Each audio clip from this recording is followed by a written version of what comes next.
Welcome. Next stop, the Fashion Bunker. Please sit back, relax and enjoy your journey.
Hello?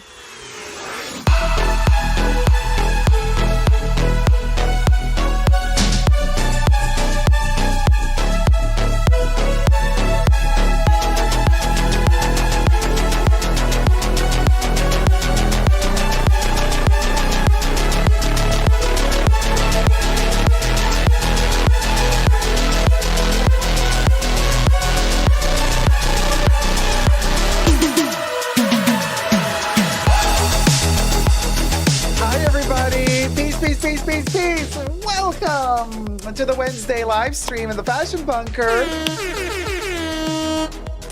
Thank you, Bubbles.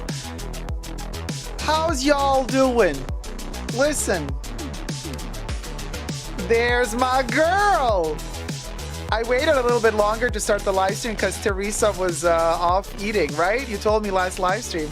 Well, you guys, it's Teresa's birthday. Hit it, Bubbles.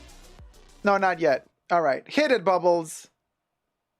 Happy birthday to you. Happy birthday to you. Happy birthday, dear Teresa Maguire. Happy birthday to you. Yes! Happy birthday, Terry, my love. Mwah, mwah, mwah. Happy birthday, sweetie. I hope you had a wonderful day thus far, and I hope you're going to have more fun with us. So Bubbles made this special song just for you. And as you know, Bubbles never knows how to pronounce anything. So Bubbles did Teresa instead of Teresa. But cute. There you go, Terry. So happy birthday. Whoop, whoop, whoop. So today's your birthday. And I was thinking we do a special little live stream because it's your birthday. There's going to be a little like surprises. You know, we're going to have a little drink together. There's going to be a little bit of like a little sweet snack, you know. So it's going to be, and also, thanks everyone, says Terry. I just, you know, and it's also another person's person. There's one more birthday we're gonna celebrate. It's Luella Annabeth's birthday as well, you guys. So we're also gonna be talking about the Speedy, Louis Vuitton Speedy that I named Luella Annabeth. Yes, I got her 1 year ago. So it's a double birthday.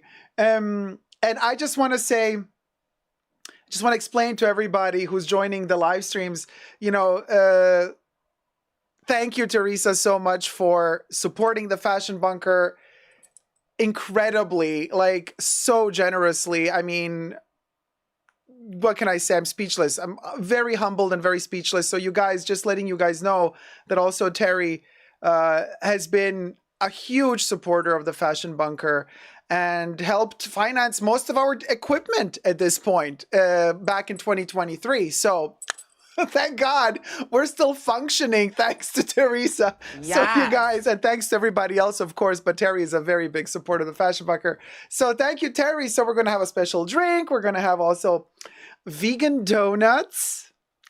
Looking forward to those. And then we're going to have shady topics as we always do. It's going to be a very Louis Vuitton filled live stream just because, you know, Pharrell did it again. Not the Britney Spears way. But let me also say hello to everybody else. Hello, Melissa. Hi, Kev. Hi, Nectarine Man. Hi, Audrey, Monarch, Debbie, Nat, Winnie BLV, Marina, Gloria Rathinos, Katie, the House of Luigi, Mahones Kileki, Amy Carmen, Gosh Get a Life, Zara Justina, Kari, Elise, Carrie Fernandez, Corey K, Carissa K, Listen Linda S, Cecilia Brown, Merch Helen, Gemma, Mahora, Please Send Fruit Gummy, Joyful Remorse, MJ, who am I missing? Meg Elliott, Jessie J. Oh my gosh, you guys. We got so many wonderful, beautiful people in the house. Thank you, everybody, for tuning in. Oh my God, I'm shedding a tear. You guys. Oh, Jacob, member for 12 months, tier 2, super chat. Good evening from France. Happy to finally catch live and enjoy the time with all of you beautiful people. Oh, thank you so much. The bottle is full. Yes. And? So, hold on. After 1 year, the membership bottle is completely full. So Jacob, you got a full bottle right now. Let me, the membership badge bottle. Oh, sorry, you guys, tearing up here. Truth be told, okay. You want to hear something a little spooky for the beginning of hi, Shikma, Pau, James Stansfield, Aisha. Terry says had lunch and just got done a little while ago having Coke with my family. A cake with my mom. I got it, a cake. I meant Coca-Cola. Cake. My bad. Terry's having cake. Ooh, ciao, let me tell ya. No, cake. I thought Coca-Cola. Get your minds out of the gutter. Oh, it's so hot. Okay, I'm wearing my little Chanel Versailles hair clip as a tie, and I got my Chanel sweater, and it's really hot. There's my spoon. Here's my spoon. Step aside, Winnie. Oh my God, dead. I know, you guys. Cake. Gloria says 5 minutes in. I know, I can't. For the love of me, I cannot keep it. I can't keep it dignified. Honestly, your best moment in your YouTube history. Oh boy, Mahora. No, I think my best one was when I talked about cock porn instead of popcorn. I mean, top that. But hey, Miss Nicole. So Carrie Fernandez, have a Coca-Cola and let me tell you. Okay, now can we talk for a second? I just want to tell you that I did have a Coca-Cola there you go, Terry. Thank you. At least you keep it dignified, because at this point, forget about me. Having a coffee. Listen, I am late today for several reasons. Getting my mug ready, my hair ready, everything ready takes hours. It's really annoying, but I do it for you guys. Okay, but then guess what happened?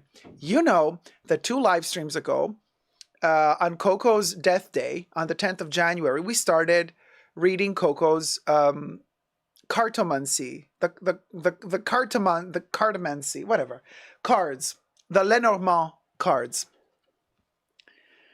Now, something very strange happened today. As I was getting ready, because you guys really liked the card reading, the 2 that we did 2 live streams ago and last live stream. And so I'm thinking of maybe making it into a regular thing, like towards the end of the live stream, we do 1 card reading. And I'm getting ready for the live stream, and I'm putting everything together. You know, I'm getting my crop ready. You know, I got my brush ready, my makeup ready, perfume, whatever I need, like all of my things that I need, right?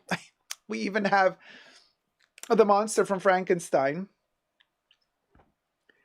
And I'm like, okay, where are my matches? I got the matches for the card reading. I'm like, where are my cards? The cards are nowhere to be found. I'm going ballistic. I'm running through the fashion bunker looking like, what? How did they disappear? I looked everywhere. And I thought to myself, okay, I know, this sounds a little bit esoteric, but you know, we'll go. I know, I have a hair in my eye, see.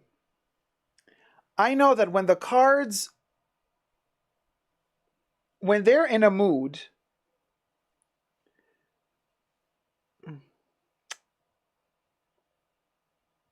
when cards don't want to be read, they don't want to be read. They will disappear. When cards don't want to, when they're in a mood, they will disappear. And I know that this sounds crazy.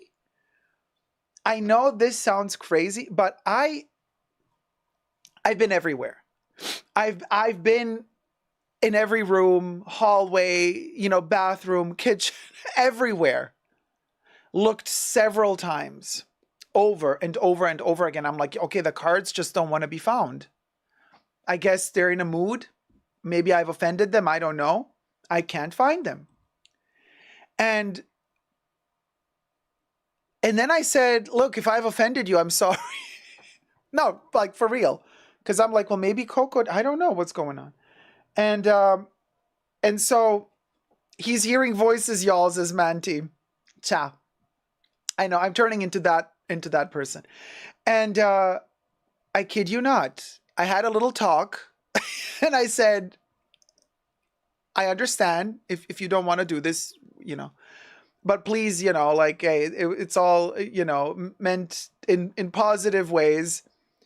Like, I don't want to be offensive to the cards. I want to be very respectful to them and to Madame Lenormand, Anne-Marie Lenormand, who created the cards. And just like that, like this, in the exact same, in the bathroom, in the exact same spot, I kid you not, where I looked twice already. I go to the bathroom the third time, and they're there. They're in the spot I looked in 2 times before. They were not there. And I'm telling you right now, they were not there. And then they were there.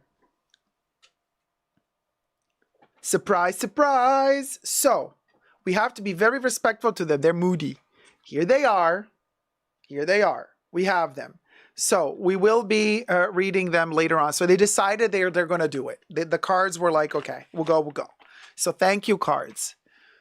But I felt some type of way. And so that was done good.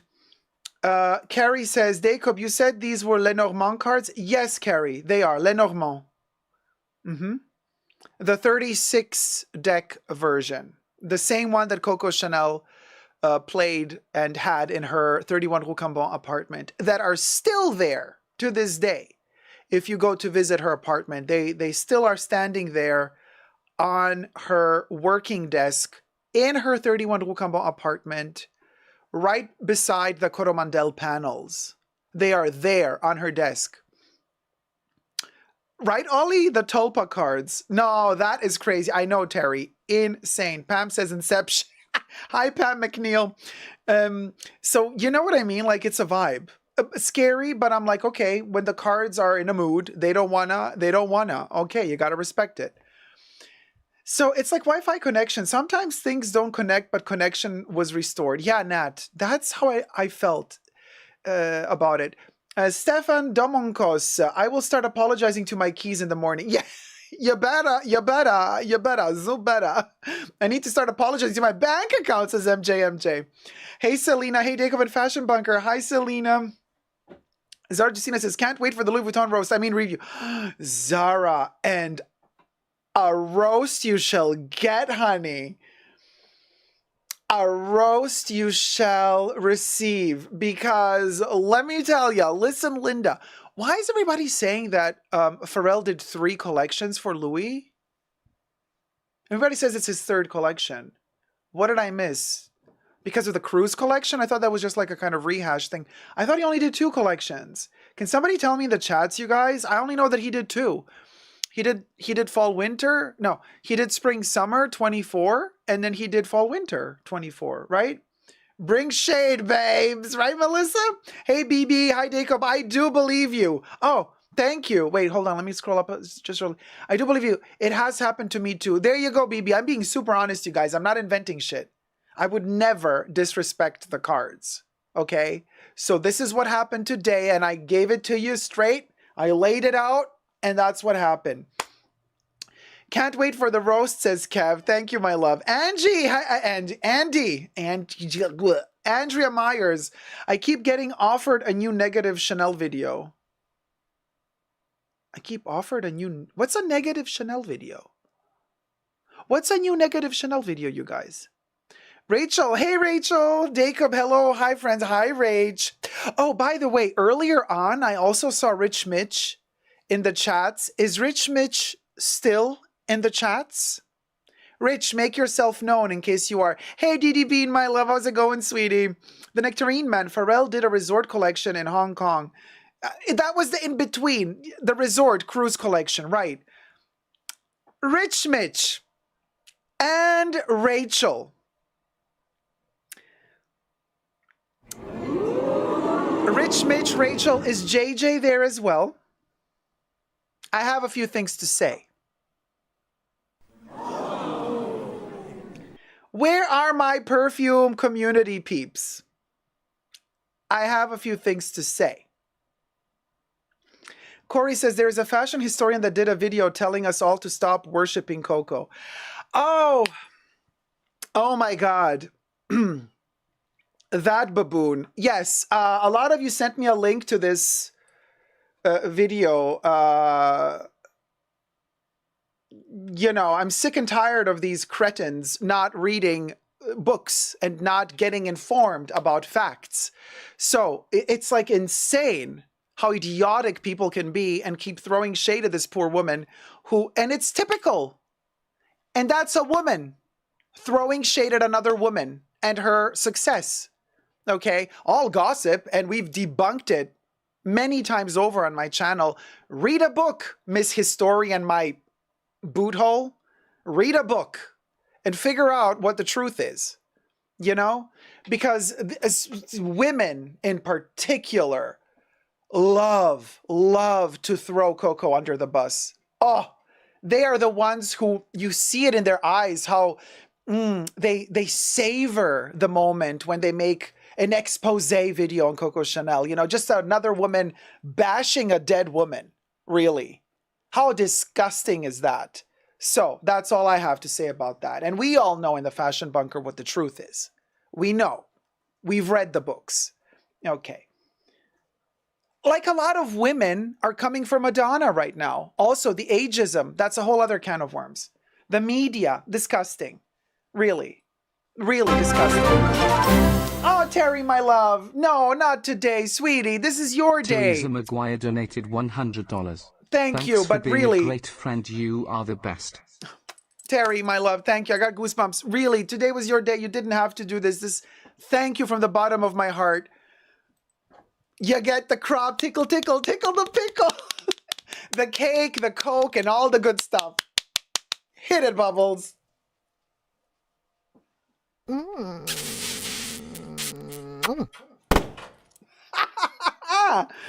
We'll go. Thank you, Terry. Thank you so much. Thank you.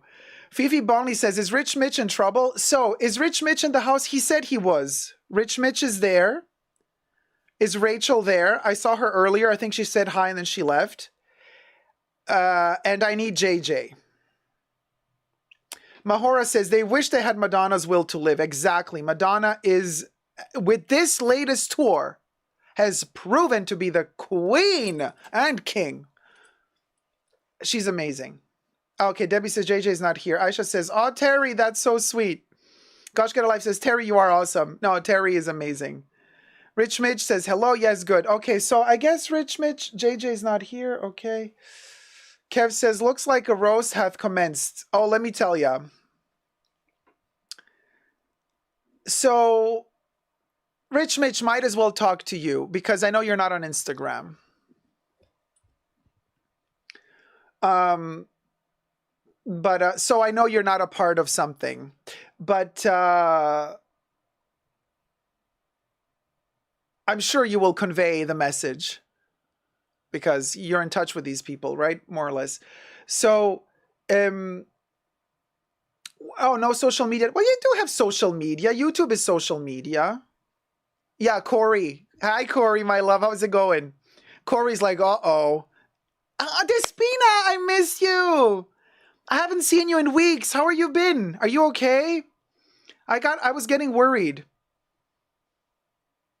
I'm glad you're here, Despina. You're just in time to celebrate Terry's birthday.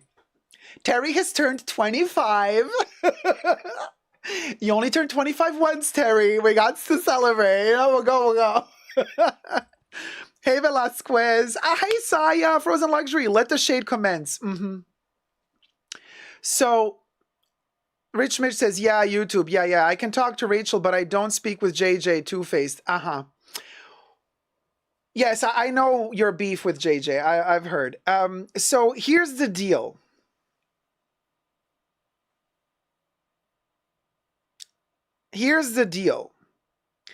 Another person from the fragrance community who goes by the name of Bilbo Fraggins who also follows me here and is sometimes in the chats. Terry's like, I wish I actually turned 51. You turned 25, girl. Hi, Helen French. So, the straight boys created a chat group on Instagram, a fragrance chat group on Instagram. Of course, you know how shady those bitches can be. And honey, don't you try to tell me you're straight with the way you're behaving. You know who you are. And Bilbo adds me to the chat. You don't want to add me to your chat group, honey. You don't. Because if you do, receipts will be taken. Now, that chat. Hey, Edu, how's it going, sweetie? That chat was chauvinistic, machistic. They were exploiting sexually people. I mean, it took them, I think, 12 hours to realize that Bilbo added me to the group. I did not converse, nor did I accept. But I could see everything. I could read everything. And I could screenshot everything. You see, some of those individuals would change language when they wanted to talk shit about other people. I think they're not aware of the fact that Google Translator is a thing. So, the homophobia, honey. Oh, the homophobia that was shared in that chat. JJ was in the chat.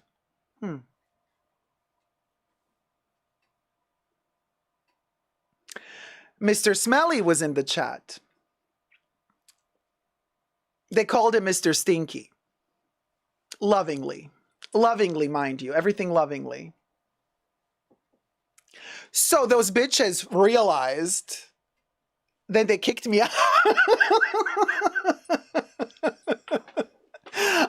I woke up at one point and I checked immediately because I was invested in this trash. Okay. It was like the best telenovela. I was invested at a certain point. So I wake up and I'm like, ooh, what are the boys saying now? And I was deleted. I could not, the chat was over. They kicked me out. Rich Mitch says, I have heard there has been hell on about this chat. Another friend was slandered in there too. Apparently Bilbo was adding people who were being talked about. Yes, Bilbo was amazing. I gotta say, Bilbo Fraggins was a delight. Okay, Bilbo, no shade to Bilbo. Gemma says, so Bilbo was being a whistleblower. Bilbo was our, in a way, subconscious. I don't know if he did it consciously or not, but Bilbo was the Julian Assange of the perfume community. DD Bean, they kicked me out. Okay, just to be very clear, I never accepted the invite, but when somebody invites you, you can see everything they're talking about, even though you haven't accepted the invite yet. So you can still keep updating and seeing all the new stuff. They just don't know that you're seeing it because you never accepted the invite. So like for hours and hours, I was laughing, taking pictures, collecting the receipts. Honey, we got the receipts. So the homophobia though, This is one of the reasons why I do not like the fragcom. Because it's just really, Edu, you would have, listen, I wish all us, gay boys and all our wonderful ladies, I wish we all sat together when I was invited to join the group. And I swear to you, I was hoping, I was like, oh my God, where is my fashion bunker now? I wish we could all meet together like in a big theater and project on the screen the live updates of the chat, and like we could all sit, sip champagne and look at what they're writing. I'm telling you, it was hilarious. It was painful at times, but it was hilarious. There are some awful characters in Fracom. I can totally imagine the shit that got thrown. Oh, Rich. Alberto says, Bilbo who? Bilbo Fraggins. Not Baggins, but from Lord of the Rings, but Fraggins as in fragrant, like fragrance. Top notes of homophobia. Oh yes, Frozen Luxury. They were serving some brand new fragrance releases. Uh-huh. Corey, exactly. All us fairy princesses, sitting down in one room watching their shit go down.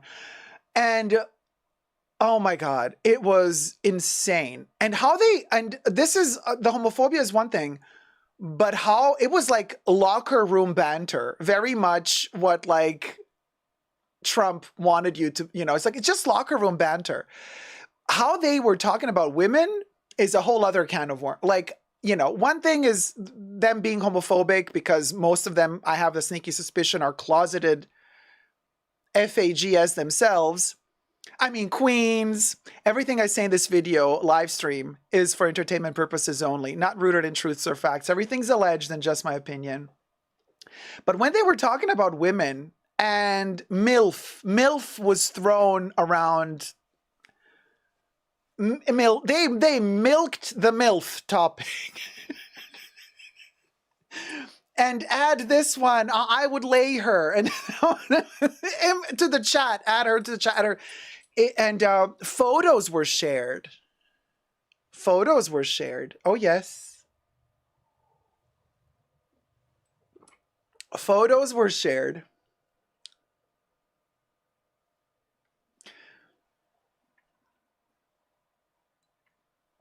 Kev, they were talking they were talking about sizes. Mm-hmm. Sizes were, yes. Uh-huh. Melissa says, I hate you saw that filth, but fabulous. You can drag it out into the light of day. I know, Melissa. I was so invested. It made my beginning of the week. I kid you not.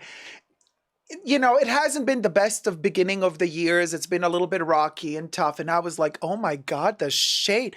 They don't even know I'm in the chat. So, am I going to expose anyone? Careful what you say next, because I just might. You've been warned. Don't fucking poke the bear. Don't. Don't do it. Because I'm a Rottweiler. And you know I am. I defend to the bitter death the people I love, my community, and myself. So, you want to come for me? Come for me. But be prepared. Once I bite, I don't let go. Okay. Now, Heartbreak Hotel, how's it going? If a fly on the wall was a person, I know. I was the fly on their wall. For lack of a better comparison. Patricia says, we'll defend you, Dacob. Whoop, whoop, whoop. Get her, Jade. Exposed me. I could use the promotion. Jolene. No, sweetie, we're not going to expose. Oh, for the love. I have told guys I have a tape measure in my purse. Shall I get it? Corey. Woof, woof. Oh, man. Zuit. Did you use your name in the chats? I did not join the chats, gosh, get a life. That was the beautiful thing. I never accepted the invitation. But as so they asked me to join, and I was pending. While I was pending, I could see everything. And I kept seeing everything. Hi, Marcus. Manti says, Jeremy Fragrance, we need you more than ever. Oh, they added Jeremy Fragrance to the chat as well. They tried to. Oh, they tried.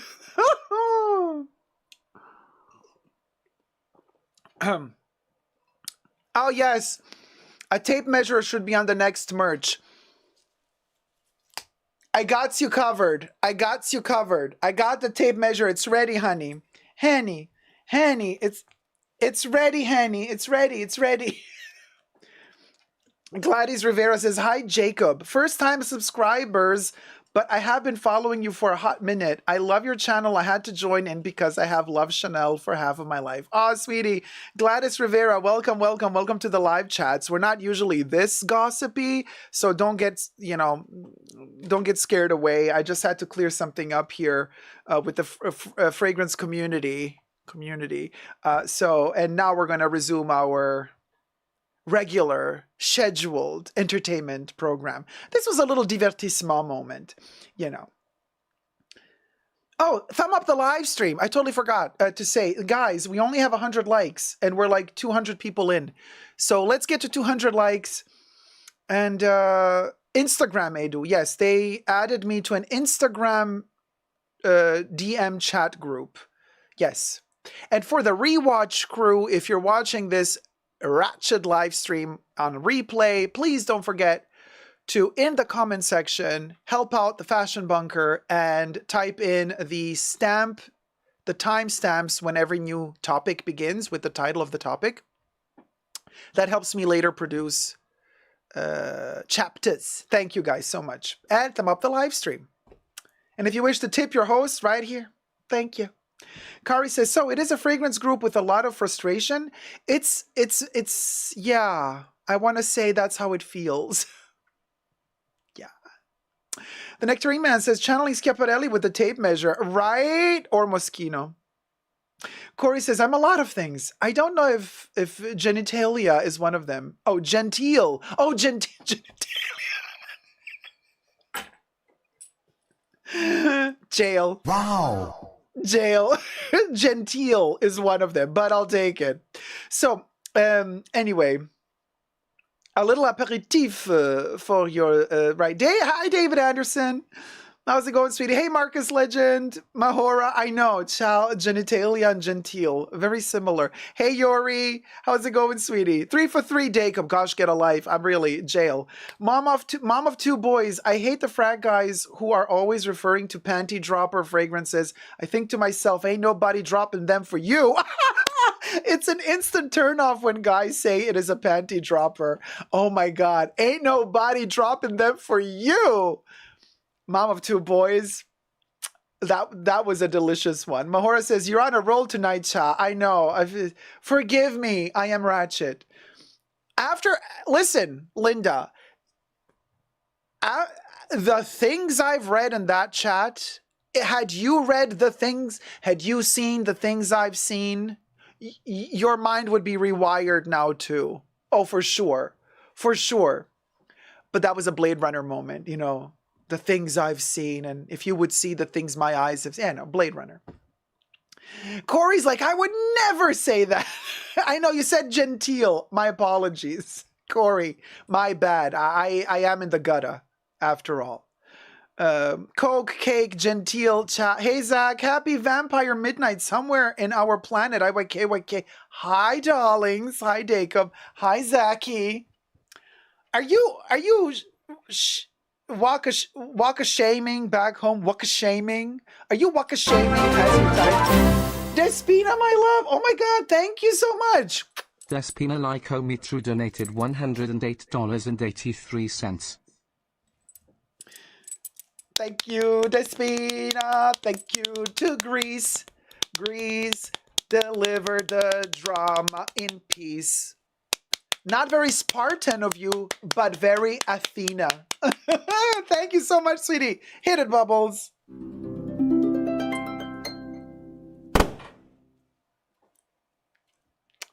Oh, the fabulosity. We'll go, David, right? Hey, Patricia Casey. Smurfette. Hey, Smurfette. Hey, Dacob. What did I miss? Chai, you just missed a Fragcom shade. Lucky Dog Inc. says, girl, when guys talk like that, the panties look like they just came out of the packaging. Dry as a bone. Oh my God.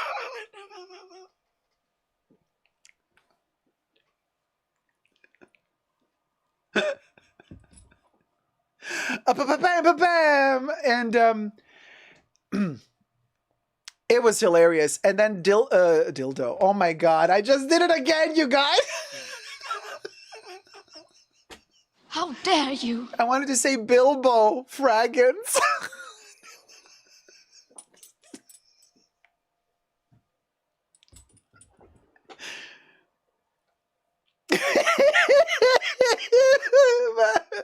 Oh no, Zach busted. Yes, just came. I mean, arrived back home.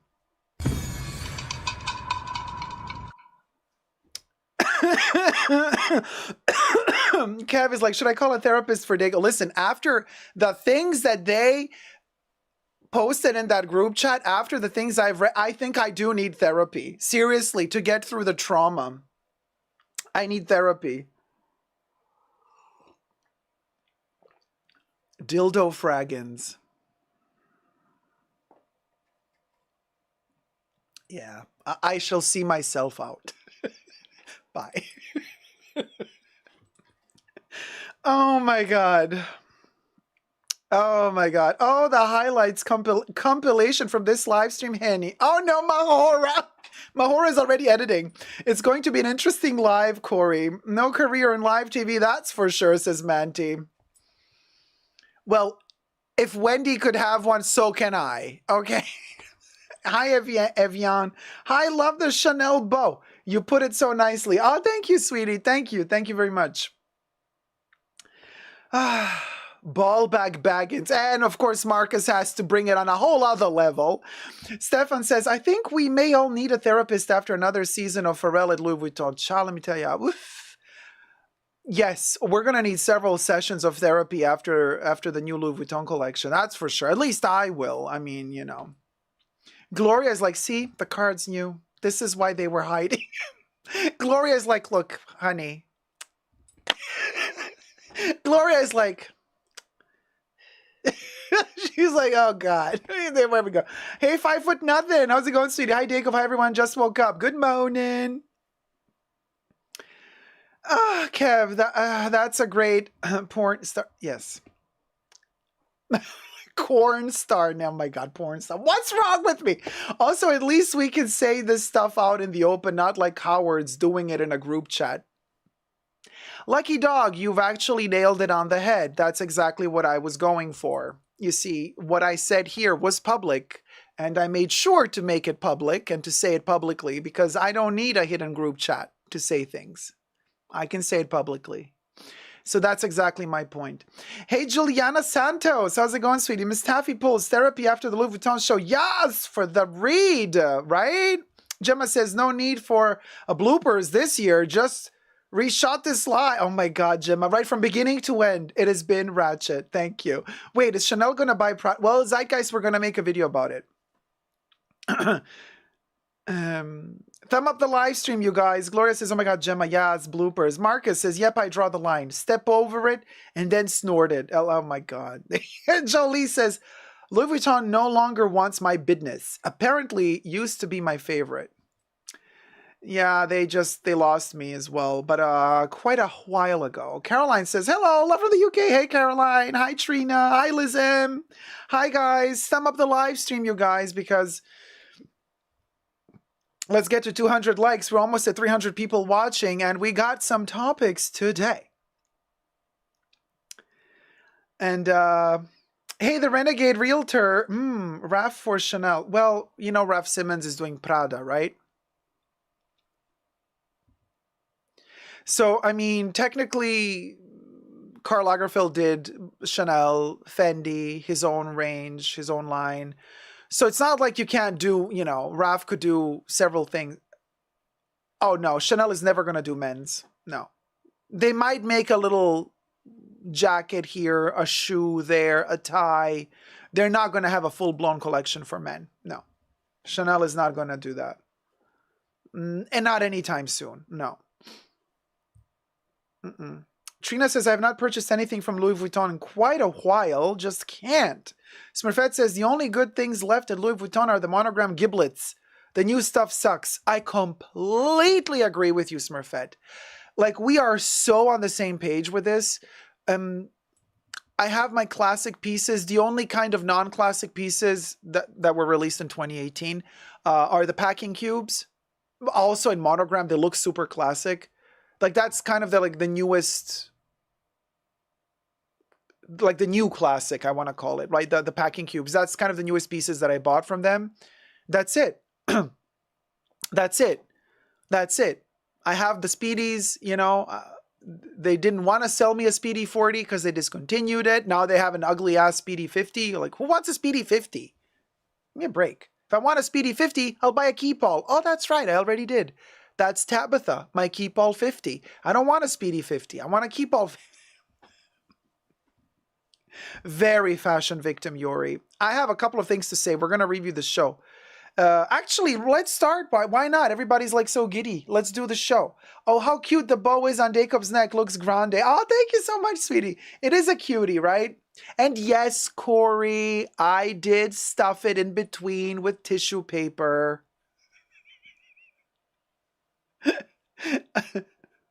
I did not want Corey to get a heart attack, so I have protected the bow. Well, not now. Now it's on my neck, obviously. But when it's stored, it's fluffed up with tissue paper in between, you know. So it has its tissue paper. Thank you for listening. Of course, Corey. I always listen. Sometimes it seems like I'm not listening, but I am. So you know, like all the in between, like here, stuffed, and you know, every part of the bow is fluffed up. So yeah, when it's stored, protect the bow always, says Trina, right? Good boy, says Corey. 151 likes, you guys. Let's get to 200 likes. We got 300 people watching. Let's get to 200 likes. Come on. I'm on review strike. Okay, we're gonna review Louis Vuitton, the shenanigans, at 200 likes. So we need another 48 likes. Jennifer Dean just gifted 5 Super Dacob memberships.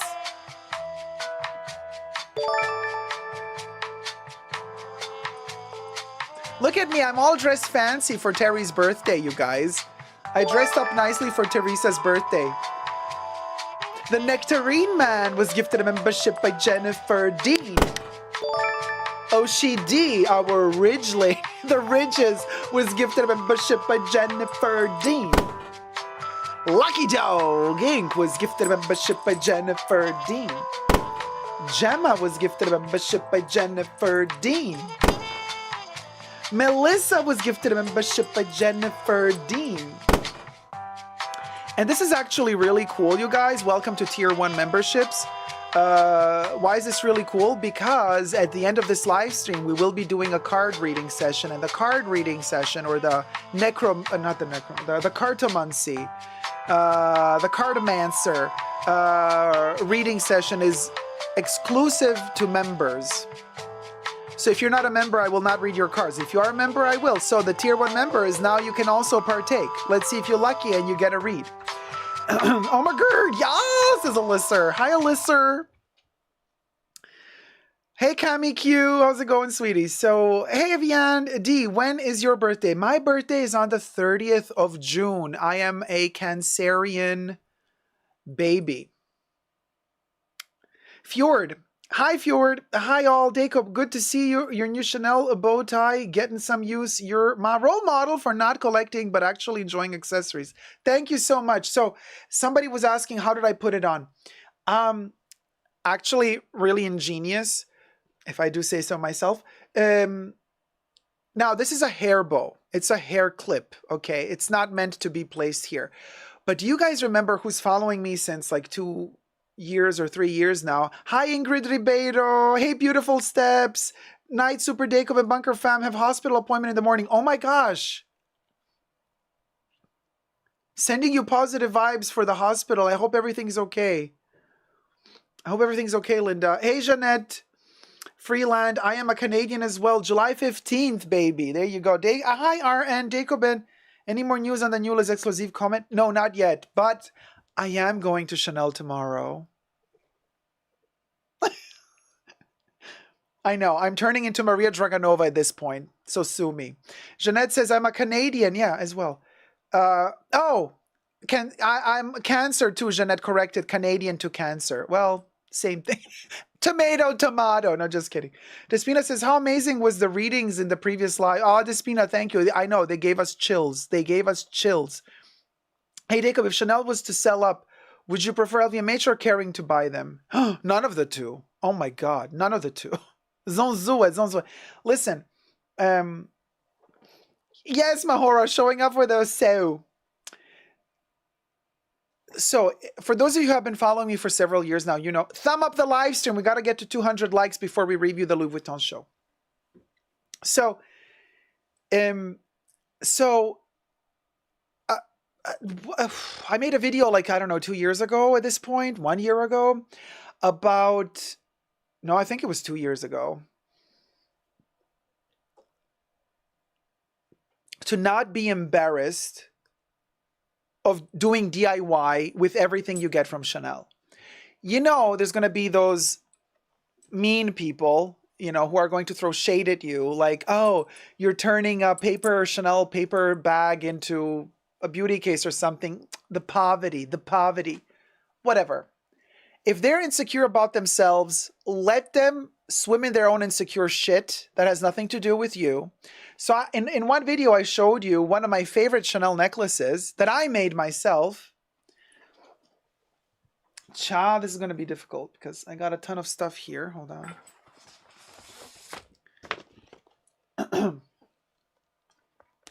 These are the old school bags. Now it's over because now they have these ugly ass biodegradable papers that just terrible.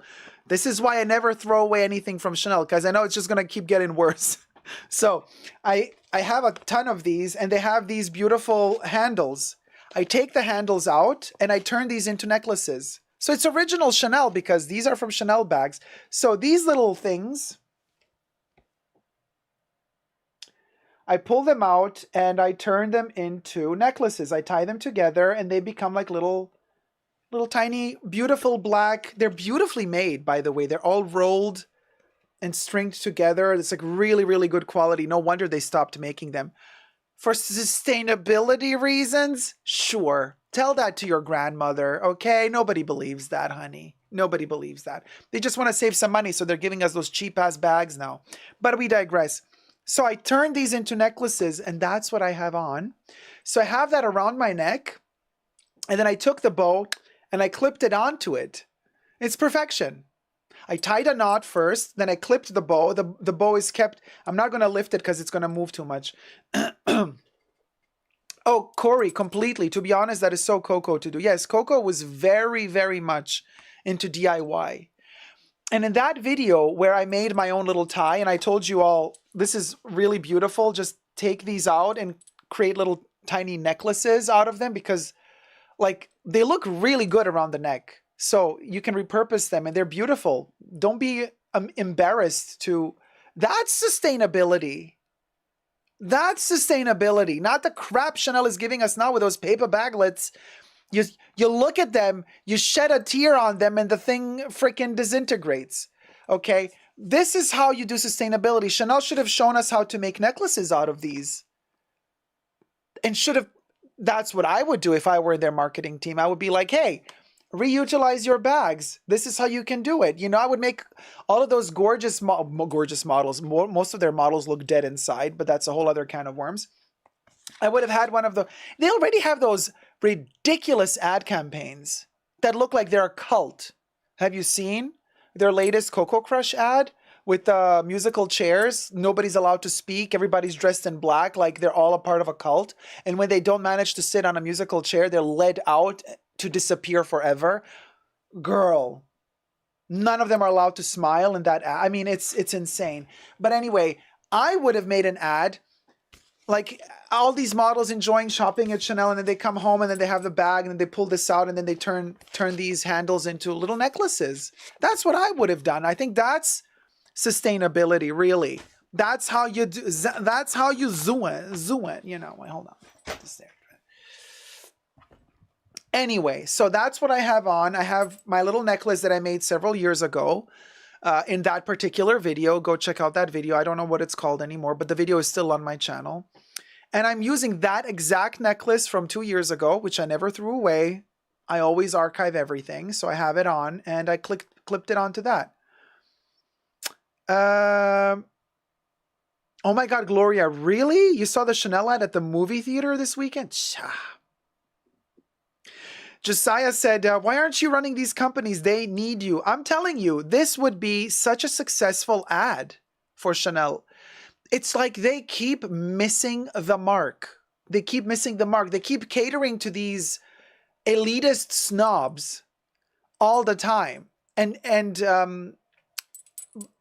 they want to be young and youthful, but they still got to stick up their ass always when they do something. And I'm like, loosen the F up, girl. You know, like Edina Monsoon and Ab Fab said at the PR Awards, you know, say, loosen up, people, because it might just as well bloody never happen. And that's when she won the award. Hey, Tanisha, my love, how's it going? And yeah, Yori, I so agree with you on this. Yori just said, the message is always, there's no seat for you at our table. That's exactly how they make me feel every single time. Oh, Sherry, thank you for becoming a patron. That's exactly the vibe I get every time there's a new launch, a new release of something. Like, the only people that make me feel welcomed are my sales associates that I work with, that I have been working with for many, many years. They are amazing. They make me feel at home. They make me feel wonderfully welcomed. They make me feel great. They really make me feel great. Okay. But the brand itself, it's terrible. I mean, they have failed on every level. On every level.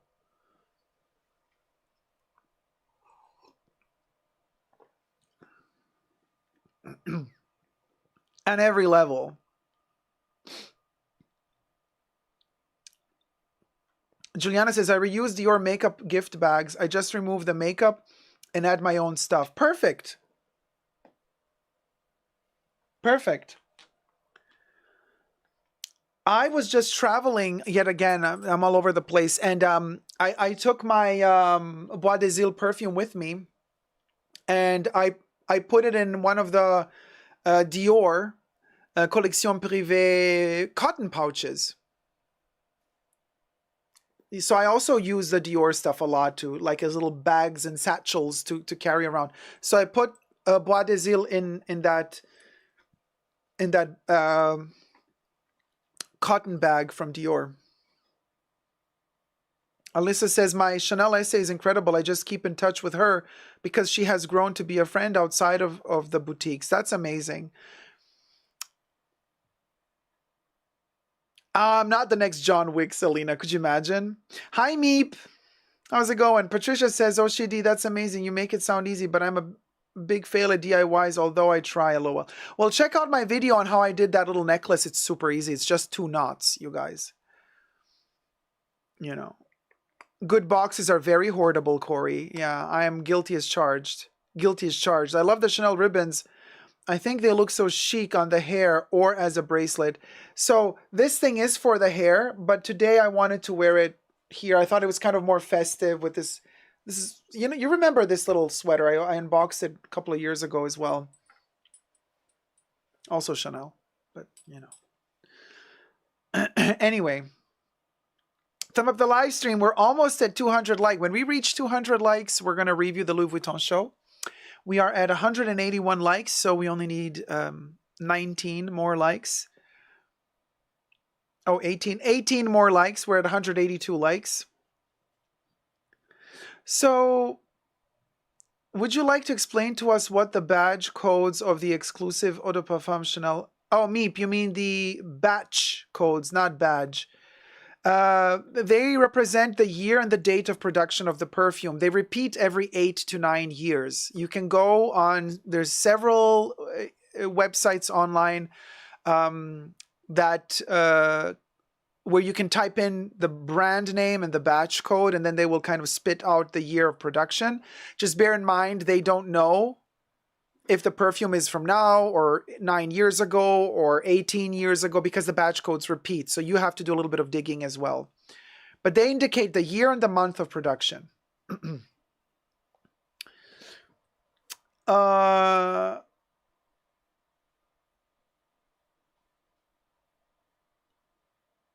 says, I thought it was a boxing robe. Cute. A boxing? What's a boxing? Like, oh, like a boxer? I do have one of those in gold from Everlast. A classic boxer robe. But no, this is my Chanel, what was this, 2022? 2022. Was it 2021 or 2022? Cashmere cardigan. I can't stand the people that are reselling their Chanel beauty pouches with a cheap ass chain and expect $150 for them. That is so shady. And yes, people do that a lot. Hey, Bible believing Christian, how's it going? Under my bed is all Chanel boxes. I love that you're asleep on top of Chanel. That is so bougie. It's fabulous. I love that.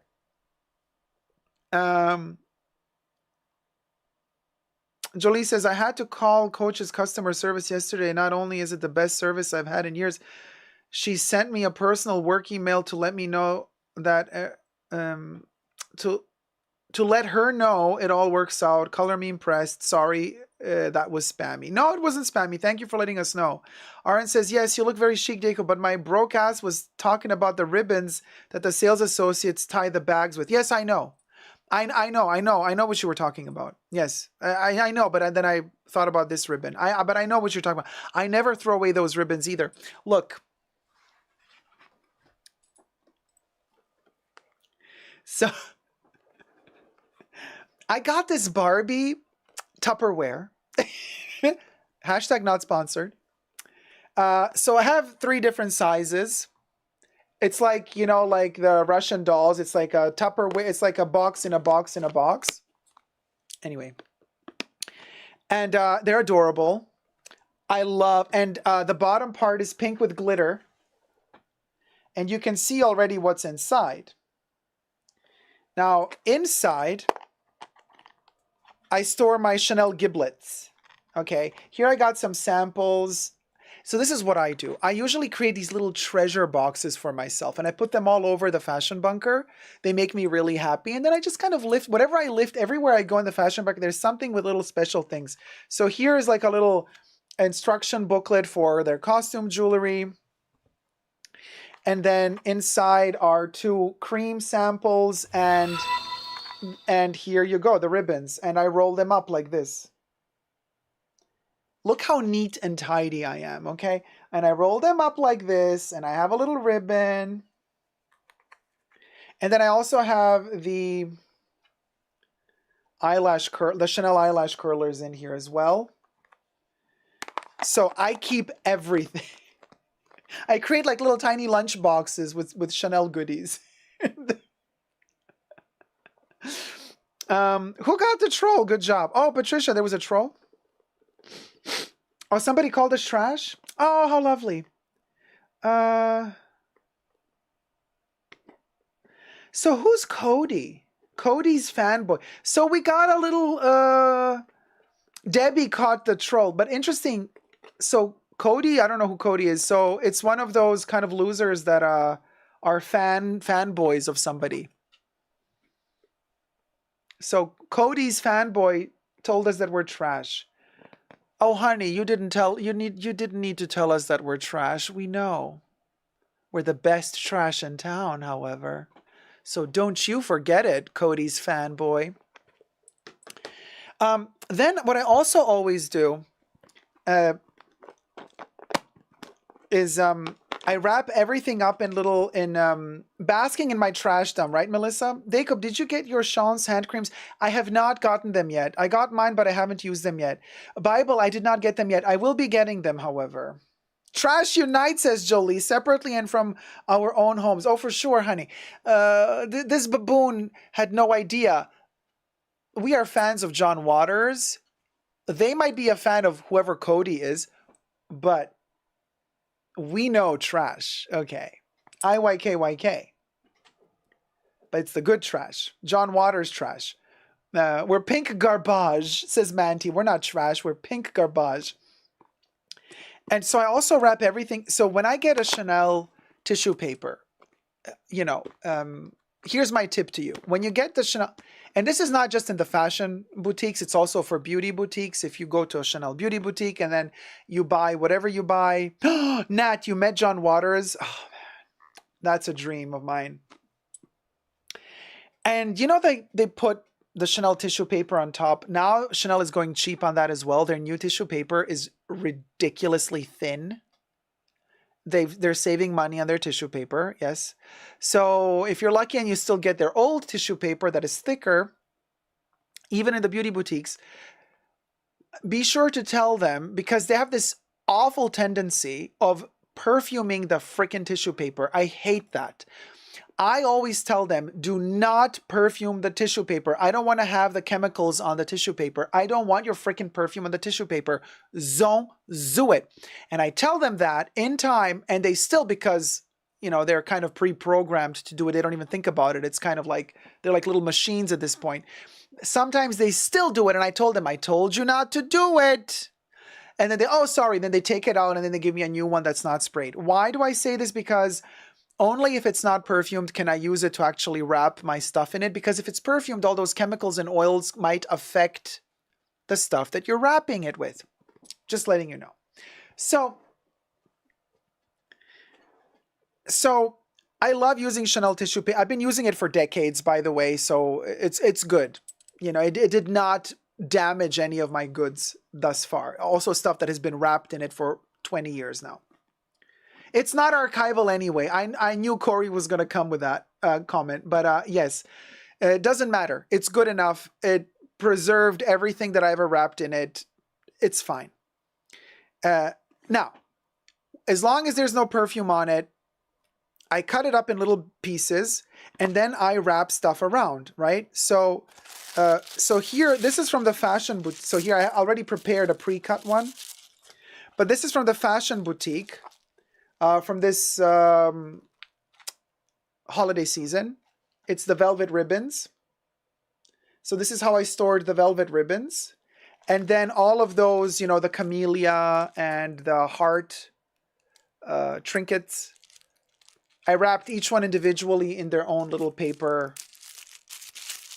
tissue paper. So each one is wrapped individually and they're all kind of together in this little box.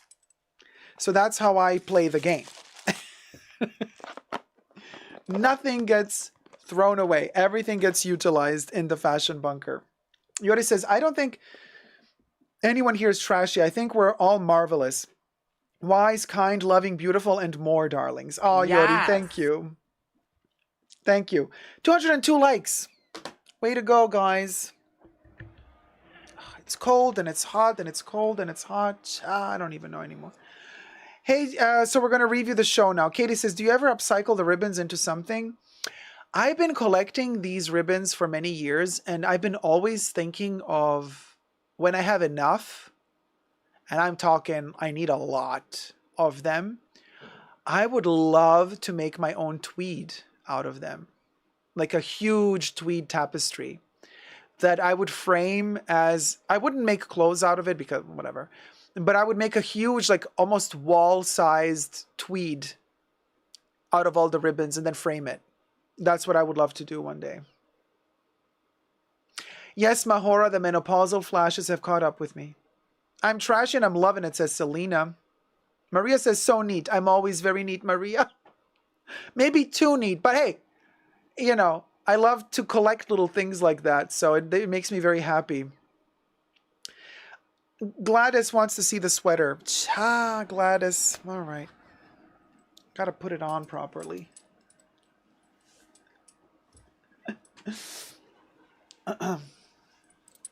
So, we got the two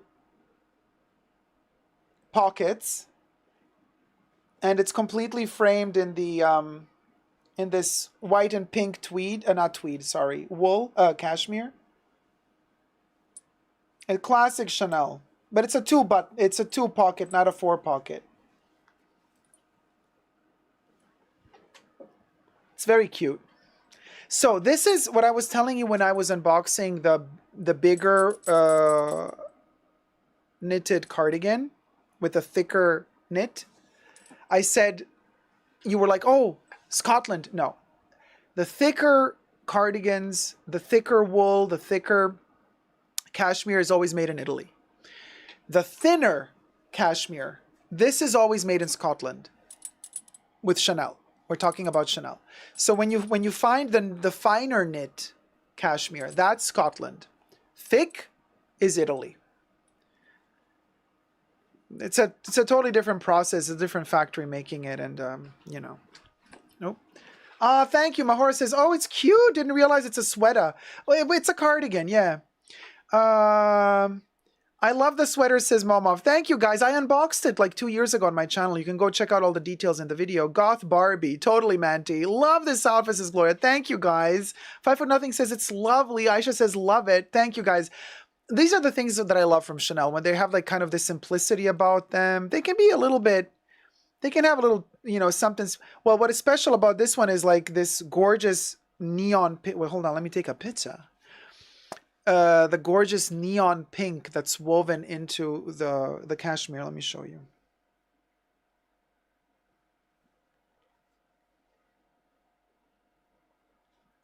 It's hard to photograph from my position right now, but I'm gonna try.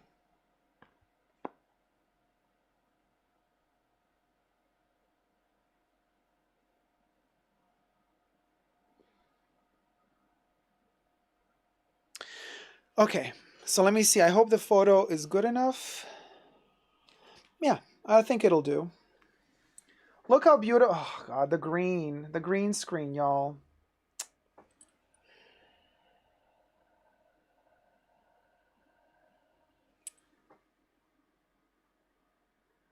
All right, let me make it darker.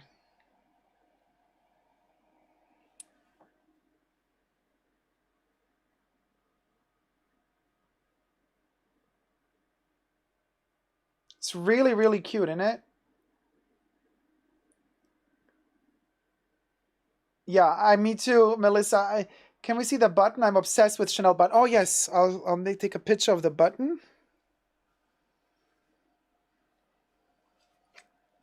Sorry, guys. It takes me a minute. Hold on. But you can check me out on Dacob CC, my Instagram, Dacob CC, all spelled together. There are some close-ups of these buttons and stuff that I post there.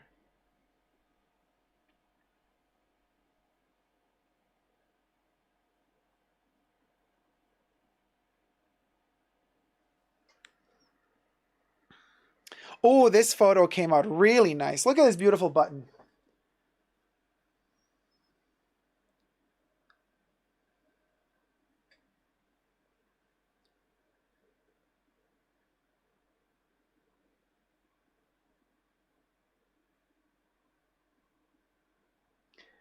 So it's a metal button, perforated, as you can see, but the double C has these like little tiny beads on it. So every double C has like these, I want to say, like black pearls, or I don't know what they are, or they may be metal beads.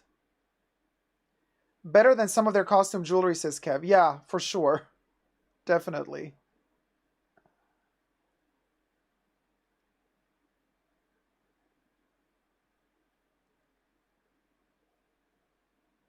So it's nice, and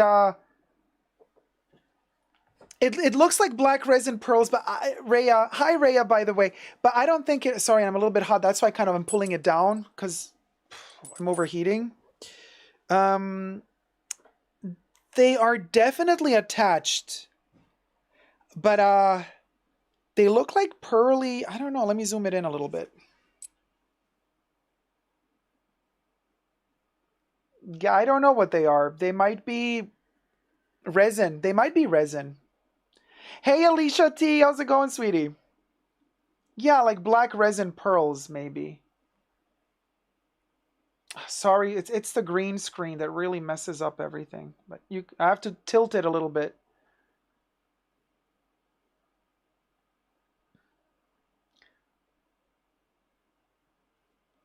Maybe if we go down. Oh.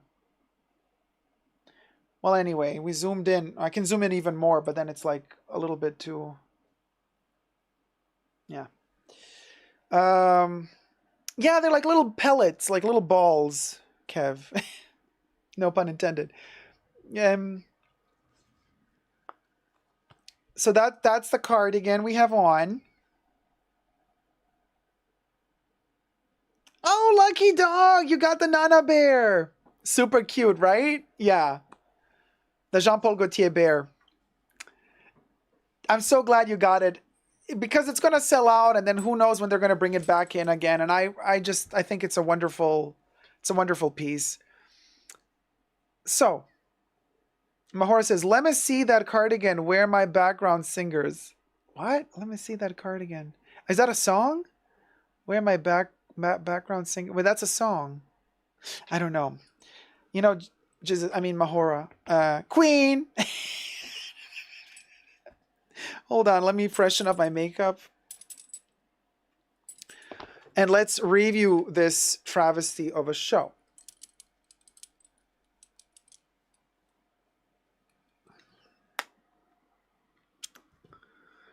Patti LaBelle. Oh, that popular video? Oh, okay. I don't know it.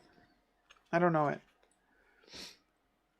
Okay, let's do this. So, let me fix the hair. Fix the hair, Linda. We're doing that. Are we doing that again? Yes, we are. Okay. You know, we gotta get camera ready for Pharrell. Show him how it's done, baby. Whew. It's so hot today. No, it's the cashmere. Oh my God. It is. This sweater, it's like it's meant for really, really cold weather.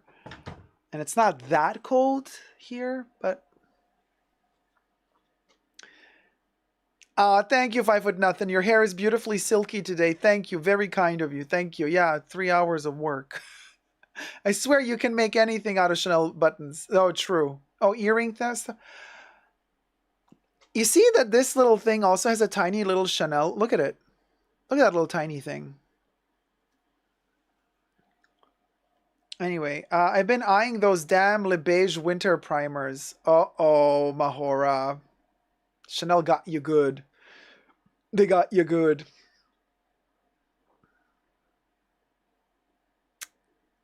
Mom of 2 boys, you give us all hair envy. Oh my gosh, no, please, no envy.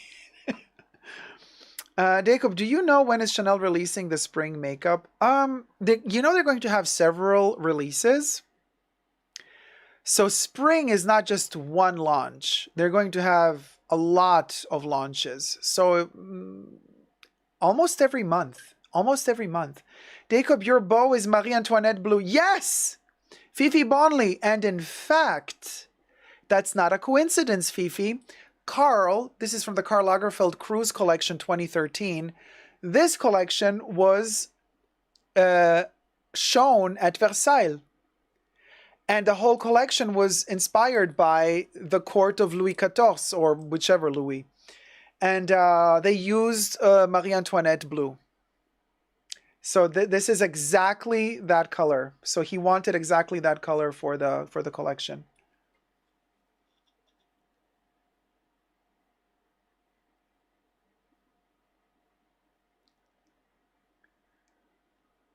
Oh, Jody G. Thank you, my love. You are cashmere. So sweet. Thank you. The spring palettes are very colorful and sheer, says Mahora. Dacob's hair is stunning, says Alicia. Guys, thank you so much. Lady Lovely Locks and the Pixie Tales 80s cartoon and doll collection. So I don't know when the Chanel, when every launch date is set, okay? But I can tell you this much. They will be re-releasing the mirrors in new colors. I'm saving my coin for that because I want all of them, okay? They're going to get new colorways. They're coming also this spring, late spring, summer.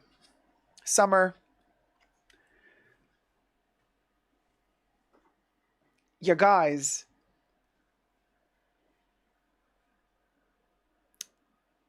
IYKYK. I know you're going to say, but they're just mirrorlets. Whatever. You need one and you're good to go. I've been using them since they came out. It's been more than half a year now. I use them every day. I take them with me everywhere I go. They give me so much joy because of all the colors. And I always like swap them. You know, I'm like, okay, I'm going to take now these 2 colors with me on my next journey. And then I'm going to take the other 2 colors. So I am really, that's kind of my release. I'm looking forward to 2 things this year. The new Les Exclusives perfume and the mirrors. You know, makeup, sure. Yeah, I always like a good makeup, but I have a lot of makeup. You know, it's not like I need all this new makeup. You know, if they made some gorgeous pink and gorgeous purple and lilac eyeshadows with gorgeous yellow and green, like poppy colors, yeah, or pastels, then yes. Otherwise, if they give me yet another copper, another gold, I'm like, okay, girl, we have already the copper and the gold. So, but I am looking forward to the new colors. Yeah. Mahora, I wish they make a white one. A white, okay, so I would like a white with gold. A white mirror with a gold double C. Oh, that would be my favorite. White plastic with a gold double C. So 80s. Oh, Ollie's not buying much Chanel these days. Her sales associate is on maternity leave. And I would also really, really like, yes, Mahora, pearlized white mirror. Yeah, like a pearly, you know which one would be really good? If they did Coco Mademoiselle. Oh my God, Chanel, that's an idea for you. Do like a special coffret, like a little box set, like you buy Coco Mademoiselle, the perfume, and they give you the mirror as a freebie to go with the perfume, but the mirror is made in that Coco Mademoiselle pearlescent white, pinky pearlescent white. I would love to have a Coco Mademoiselle mirror like that. Would love. Oh, El Soleil, first time to send a tip. Did it work? New to the live. Thank you so much, El Soleil. It did not work. It's going to pop up here if it worked. If it doesn't pop up, then it didn't work. Would love a white that wouldn't get dirty. Kev, yeah. But we can polish them, you know. It's okay. And these are very light. This pinky one is very light. The yellow one is very light. And they don't get dirty. El Soleil, it went through. El Soleil donated $20. I love your videos. Always keeping it real. Heart. Thank you so much, sweetie. Oh, wait, twice? No. Did you send 2 times? No, the same one. El Soleil donated $20. I was once, but it's repeating. Okay. Always keeping it real. Bubbles, what are you doing? All right. Thank you for the tip, El Soleil, El Soleil. Thank you, thank you, thank you. Hit it, Bubbles. The Hermes crop always knows. It always knows. Thank you. They don't get dirty, Mahora. They don't.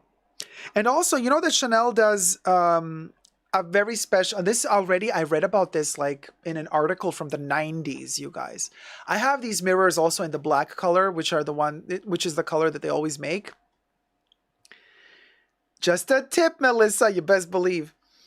And you guys, if you look at these mirrors at an angle when they're reflecting light, you're going to notice something. They are glossy, but they have little tiny like wave. They have like a wave structure. That's not a coincidence. I read in this article, this is many, many years ago.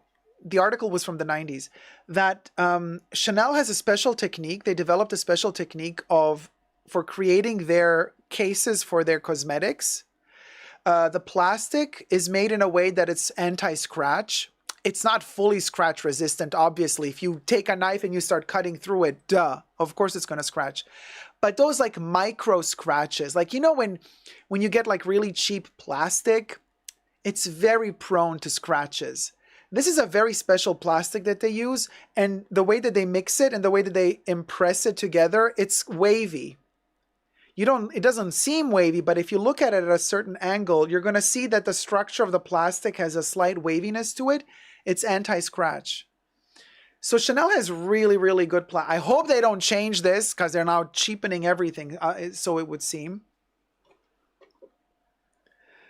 I know that joke never gets old, right, Selena? I just ordered the Nana Bear. Oh, Despina! It's amazing. I'm so glad you guys are loving the Nana Bear.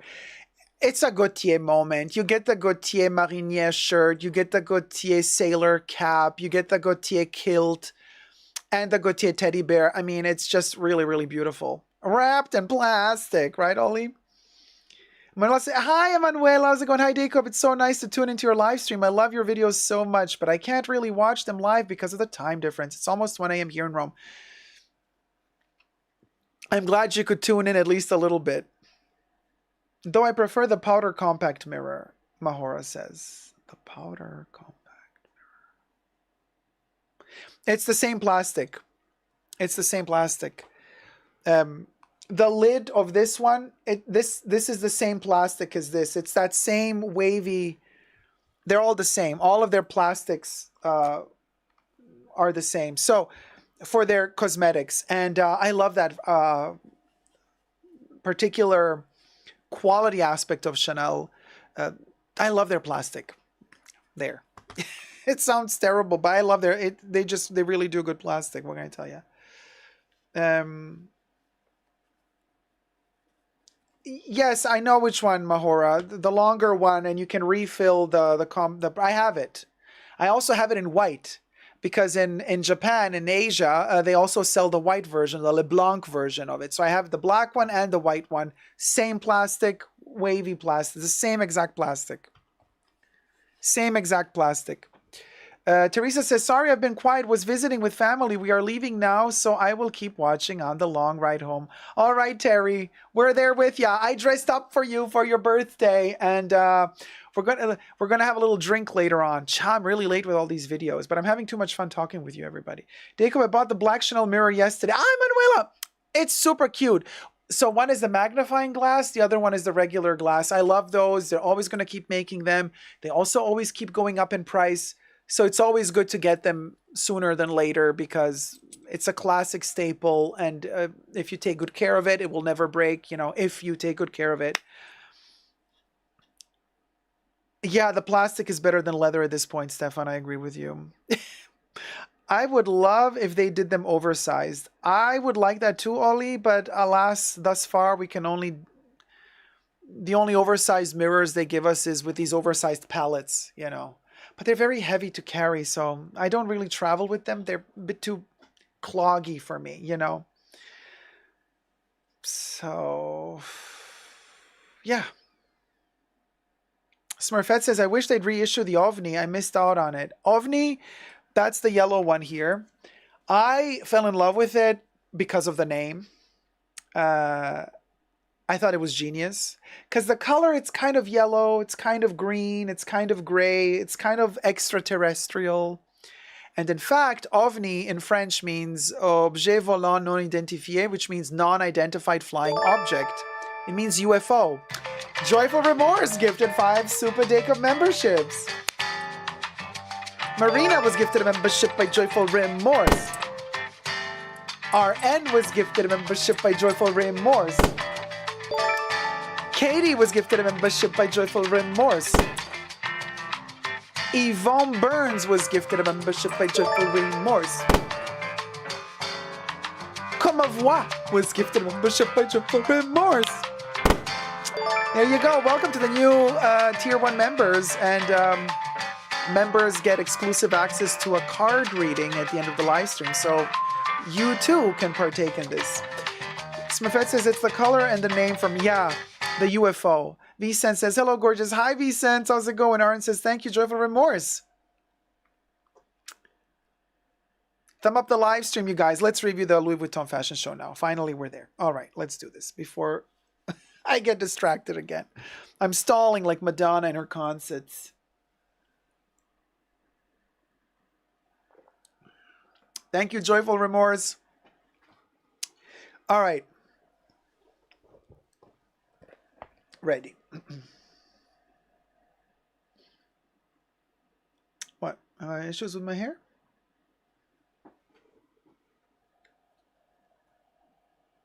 I am centered, I think.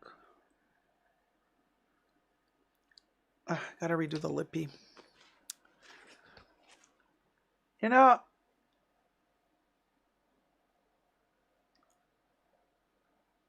it's the I hate a hair.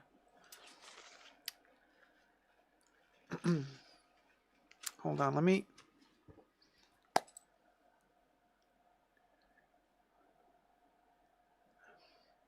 Oh, Rachel, now you're back. You missed a whole lot. Oh, thank you, Rachel. Looking very regal. We have the Marie Antoinette blue. All right. Rachel, you missed so much fragrance fragcom drama at the beginning. But Rich Mitch was there. He heard it all. He can tell you what happened. Okay, let's do this. I can't get distracted again for the 50th time. Let's do this. Hi everybody, Dacob here. Welcome back to the Fashion Bunker. Today we're going to review what's his name? Oh, Pharrell Williams. Okay. Wait, let's do this again. No, God. All right. Let me do it like this and I'll take it off. It's way too hot. Okay.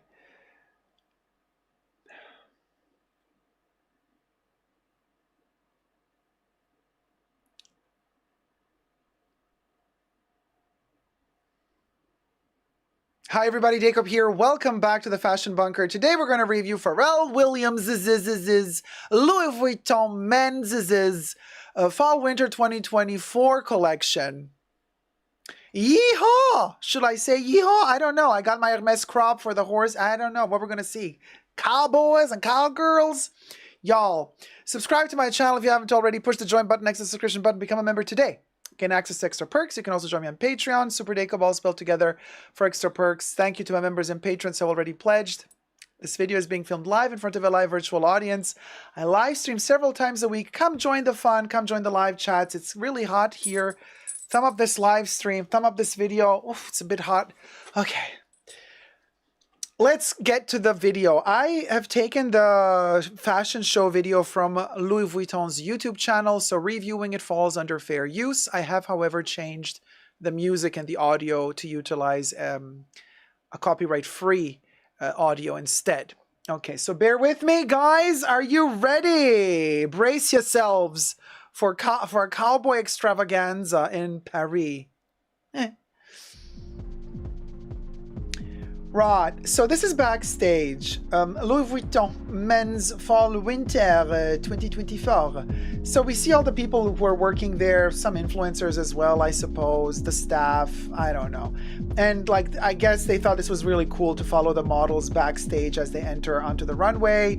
It's been done before, you know, it's been done in the 80s, it's been done in the 90s. This is nothing new, just FYI. Okay, so now we get Native American vibes, opening look. It doesn't matter, although the first model, I don't know the first model if he or they was Native American or Indian, like Indian from the continent of India, I don't know. Still, Pharrell, Anyway, cowboys, okay. Cowboy boy. You know what I'm thinking, you guys? I mean, the oversized speedies. No, I just want the OG. Give me a Porsche Toilette 15, Pharrell. I don't need your oversized leather speedies for $15,000. Oh, you know what I think? To be honest with you, look at this. He loved Karl Lagerfeld's 2013, 2014 Métier d'Art Paris Dallas Chanel collection. And I also think because, you know, Pharrell used to be Karl's, you know, friend. He would, you know, be their ambassador. He would come to all of their shows. I think Pharrell thinks he can be Karl. I think Pharrell thinks, by the way, everything I say in this video, of course, is for entertainment purposes only, not rooted in truths or facts. Everything's alleged and just my opinion. But this is giving me like Pharrell being like, yeah, no, you know, like Carl is gone, so I'm gonna have to take over and I'm gonna have to save the fashion world. Honey, you can't save something that's already, you know, unalived. And this is like the poverty version. This is like the Shein or the Shane version of the Chanel Paris Dallas collection. IYKYK. So, you know, he's giving us this vibe of like, you know, Carl is gone. Carl had a budget. He would put on a show. And now that he's gone, I'm going to put on a show. And I'm going to create these epic moments. I'm going to create, every fashion show is going to have its theme. It's going to be a very precise theme, just like Carl used to do. He's very much influenced by Carl. And we've in fact seen this already in his first collection for Louis Vuitton. On the bridges of Gay Paris. And, you know, he's been giving that vibe, right? A lot of the pieces looked very Carl Chanel-esque. And now we're getting this again.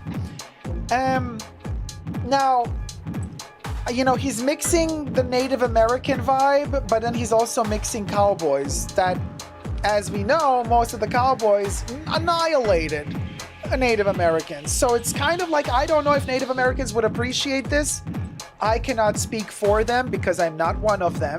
So obviously, if you are Native American, feel free to comment down below. I am here to listen to you. That's all I can do. I can only listen to you and share your opinions in the comment section down below, but I cannot speak for you, obviously, nor would I ever allow myself to. Now, however, back to the collection.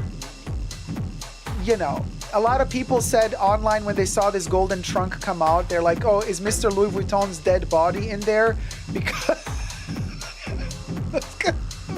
people were commenting on this trunk like, oh my God, like they've literally buried him a second time after this collection. People are not liking this collection online. I mean, the comments are shady AF, funny, but really, really bad. You know, the cuts and the tailoring, sure, some of these pieces are wearable. Could have been Vivienne Westwood. I would have preferred them to be Vivienne Westwood rather than Louis Vuitton. These pieces, you know, this jacket, cute. The little skirt with the plissé, cute. It's cute. I'm not saying this collection, you know, okay, but please, the damier on the denim, like, oh, no. This literally looks like there's a body in that trunk. I kid you not. You know, so like I said, the cuts and the tailoring of the jackets, of the shirts, it's wearable. Don't get me wrong. I'm not saying this is ugly. It's not. But it's the theme that I have a problem with, A. B, the accessories. You know how much I love my accessories. This ain't it though. You see, some people might go crazy for these oversized speedies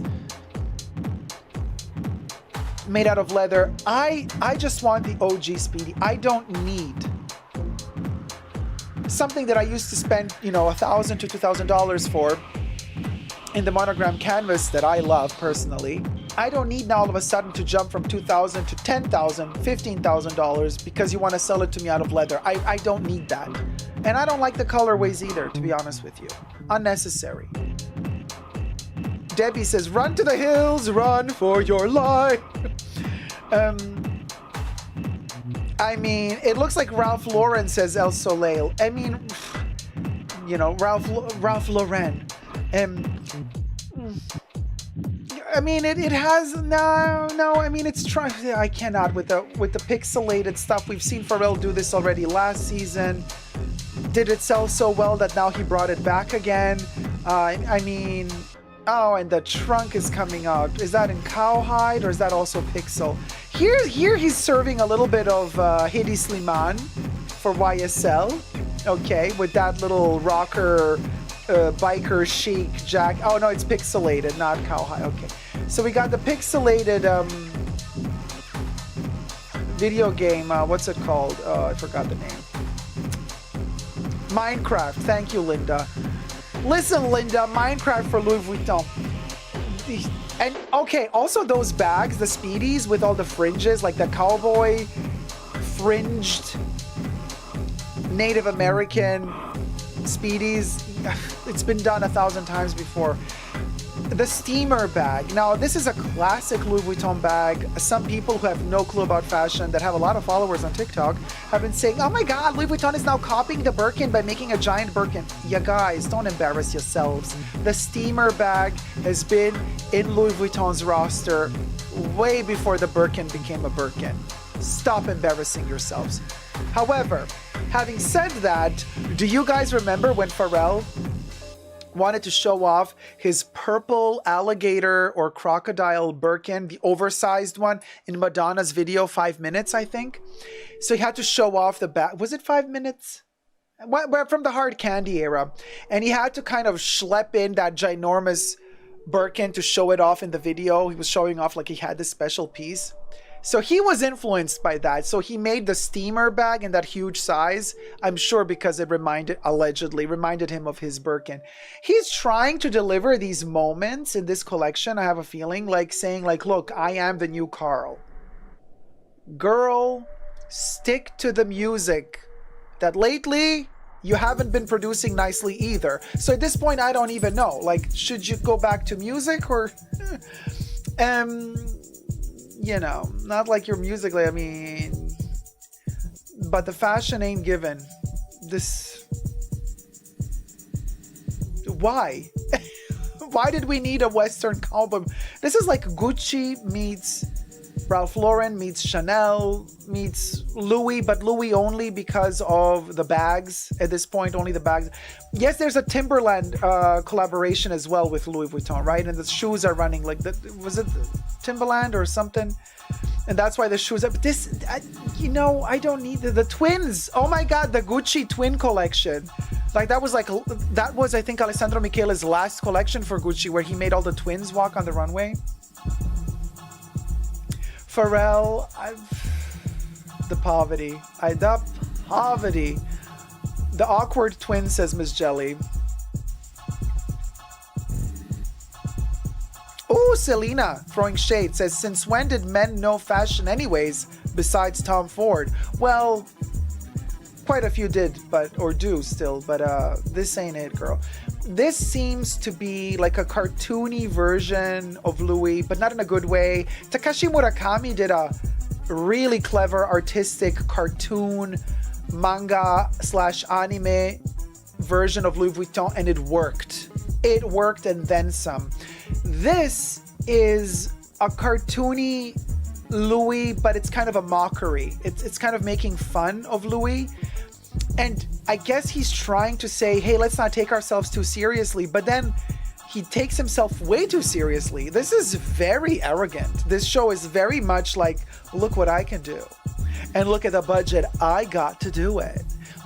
It's giving me that rather than giving me, look at the amount of work I put into this. Look at the amount of research I put into this. Because, okay, what are you doing here, Pharrell? You want to serve us a Western type of vibe, Native American meets cowboys type of vibe? First of all, if you're gonna do that, brace yourself and do your homework, because it's been done a gazillion times. So if you're gonna do it, you better be ready to bring something new to the table to forward the conversation. Instead, what you're doing is copying and pasting shit that has been done 1,000 times before. And quite frankly, you're not contributing in any way, shape, or form to the Native American agenda, to the conversation. You just don't care here. You're mixing up Americana cowboy vibes with Native Americans.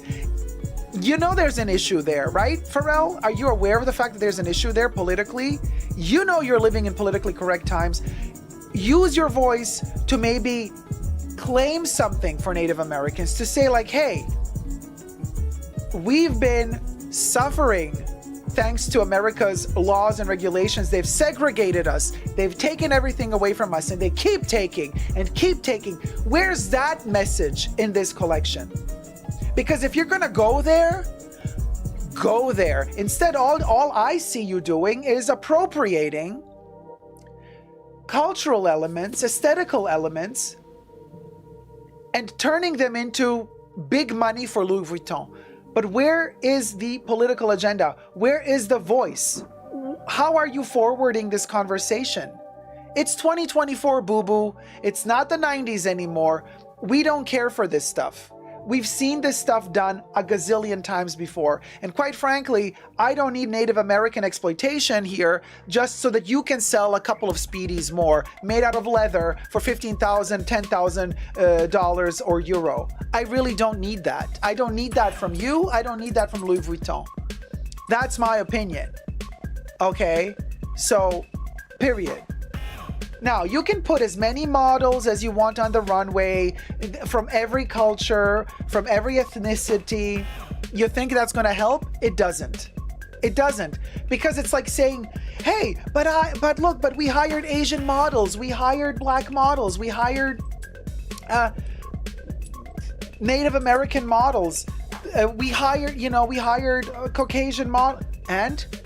Okay, you hired those models. So what? That does not change the fact that you made a Western show. Why? Because you're an American that has come to Paris to be the artistic director of a French brand. Wow, you really did something there. It's lacking all integrity completely. And it's so lazy on top of it all. It's like so freaking lazy. Out of all the, listen, things like this, themes like this, topics like this. Somebody sent me this photo and said, look, Dacob, he copied you. Why? Because of the hair or the glass? I would not wear, well, the cardigan I would wear with flowers embroidered all over it, but that's a whole other can of worms. But what I'm saying is, this has been done a gazillion times before. There you go. That somebody said that looks like me. Okay. Gazillion times before. And so now you're taking over this fashion house. And this is all you bring to the table? You thought this was edgy? I really think he was just trying to serve Karl Lagerfeld. He really thought he's like, a genius like Karl was. And he's like, let me do, Kev says, oh my God, I see that too. It looked like me. Pau says, I live in the American West and would never, ever wear this. Vicent says, even the bags are ugly. I'm reading the chats, you guys. Gladys Rivera says, I wasn't expecting this from Louis Vuitton. Gosh Get Alive says, Beetlejuice, Beetlejuice, Beetlejuice. Rachel says, I was wondering if Pharrell had native background or if he was misstepping with appropriating. Here's the point, Rachel. Even if he has Native American background, even worse, because there's I again. It's even worse because what a way to let down your people. You get such a huge world platform to deliver a message, and this is all you deliver? This is not a message. So if you do have Native American background, deliver a freaking message. What message is this? This is nothing. This is just like, look, it's cutesy, it's cartoony, buy it, buy it, buy it. I am fabulous. I am the new Karl Lagerfeld for Louis Vuitton. Buy this, make me even more famous. That's all I get from this. I get nothing more from this than that. Tanisha says, I just want to know his sales results. The fake balancing rock is just tacky, says Corey. Oh, Selena wants to know what the audience chairs spell. I don't think it spells anything. Even that no thought was put into. Maybe somebody's gonna step up on the top, so in between the audience now after the show. I don't know. It's not a message, it's a mess, says 5 Foot Nothing. Oh, MMM, great comment. MMM says, this is giving Pharrell for Pharrell. Grief and High Delight says, nobody's benefiting from this other than him and Louis Vuitton. El Soleil says, I'm wondering about the seats. By the way, everything I say in this video is for entertainment purposes only, not rooted in truths or facts. Everything's alleged and just my opinion, just to be very clear. And now it's snowing? Was it snowing? What about... Was that artificial snow? You're totally right, Dacob, says Emanuela. Thank you. Stefan says, at least he did bought yet bring out horses. Oh, he did not bring out horses. Oh, now it's snowing in Texas. Oh, they changed the screen. Now it's snowing in the West. Is that his political message? Is this the climate change? By the way, it just snowed in Texas yesterday again. FYI. But what? It's snow because it's a winter collection. Oh, I see. So you needed to add a little bit of snow because after all, It's a winter collection, so you couldn't just show the sun all the time. I see, Pharrell. Well done.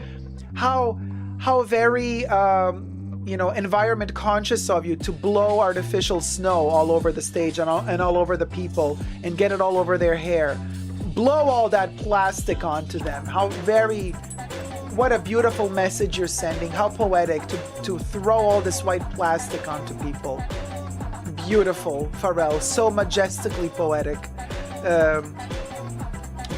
Patricia says, where's the troll guy from before with the trash comment now when we need him? That's a good one. We had a troll earlier on. That's right. Pharrell for Party City, says Mahora.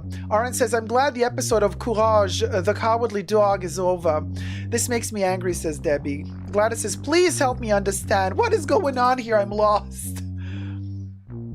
Corey says, it's not plastic. It's soap suds. Well, they've done this at the Grove in Beverly Hills last winter when I was there, and they kept blowing the snow. It was not foam. Let me tell you, I don't know what it was. It stuck to me, and it did not leave me for 2 hours. It did not melt away. It stuck to everything. People were running towards the fake snow. I was like, why are they doing this? Why are they doing this? Spaghetti Western meets digital nightmare, says Jolie's simple opinion. Aisha says, oh my God, I'm going to have nightmares tonight after watching this. Kev says, I literally just fell asleep. My Speedy leather, my Vaqueta leather, in that fake snow. Oh, look, okay, hi for, yeah. You're praying that, oh gosh, you bowed down. The fake, oh God, you thanked God. Yes, of course you thanked. Of course. Don't bring God into this, Pharrell. Please be more humble than that.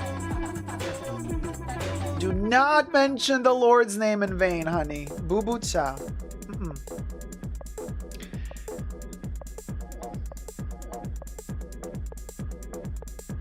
Oh, I can't. I'm sorry.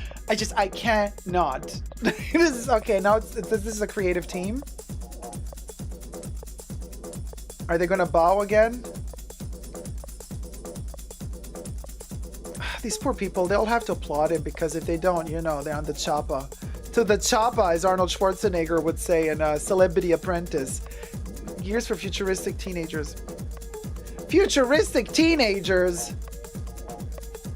Pharrell, in which world do you think a teenager is going to spend $15,000 on a bag? Oh my God. Here comes the message. I do believe we got Native Americans. Or no, wait. Hold on. Isn't that Peru?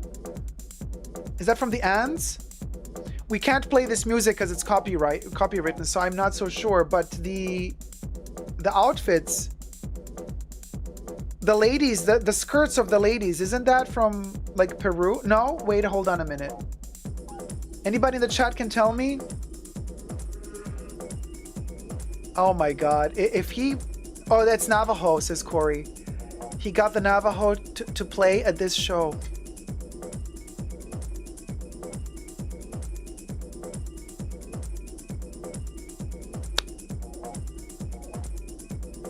I guess they paid well. I hope at least they paid them well. I hope at least they paid them well, because honestly, this is an issue that how Europeans, the assholes, the colonialists, how they managed to trick the Native Americans back in the day. They got them hooked on booze, on alcohol, on the drugs, and then they won. That's what Great Britain did in China as well with the whole opioid crisis. Honey, I know my history. And now it feels like it's all over again. Like, here, let's pay them to play a song during this shenanigan of a show. And Joyful Remorse says, and stole their kids too. Exactly. MMM says the Native American band was the cherry on top. Rhea says, remember back in summer 2014 when Pharrell had to apologize when he appropriated Native Americans? IYKYK. Selena says, I apologize on behalf of my twisted ancestors. Selena is from the UK. Kev says he probably showed up at the atelier for a total of 5 minutes and harassed his design team with endless inspirations for them to copy. Grief and High Delight says had them there for less than a minute. Yeah, that too. Mom of Two Boys says, I did like some of the speedies. Well, good for you, girl. Main Mom says, oh, wait, hold on. Let me scroll up again. Main Mom says, not just Navajo, it was an intertribal group of performers. Thank you, Main Mom, for pointing out, or how do you say it? For correcting that. The only good thing was the first speedy, says Manti. This was gross, says Carrie. Alexandra says, the show was to pay tribute to Native Americans and black cowboys. Okay, Alexandra, do you think that the tribute was paid? Was the tribute, did it work? Oh God, Dacob, you're so right. It's reminiscent of the sordid colonial past, right? Teresa says, oh wait, no, that one gone. You took the comment away. Broadcast Mountain Collection 2024 says RN. I take the third model and I'm content. Do not give me those clothes, thanks. Okay, Mahones wants a bag. There were a few shirts and jackets I liked, said Andy. This collection was sponsored by DH Gates, says V-Sense. And there's a thought. Here's a thought, says Yvonne. Get children to design outfits and then make them. I bet they'll sell better than this collection. Oh, the shade. Oh, Alexandra says this was what the Guardian newspaper reported. Since when do we believe what the Guardian reports? We read it, and good that we do read it. And we do report sometimes on what the Guardian reports, but should we trust the media? You do you, boo. I personally stopped trusting the media a long time ago. Madeline says, if you want the cowboy look, why buy from a French brand? Carl's Dallas was, in comparison, genius, like Chanel in jeans. I agree with you. I agree with you. Corey says, my husband is Native American. He says, please don't think that the natives here all sunshine, lollipops, and rainbows. We were getting high drunk, kidnapping, eating people. We weren't perfect, says Corey. Miss Taffy Pool says, hey, Main Mom, spent a lot of time in Eastport. Selena says, I don't think people read The Guardian that much. Teresa McGuire, the price of the leather speedies is atrocious. And he says it's the future for teenagers, fashion for teenagers. Like, teenagers wear. Mahora says, Corey, your hobby sounds interesting. Angie says, sorry, I have to leave now, but I love your commentary as usual. Dacob will watch video later again. Thank you so much, sweetie.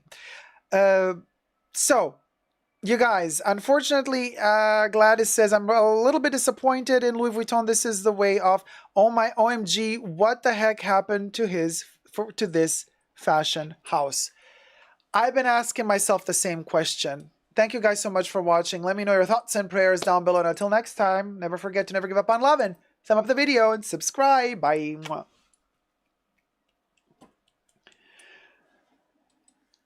MMM says, Alexandria, the inspiration was appropriation. Thumb up the live stream. We got 300 people watching and we got a heck of a show still to go. 250 likes. Let's get to 300 likes. Louis says, well, I stay my cowboy boots. So this is the thing. Let's see. Z Fast Arch says bye. No, we're still here, babes. Just that segment was over.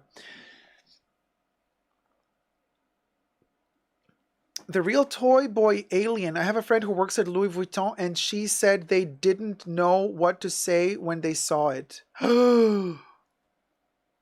Hey, Don Donuts. Was it that bad? Wow. Wow. Hold on, let me scroll up a second. Gloria's, I missed... Gloria says, Dacob, how do you think sales will go for the apparel?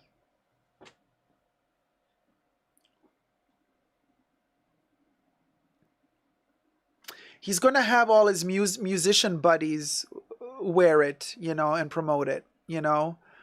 So the American musical scene is going to rock his collection. And I think that that's where a lot of that culture is going to buy into this collection.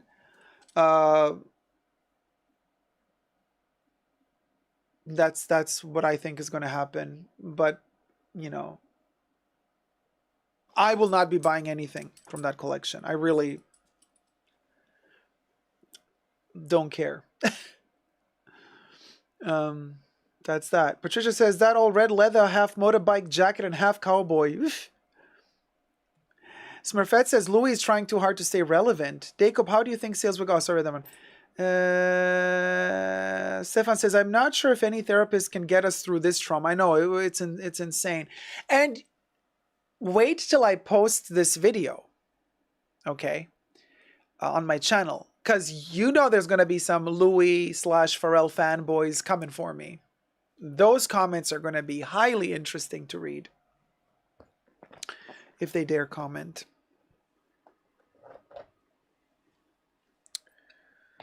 Because, you know. All right, am I missing something? Okay, I sleep well, sweetie.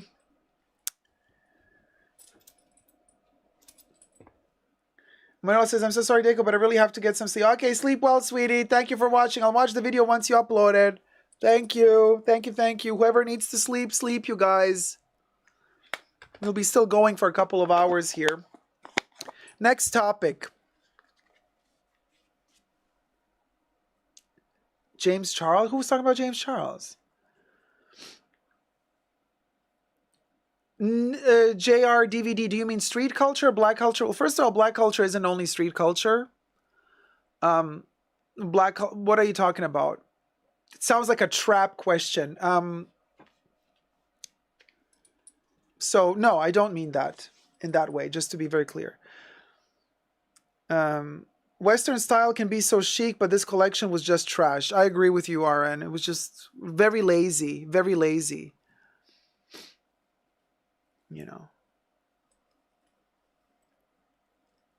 Yvonne says they should have held this show on April 1st. David says this is for people who would never go to a thrift store, but who want that thrift store vibe, but for expensive. Hey, Letty, how's it going, my love? Peter Richard says, I love you, darling, but if you don't like this Louis collection, it's you that is stuck in the past and becoming irrelevant.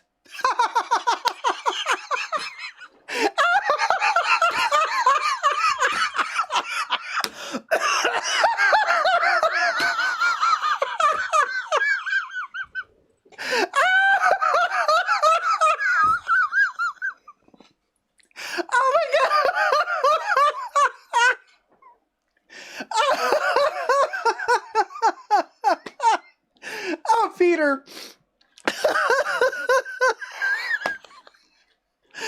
Oh man, cheers, sweetie. Oh, I needed the laugh.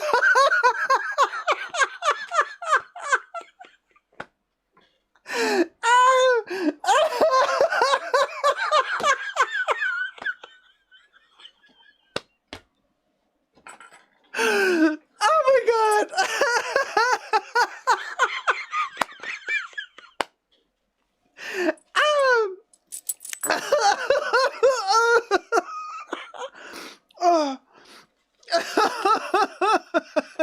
Liz M says, Pharrell, is that you?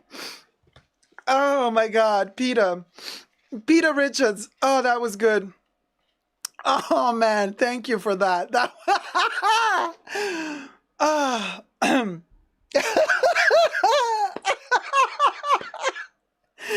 This is how I laugh usually when I read a troll's comment, because Mandy says yes, because nothing screams future like a cowboy.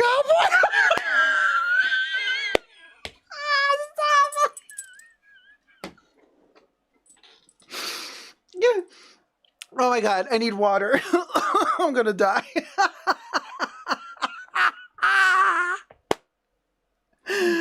Oh, that was good. Wait, let me go. Space Cowboy. Oh my God, what is that? Cardi B's voice. Oh my God, that was hilarious. Can you believe? Child, let me pour some water. That was good. That was good.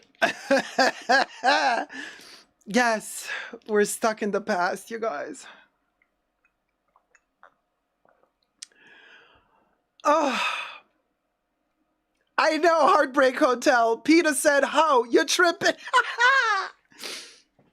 Oh, whew. Oh, that was good.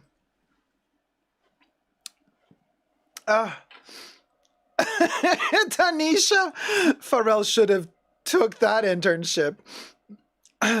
Kuro says, maybe that was the joke, LOL. I know, right? Well, it was hilarious. Seju says, cowboy is in winter? Yeah, groundbreaking, right? Ella Louise says, I needed a sip of me coffee, hun, right? Mahor says, the future is cowboy butts, the house down. Oh, Terry says, it was hilarious. Jolie says, some people call me a space cowboy. Some call me a gangsta of love. Some people call me the space cowboy. And the next reading says, do you think he was appropriating or was he critiquing Hollywood's depiction of the West in the 50s? You really think Pharrell thinks that far? And that deep? Kev says, guys, I think we scared him away. Some call me Maurice. And that's how the song continues, Debbie. Right? Jared DVD says, I like Pharrell, not a huge fan of or a fanboy by any means. I think he's creative and talented with a strong design team behind him. As a marginalized person of color, Pharrell becoming a creative director means a lot. Now, you see, no, I don't agree with you. I'm not a person of color, so obviously I cannot say much, but I can tell you this. I can tell you this. I can tell you this.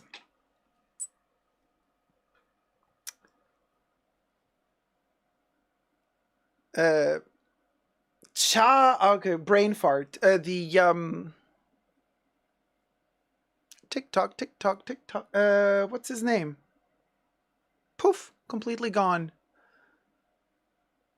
Oh my God, you guys, the off-white designer who passed away. Why? Can't remember his name. Somebody tell me that. Virgil Abloh. Thank you. I am Kitana. Now, when Virgil Abloh was appointed artistic director at Louis, now that's a moment. That's a moment. Exactly. I am Kitana. Virgil made me proud. Pharrell missed the bar, and I'm a person of color. This is when Virgil Abloh was appointed artistic director at Louis. That was a moment for all black folk to be like, this is cool. This is cool. This is pushing the envelope. This is a moment. This is a moment in history. And it was a historic moment. We can like or not like Virgil's collections for Louis, irrelevant. But Virgil Abloh making it to Louis Vuitton, that was a moment. Pharrell making it to Louis Vuitton is like a famous person who's a famous musician making it to Louis Vuitton. And Louis Vuitton profiting off of them to get all of their fans to buy the stuff. That's what it smells to me, you know. But Virgil, different story.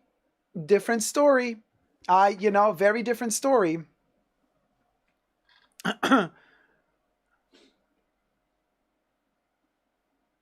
Virgil had the vision. Virgil had the substance. Virgil also had that subtle, also political message woven into his collect. There was substance there. There was heft. And it felt like an evolution. It doesn't matter if you liked his collections or not. That's irrelevant. We're not talking about whether we liked the collections or not. But it was an evolution. It was a progression in fashion. Okay. It was a different type of pushing the envelope. That was a moment. Pharrell is not a moment. Okay? So, just saying. Just more proof, Katie, that they care about sales and not the fashion. Yeah. As a person of color, says Grief and High Delight, Pharrell did nothing. The only reason he got this gig was because he's Pharrell, not an up-and-coming fashion maven. Exactly. He's famous. And bingo. I am, Kitana says, exactly. You are 100% right, Dacob.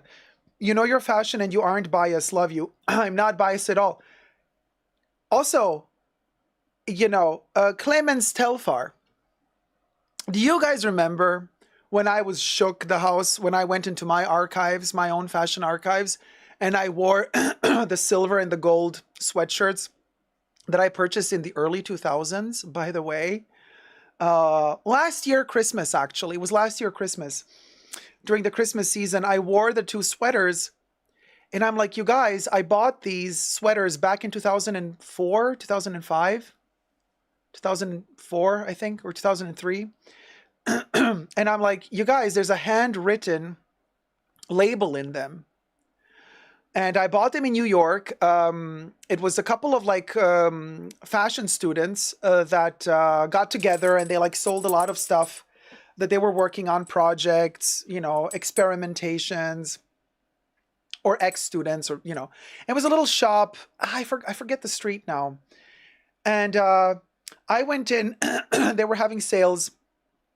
And I saw these two sweatshirts, one gold, one silver. I bought both. I wore them a couple of times for some photo shoots. Then I archived them. Now, like 20 years later, I find out they are Telfar. Except back then, he didn't have the money to invest in stitched logos, you know? So he wrote the logos by hand. I showed them to you in the video. Clemens is a genius, not just a marketing genius and a sales genius, but he's pushing the envelope. Melanie Rice says, I remember you showing them. Dacob has had Clemens Telfar in his archives for 20 years.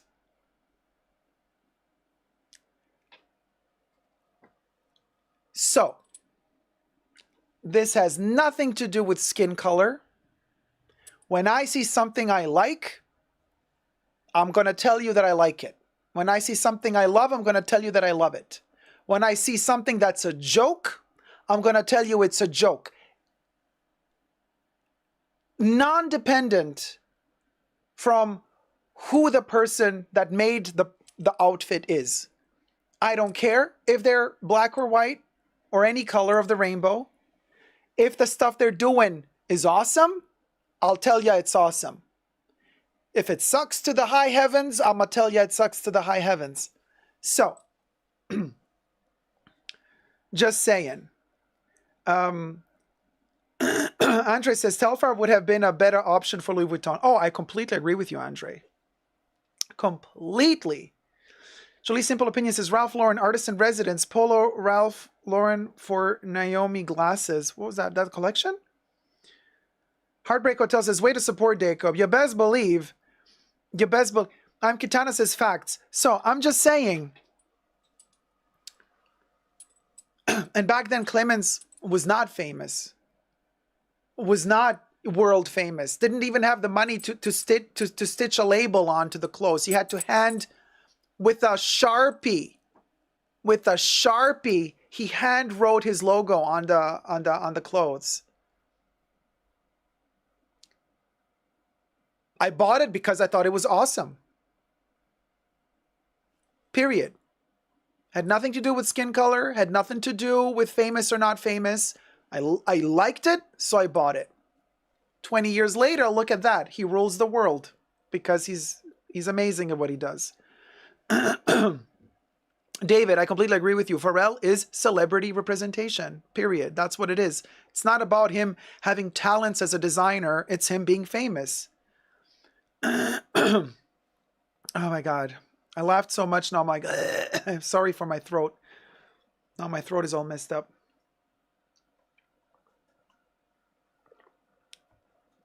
Pharrell is more like an influencer. He feels like an influencer. You know, the whole thing is like an influencer campaign. The whole Louis Vuitton show feels like an influencer campaign. It doesn't feel like fashion. It doesn't feel like substance. It feels like Instagrammable moments.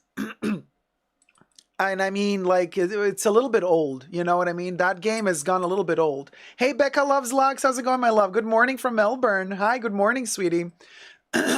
Katie was watching somebody today. And that somebody said that their boutique still has leather speedies in stock, despite being told she would need to pre-order because they would sell. Yeah, I was telling you this too a week ago in my live stream. Melissa says, I can confirm leather speedies are available on the Sydney floor. Of course they are.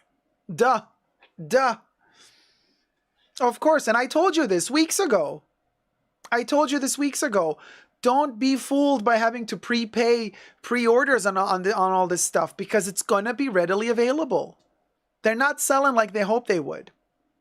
Somebody sent me secret screenshots of the link for the private sales at Louis Vuitton for the co-workers. Yayoi Kusama, the whole shit is there at dumping prices because they didn't sell out. Patricia says that's priceless, Dacob. Plus you have a great eye. Thank you, Patricia. You know. So, well, it's worked. He's influenced me to ignore Louis Vuitton, says Yvonne. Oh, the shade. Kev says, same game as Lindsay Lohan for Ungaro. Oh, Lindsay. At least she's a great actress. Mahora says, Rachel said she added you back to the group.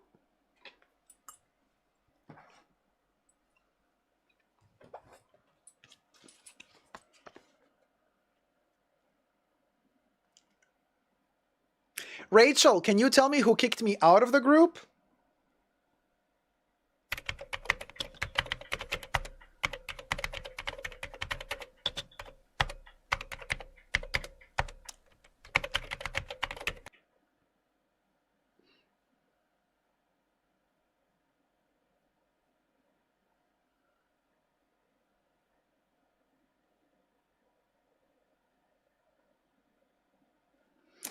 Why am I not in the request folder anymore? Now I can't open this. If I open this, I'll be visible.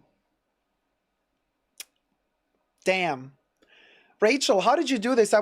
Rachel says, I don't know because I haven't been paying attention to the chat. Sorry.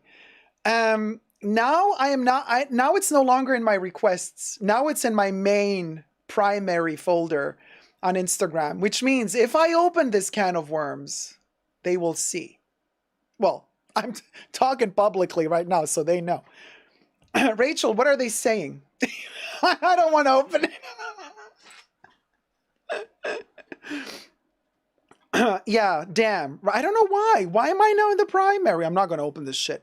Rachel, be my spy. What are they saying? Stefan says, I think the main point of this collection was to make it so bad no one at Canal Street would bother to copy it. Oh, the shade. Oh, Louis, there's a lot of tea you missed at the beginning of the show. Thumb up the live stream, you guys. Tick Complex says the whole collab is giving money grab. Yes, said it. You know, it's actually really insulting to think we're just going to buy anything just because a celebrity is attached and for an inflated price. Thank you. Thank you so much. We're almost at 300 likes, you guys. We're at 274 likes and we got over 300 people watching. So I'm really bad at math. So we need 26 likes. Let's do this. RN says they're comparing sizes. Okay, I'll see if I can send a different way. No, Rachel, you can't. No, you've done it all. You've done the deed. Now you need to just read and tell me what are they saying.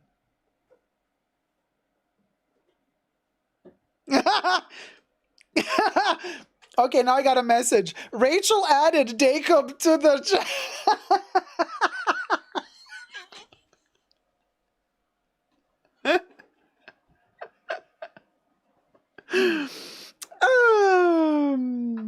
yeah. SPF SD says, just FYI from Paris today, I've been told apparently Pharrell's first collection was the most sold men's Louis Vuitton collection in records. Who told you that? We need receipts. Who told you that? Exactly. And what receipts, what proof do they have? Oh, send me screen grabs. Yes.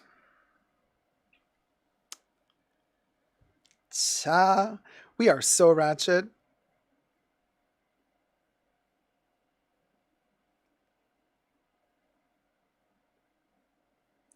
Like, okay, what? Oh, after dinner. Okay, you'll send it to me after dinner. Zeitgeist, you haven't been around in the fashion bunker long enough, I see, because if you're going to ask me what I think of Daniel Roseberry,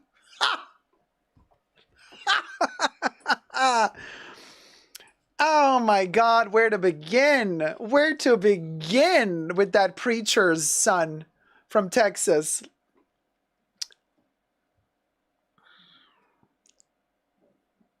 Oh, one doth wonder. One doth wonder. What knees, how many times he's been on his knees praying. 291 likes. Let's get to 300 likes, y'all. We need 9 more likes. Jolie says, it's easy to sell out when you make 20 pieces. Ooh, Jolie.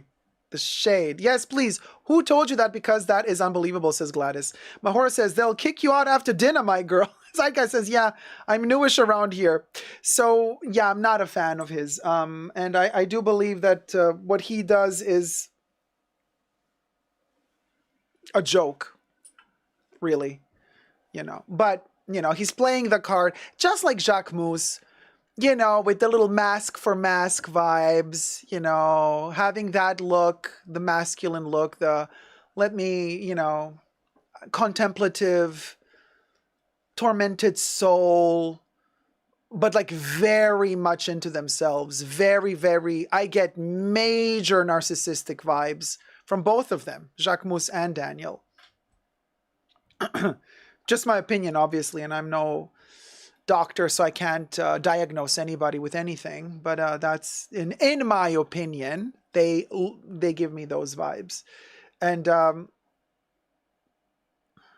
Selena says, Dacob, I wouldn't want to get on your bad side. You are killing egos. Yes, I know. We need 2 more likes. I can't repeat it every 2 minutes. It's annoying me and the people watching. So we need 2 more likes to get to 300 likes. Jacques Mousse with the neck beard. I know, the neck beard. When Dee said that, it looks like a carpet. Okay, so Jacques Mousse's beard, and I know some guys are really into that. And you know, the mask for mask, please spare me. Spare me, you testosterone-driven baboons. Spare me, okay? The hair that begins here, covers the face, goes here, then goes all the way down, and then just keeps going. Okay? It keeps going. I don't need to date a carpet. Okay. You know, some people might be into that. I don't need a carpet. You know, I have a carpet at home. I don't need another one. I don't need to layer carpets. Oh, Yvonne. Well, his collection won't be getting lucky, like the song. I see what you did there. I agree. The tormented are basically narcissistic. Authentic people admit they want to be happy. Exactly, JJ. That's the whole point. Now, oh, Wolverine, we like Melissa. It's a different story. Miss Taffy says, thank God I transitioned and don't have to deal with mask for mask anymore. Miss Taffy, way to go. The mask for mask. It's so tired. It's so tired. And like really, really quite a few steps down the evolution scale. It's like, girl, come on. Yeah, downstairs carpet is enough. 314 likes. Okay, we did it, Joe. We did 300 likes. Let's go for 400 likes. I find chest hair so attractive, lol. Chest hair is limited to that spot. Would you like chest hair that keeps on growing all over the neck, into the face, and above to the head?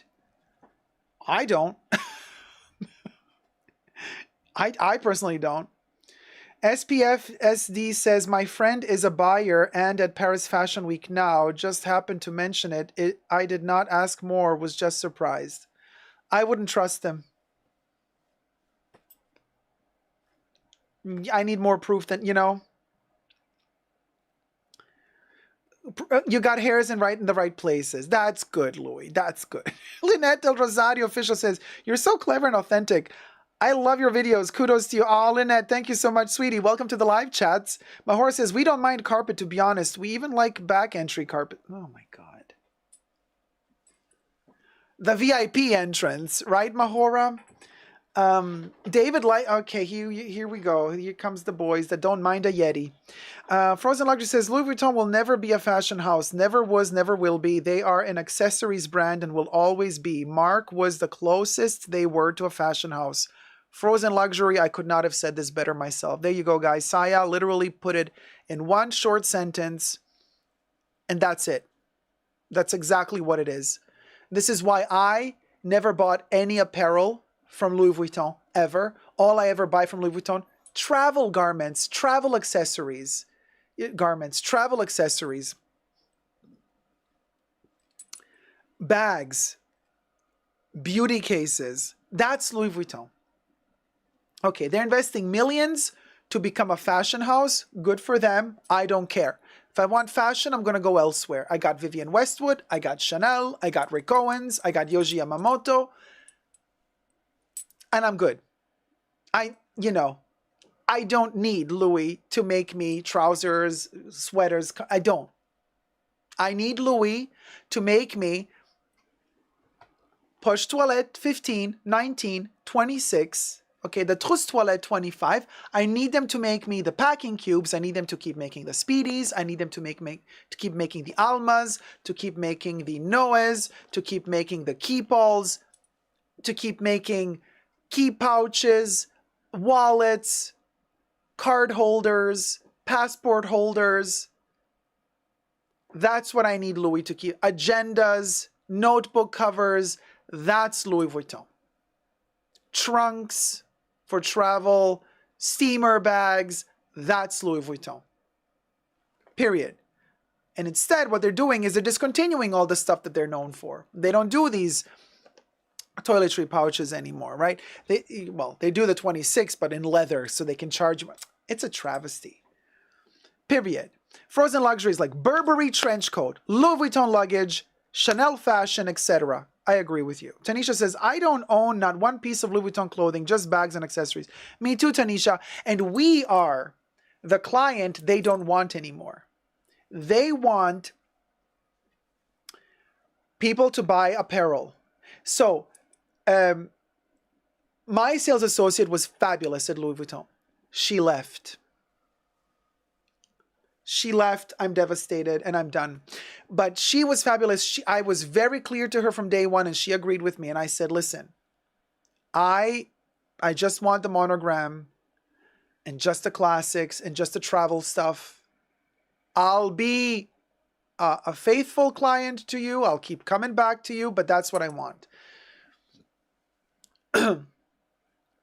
Made an exception once. I bought a scrunchie. Loved that scrunchie. I bought a scrunchie. That's it. And we're done. She left and they assigned me to another sales associate. That sales associate started bombarding me with copy and paste, emails in which they were writing me, oh, Monsieur Dacob, we would love to show you, to present to you the new fashion collection that's going to launch, blah, blah. You're going to get an exclusive preview of it where you can pre-order pieces, clothing. Come to show. It's something special. We're offering you to see the collect. Honey, I didn't even answer. I didn't even, answer to say, oh, thank you so much. No, I'm just a girl. Leave me the F alone. You see my purchase history. Be professional. Before you write me some shitty copy and paste crap, look into my purchase history and see what I as a client am into. Don't push that shit on me. You see exactly what my purchase history is. And you see that I've never purchased apparel. So stop trying to push it onto me. You're just pushing me more and more away from the brand. In fact, since my sales associate left, I did not go back to Louis. Period. Because I'm like, ugh. Now I gotta, look for another sales associate. Like, who am I gonna, who? I need to find someone who's gonna be good enough. Who's gonna understand the intricacies and, the heritage of the brand the way that I understand and see the heritage of the brand. But pushy sales associates as RN are awful, especially if they are snubby. Oh, so annoying. Corey says, no school like the old school. Baby, that's it. Oh, Deborah C, thank you so much. Blue bow looking fabulous. Thank you. Thank you. It's a cutie, right? It's 11 years old. So, speaking of the stuff that I love,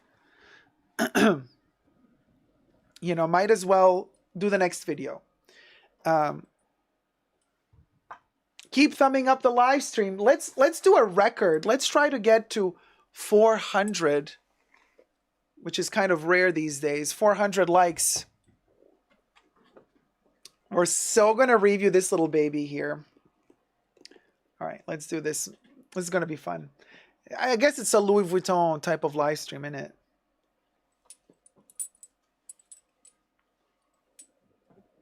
Okay.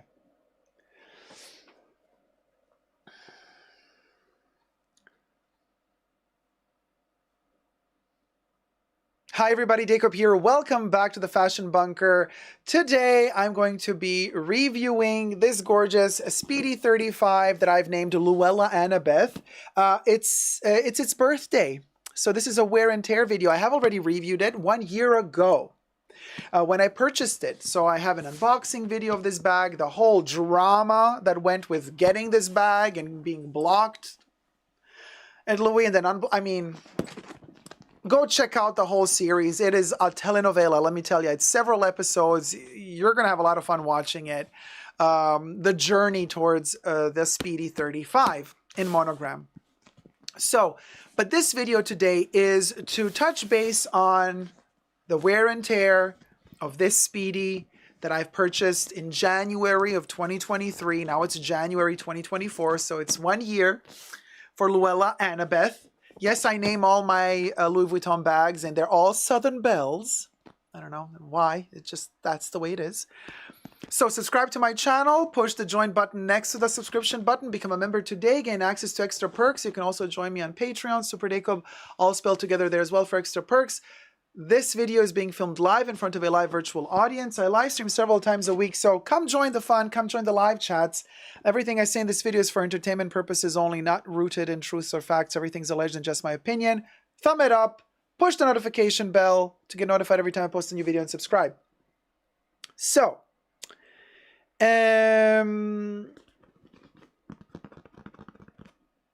now,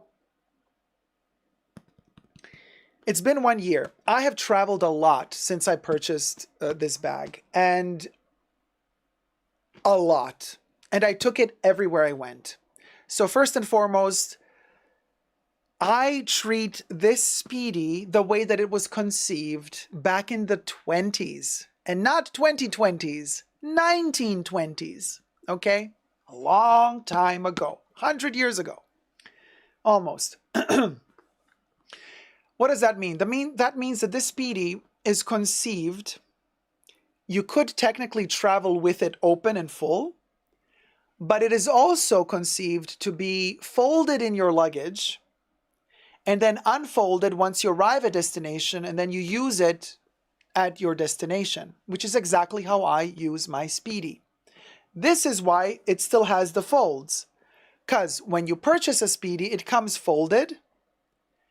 And then usually people open it up and then it just stays open for them, and it loses the folds. I keep folding it up because I travel a lot. And when I travel, I put my Speedy in my luggage. Not the check-in luggage. I put it in the carry-on luggage, in my backpack or in my trolley. So it's always with me. It's always folded. It weighs virtually nothing, so it's perfect to take in your hand luggage and to protect it. I personally don't feel very comfortable lately, you know, traveling around with huge Louis Vuitton logos. Just don't feel comfortable. So I fold it, put it in my backpack. When I feel safe, I take it out and I use it. So that's the first thing to note, that this is why we still have the folds. I always fold it when I travel. Now, when I arrive at destination, I usually either put my jacket in it to stuff it or a pillow or something. But when I am home, I have a special little pillow just for my Speedy.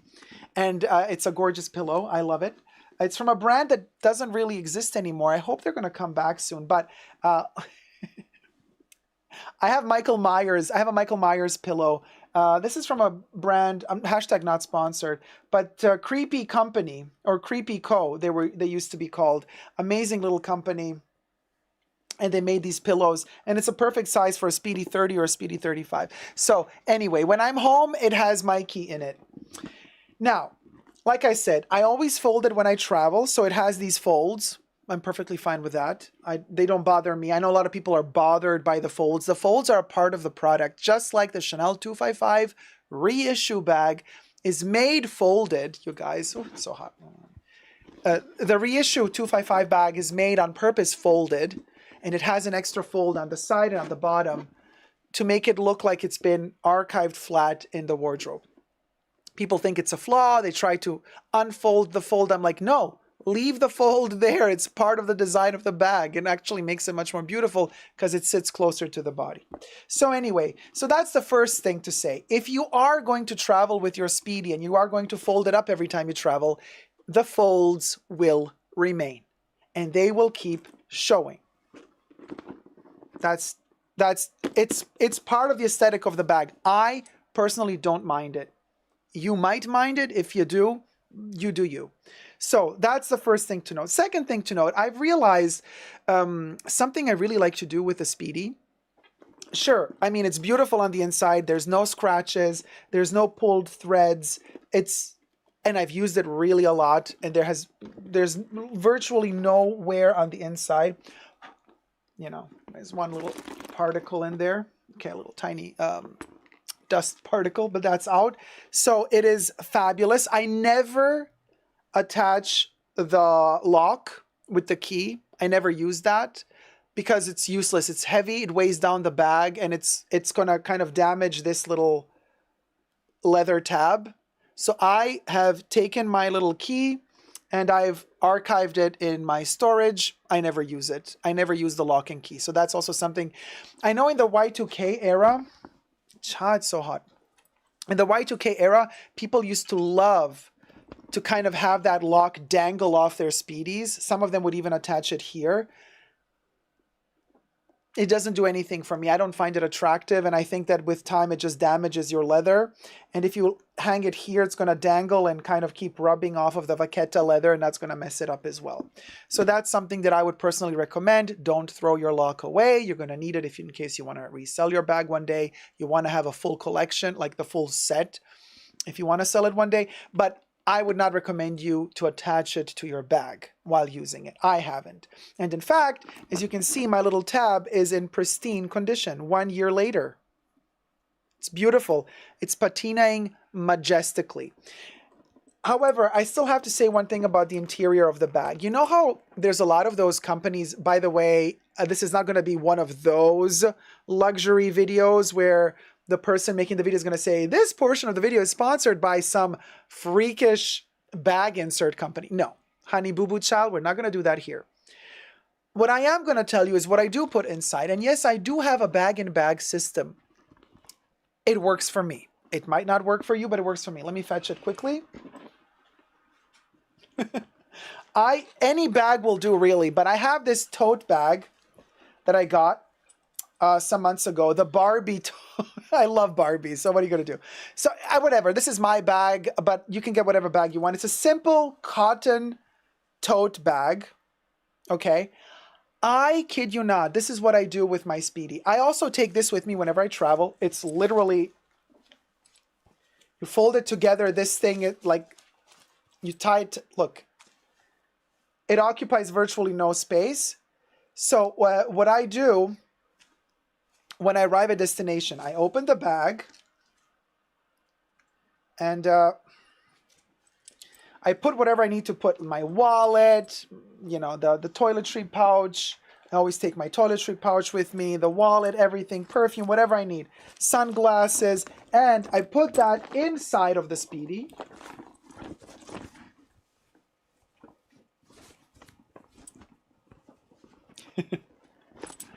So this is how I do it, okay? And then I just kind of seal it. This way, I keep the Speedy always super clean. And when I come back home and I need to, you know, clean the handles or what have you, I just open it up quickly, pull out the Barbie bag, and the Speedy is completely empty. This way, the interior stays clean. Super clean. I have no issues with the interior inside, and the stuff you put inside doesn't stink up the bag. I mean, not that I have stinky stuff, but you know how some things have their own smell, and I don't want the Speedy to take their smell. So I always have a bag in a bag concept, and that's what I'm telling you. You don't need to spend a lot of money for these crazy bag inserts that have the shape of the bag and the size of the bag. That's all just, they're all just kind of trying to push these expensive things on you. You don't need that. You know, just get yourself a cheap little tote bag. You know, spend however much money you want to. I don't think you need to spend a lot of money. Mine was $5. So this thing was $5. And that's how I do it. Always with my Speedy. And it really preserves it. It saves it. And it doesn't weigh almost anything. And you just boop, pull it out and you're good to go. Now, why do I pull this stuff out? Because when I come back home, I always clean the vaqueta handles. So, like I said to you, I've been wearing this bag a lot. I was careful. Every time it rains, I don't wear it. I don't use it. I think 1 year of patina is not enough to go into the rain. I don't think so. Not yet. But so this is where we are with the patina. Look at this gorgeous. It's getting a patina. Definitely is. But it's a beautiful, look at this patina. It is so beautiful.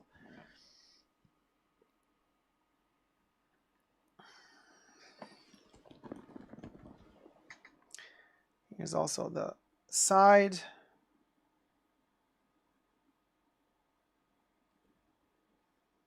One side of the bag. And then the other side.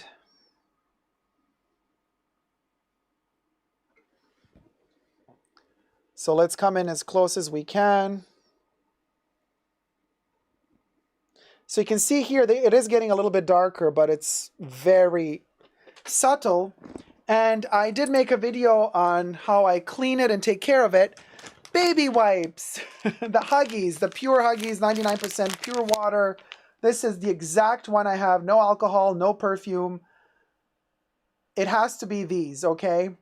And I use them after every time that I have used my Speedy. So it does, you know, of course with time it gets patina, but so you take one of these out,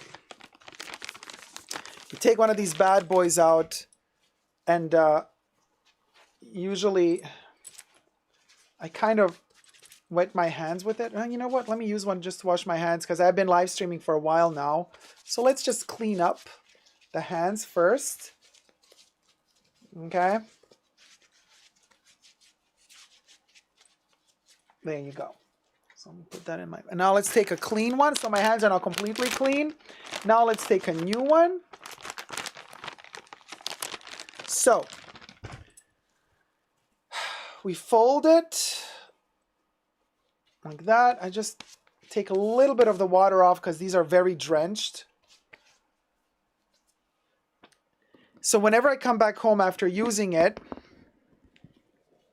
I fold it. And this is the area where, you know, it has the most issues. So we go over it. And yes, this is wet and it's going to look terrible now. You got to do it consistently. You know, keep, you know, don't like press too much on one spot without pressing on other spots. Like make it, there you go. I stopped, because I don't touch these parts anyway, so I stopped kind of washing this little pull tab. So now, you see, we've made it wet. So now it looks darker, but it's going to dry out. And then when it dries out, there's no stains left. Oh, it's already drying. Perfect. So this way, we have preserved the clean aspect of the vachetta. It slows down a little bit the process of the patina, but it at least allows for the vachetta to patina evenly and to transition into that beautiful honey texture rather than transitioning into that, like in this area, completely black, and then here a lighter patina, which is what usually happens when somebody uses their vachetta speedies and never cleans them properly. You kind of, all of your oils and dirt tend to kind of just sedimentate in this area here, and this gets really black with time, and the sides stay more honey gold. But this way we kind of avoid that blackening too soon, and it gets a beautiful patina, right? It's slowly patinaing, and it's been a year now, right? And I can say after a year of wear, and I mean wear, like this thing has been in my suitcase, in my backpack. I've been going through many different cities in the world. It's been in cars, in trains, in planes. It's a workhorse. It's a power horse of a bag, and I stuff it to the brim with a lot of stuff. It's a 35, so a lot of things fit in here. A laptop computer fits in here, you know, the smaller size, the smaller type. A lot fits in here.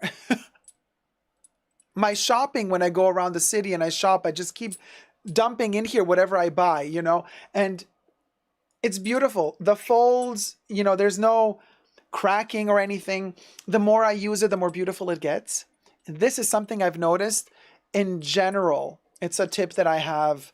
I know here's the thing. When we buy new from the Louis Vuitton shop, especially monogram canvas with vachetta leather, we have an issue that we're scared of it staining too soon.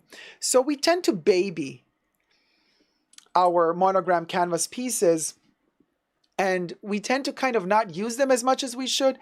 But here's the thing, you guys. Don't be afraid to use them.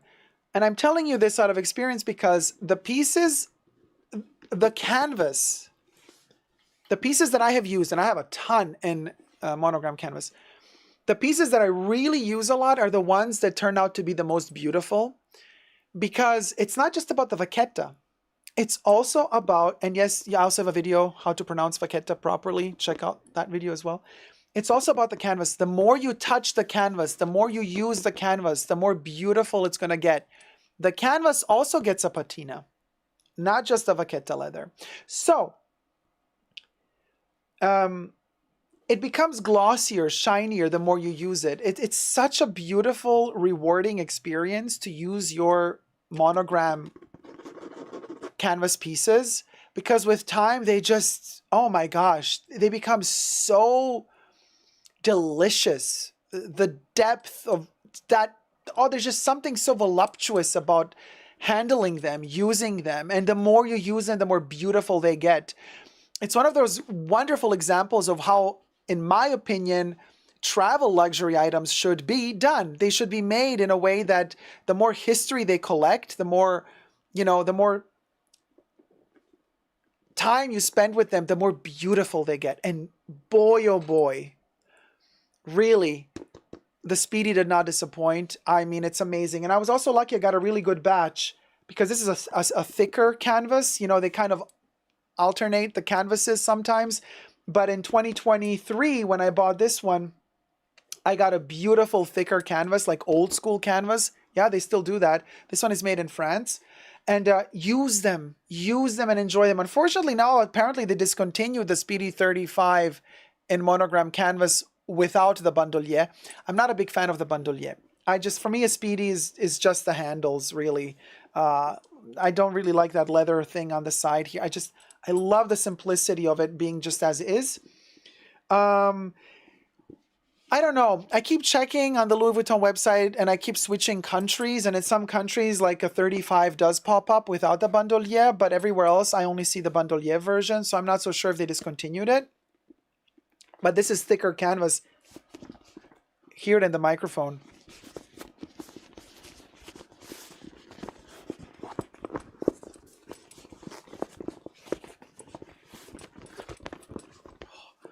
It's that sound, you guys. I know it's ASMR moment. Some people don't like ASMR.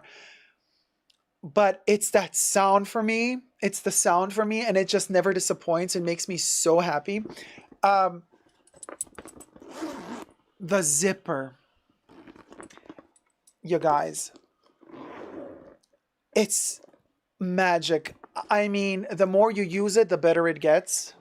That's a Louis Vuitton zipper. When you first get them, they're a little bit stubby. They're a little bit, you know, stubborn. You got to pull them a little bit hard. No pun intended. Thumb up the video if you're loving the ratchetness. But look at this. It just flows. It's so smooth like butter.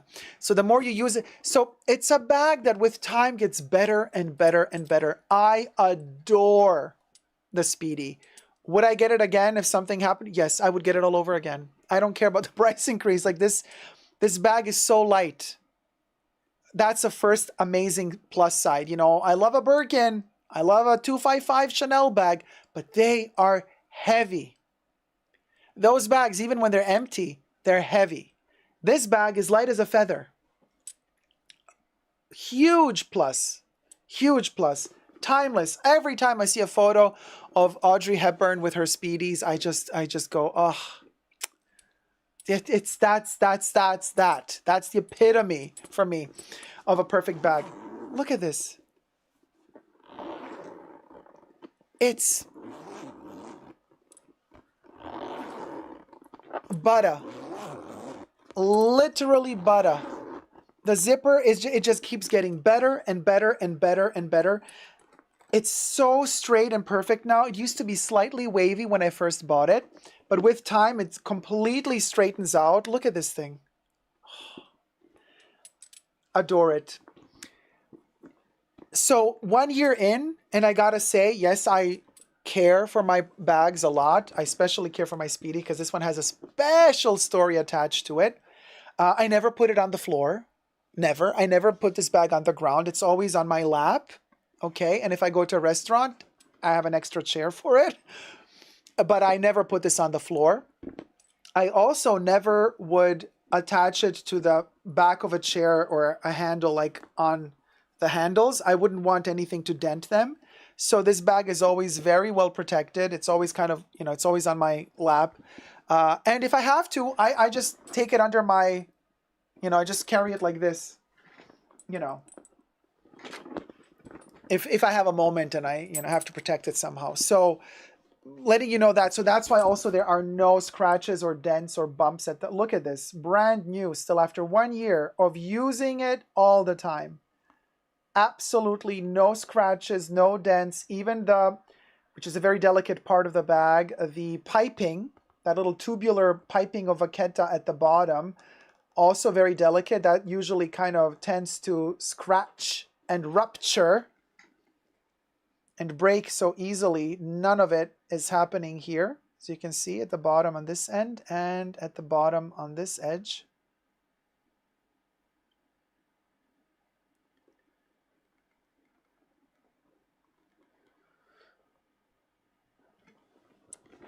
So that's also an aspect you can see. You can protect your Speedy very well if you know how to do it. And I'm giving you tips how to do it right now.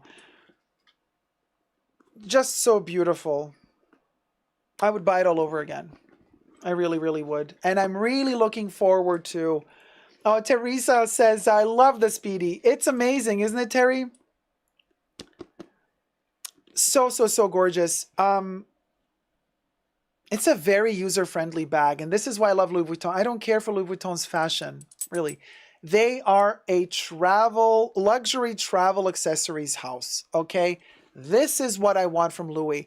And the fact that they're discontinuing all the sizes of the Speedy and making it more hard to find, but they're like pushing you to buy their leathers and their clothes. They're shooting themselves in the foot. This is their legacy. This is what they know how to do, and they're really good at it.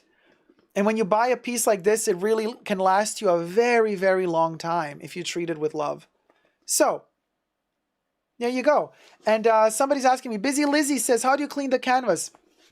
I, thus far, didn't need to clean the canvas. Like there was no issue with the canvas, but the canvas is waterproof, you guys. You can also clean it with the same baby wipe that you cleaned the handles with, that I've just shown you. You can also wipe the canvas with it, you know, but you can also take a little bit of a tissue or toilet paper, put a little bit of water, no detergent, just water, plain water, tap water, and just wipe off whatever stain you might have on there. It's very user-friendly. The canvas, super user-friendly on the outside. The inside is a different story. Try not to get your inside wet, because this is a, you know, textile material. You don't want to pull it. You don't want to scratch it. You don't want, you know, threads to get loose in there. So be very careful with the interior. I would not wipe the interior with anything wet or humid or moist. That's why I'm telling you, put a little tote bag inside and use this as your interior to protect your interior. No need to buy expensive inlays. So, 1 year in, and Luella Annabeth has been amazing. I am super happy, super glad that I got it. And I would highly recommend a Speedy to anybody. It's a timeless bag. And whoever tells you that you look basic with your Speedy, they have no clue what they're talking about. You know, just drop that friend like a hot potato and move on to better shores and better people who get it. Because this is an IYKYK fashion moment, style moment, timeless heritage moment. IYKYK. Thank you guys so much for watching. Let's see if you like this video, you know, enough, and you have interest in videos like these. Who knows? I might just make a part 2 next year. You know, like the 2 years wear and tear, or the second anniversary, or the second year birthday of Luella Annabeth next year. But thank you so much for watching. Thumb up this video, subscribe, and you know, let me know your thoughts and care ideas, how you care for your Speedies in the comment section down below. Until next time, never forget to never give up on love. Love you loads. Bye. Mwah.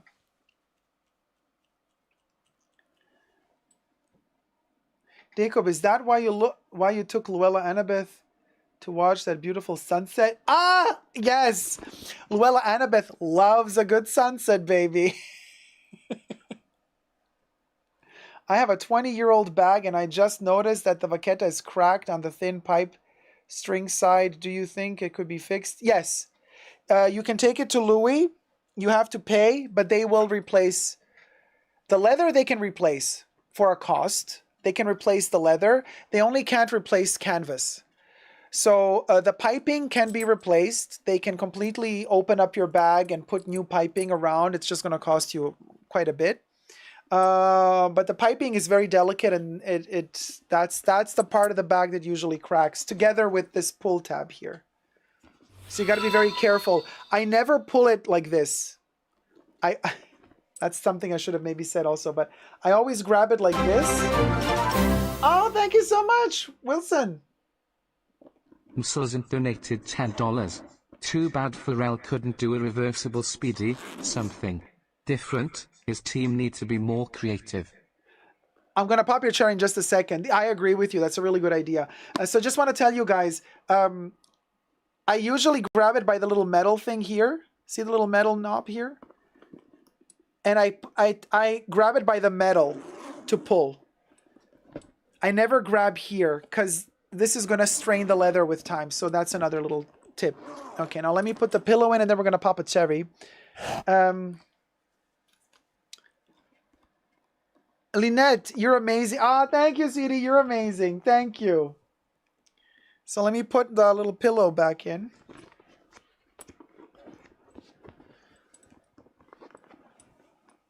Oh, Tanisha says that's me, Miss Wilson. Oh, man, Tanisha. Thank you so much, Tanisha. I'm going to pop your cherry in just a second. Let me just stuff the Speedy again, because I got a ton of things here, and I don't want to mess everything up.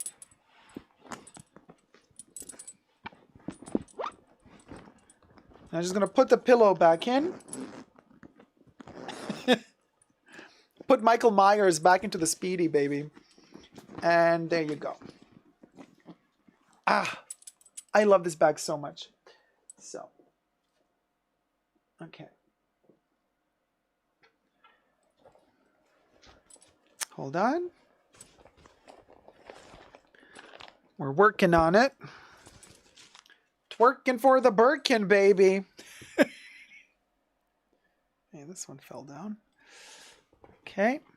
All right. Tanisha, are you ready? Are you ready for the tip and just the tip? Hit it, Bubbles.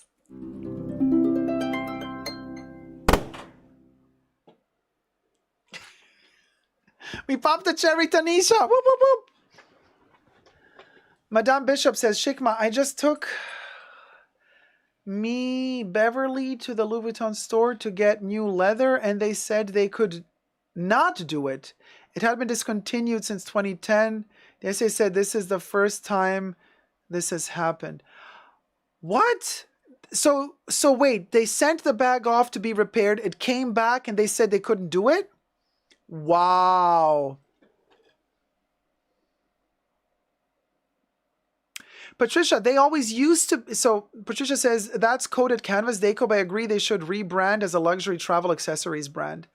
Well, that was their brand. They don't need to rebrand. That was their brand. Now they're trying to rebrand as a fashion brand, but they're not a fashion. I mean, in my opinion only, of course. But you know what I mean.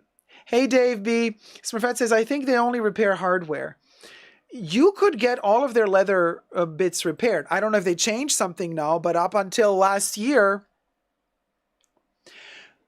when I bought a couple of months ago the pochette accessoires, I told my sales associate, I know that the little leather strap can have some issues. It ages terribly. She said, no worries. If something is wrong with it, we can send it for repairs or we can replace it. So maybe it depends on how willing the sales associate is to vouch for you or fight for you, with the brand. Mandy says, no, they checked while we were in the store. They took a pic of it and asked. Ah, okay. So, but what you're saying is, like, if you brought them a classic, like a Speedy, they would have accepted it to fix the leather. They're not going to fix the canvas. If the canvas is busted, there's nothing they can do.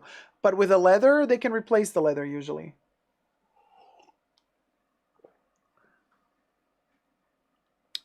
Yeah, Smurfette, but I was also told for my Speedy that they can fix the piping.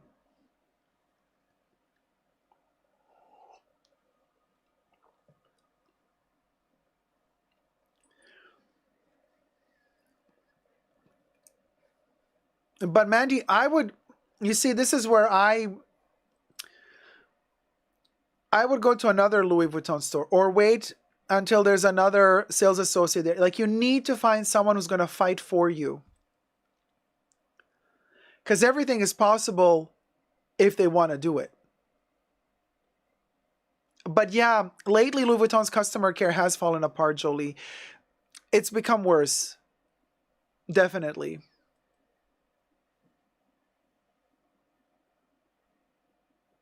Definitely. So let's thumb up the live stream. We're at 335 likes. Let's get to 400 likes. Don't get me started on their hardware, says Kev.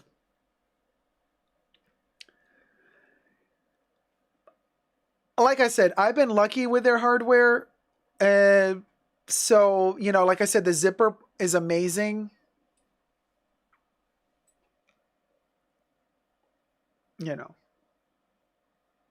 When my old 50 wears out, it's done because I dyed it black in Vaqueta. When my old 50 wears out, it's done because... Oh, you dyed it black. I think they can still exchange it for you. You just got to pay if they want to. Dacob, do you think they would make a repair if I had a bag that was secondhand? Or do you have to be the original owner? Also depends on the sales associate. You don't need to be the original owner. However, sometimes if they are suspicious of you, if they are suspicious that the bag might not be authentic, they might say, if you don't have the original receipt, they might say, we have to send it to prove its authentication. Or, and you got to pay for that. So It all depends which sales associate you find. If you find a sales associate that trusts you, that sees the bag, and they can see immediately if they're not allowed to authenticate the bag for you then and there, but some sales associates, you know, they see the bag and they say, yeah, we can take the bag in to repair it. And usually if they tell you that they can take it in to repair it for a cost, of course, that means that they believe that the bag is authentic. You know, they're not going to tell you that, but you got to read between the lines. So it all depends which sales associate you find, who's willing to fight for you. And also, if they see that you have no customer history with them, they might be a little bit more iffy. You know, they might be a little bit more iffy. And that's that. Especially if it's an older piece where, you know, they don't have microchips in them, you know. So I would try to go there, be very polite and kind of say, hey guys, I know this is secondhand, but I love this bag so much. I would really like to repair it, to zhuzh it up for me. It's close to my heart, blah, blah, blah. Tell them a story, you know, say it's like heirloom, whatever. And see, you know, make them feel the heartstrings, tug at their heartstrings, be relatable. Then they're willing to do more for you, right? And say, yes, of course I'm willing to pay, and this bag is really important to me. Then they might just make an extra effort. I'm not guaranteeing that they will, but it's worth a try, right? It's always worth a try. So, you know, but it's, and I know some YouTubers, luxury YouTubers have had issues about this. There's been like beef online. Some people were saying like, you can't take it for repairs if it's secondhand, but you can, blah, blah, blah. You can. And I can tell you it happened to me. I bought my Keepall 45 Cherries Takashi Murakami, pre-loved. I took it to the Louis Vuitton shop because it was missing a lock. And it had the heat stamping, and I wanted to add my own Dacob heat stamping. So the address tab already had the heat stamping of the predecessor, the owner before me, right? And I wanted to add my initials as well. So I took the bag in. I did not even show the receipt. You know, I just said, hey, I got this off of a pre-loved website, and it's missing the key lock, and it's also missing, and the heat stamping. Could you do me my, you know, on this, like underneath the initials of the other person? And they looked at the bag, looked at me, they see my, you know, they saw that I have a purchase history with them, and they said, yeah, sure. They gave me the lock for free. Okay, they gave me a new lock with keys, and they did the heat stamping. And that was a pre-loved bag. And this is from 2005, so this is before the chips. Okay, so all they had to do to authenticate it, they only could go by the bag itself. They saw it, they knew. You know what I mean? So that's...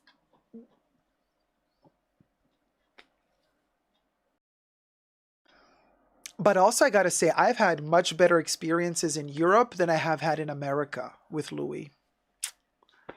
When it comes to these sort of things, these sort of extras, America, Louis has oftentimes been a little bit more anally retentive towards me, and Europe has been more easy going. Australia, because I've been to Australia also, Australia has been, Australia is, I would not go shopping at Louis in Australia again. No. I found it quite lackluster, to say the least. I haven't used any after sales care with Louis, but that one time when I bought something at Louis, it was bad. But the other time, also in Melbourne, Australia, it was really lovely. I didn't buy anything that day, but one of the sales associates recognized me, and from my YouTube channel. That was amazing, because once they recognize you, and if they like what you do, because some of them don't like what you do. Then you're like royalty. They're like, oh, yay, would you like something to drink? Oh my God, Dacob, blah, blah. We took pictures together.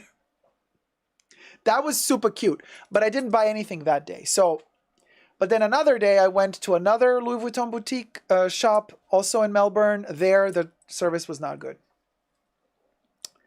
So I guess it's a hit or miss.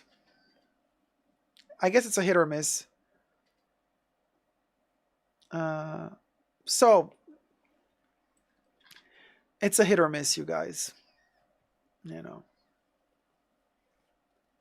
So before we do the next video, Debbie, what was going on with the with the person claiming again? Like, can we stop it with the Chanel thing? With Chanel and the Germans. Who was that person who was commenting about Chanel? Seriously, I'm sick and tired of it. Ugh.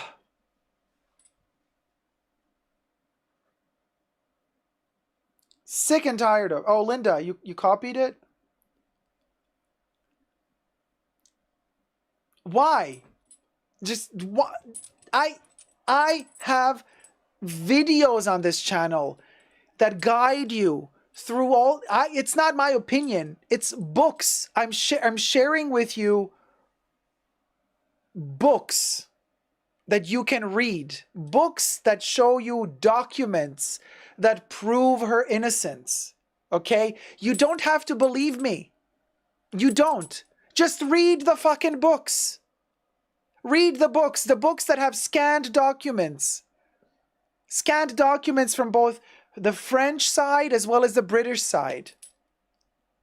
Unearthed documents, declassified documents, documents that were declassified in 2014 and 2016.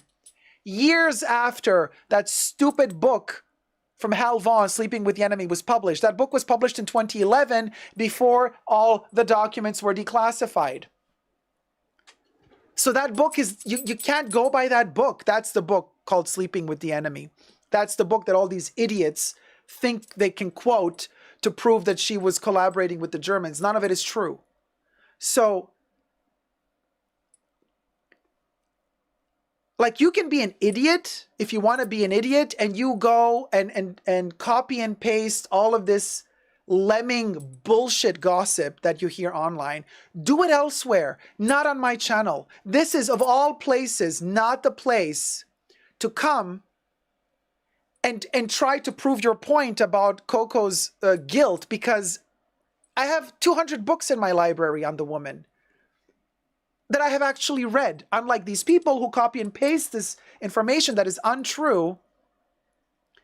Like, go elsewhere with that bullshit. Not here. This is not the place. This is not the place, because we know what went down here. Here we know what went down. And you cannot keep judging the past with your stupid morals of today. You can't. You gotta be a total imbecile to think that you can use the morals of today to judge the morals of yesterday. You cannot do that. You just get that out of your head. You cannot do that. And if you do that, you are so dumb. I am shocked that you are still functioning, that you can actually still have enough money to feed yourself. And what worries me even more is that you're procreating. You're bringing kids into this world, and you're going to teach them to be idiots just like you are. And that's how we actually end up in this fucked up situation where people are actually starving, where people are voting for the idiots, all the wrong people, where our economy is going to hell. It's because of people like you. There. Now you have it. Laid out on a silver platter. Do with it what you may.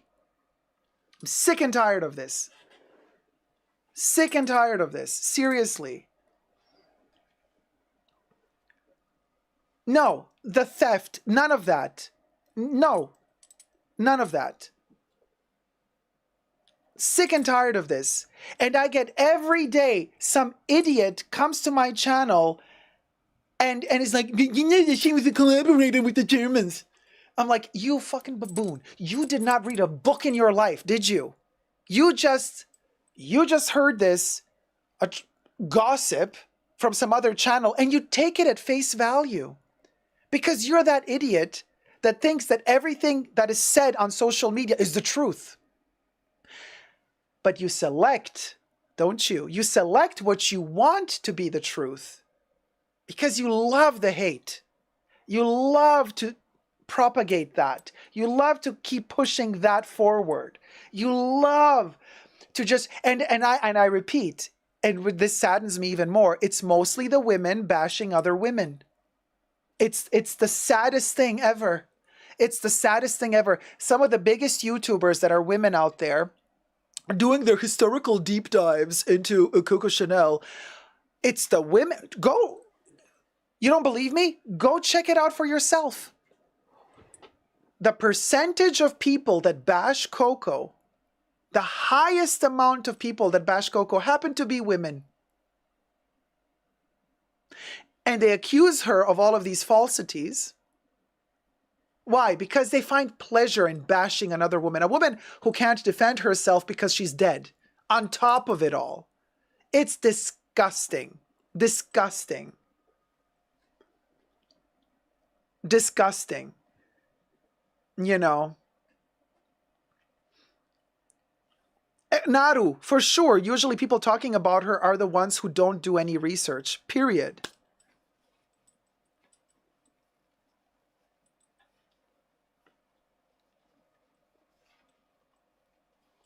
Alyssa says, I fucking love you, Dick. You're truly one in a lifetime. Thank you. And this is... I can't. Women have it hard enough in this world. And then other women gotta shit on other women just to make it that much harder. Why not? You know, let's throw some oil into the fire just because, you know, as if it weren't already hard enough. Corey says, you know I had thoughts. That chat box won't let me say all of them. Thank you, Corey. Gladys says, for all the ladies on this chat, Coco Chanel was a brilliant warrior, genius lady. Who cares what they say? She was a genius and made it in life in those times. In those times! It's easier to win the lottery today than it was back in the day for an orphaned poor woman without anybody backing her to build an empire. What she did was not just luck. It was talent, genius, but most importantly, complete discipline and dedication to her craft. Unlike what idiots are going to be telling you online, oh, she was manipulative. She was manipulative. She was... No. You know what she was? A hard worker. That woman worked from the second she woke up early in the morning till she collapsed in bed late. She worked. She worked her ass off. She worked till her dying day. Coincidentally passed away on a Sunday and is quoted allegedly to have said, oh, of course I'm going to die. Her last words, of course I'm going to die on a Sunday, the only day I don't work.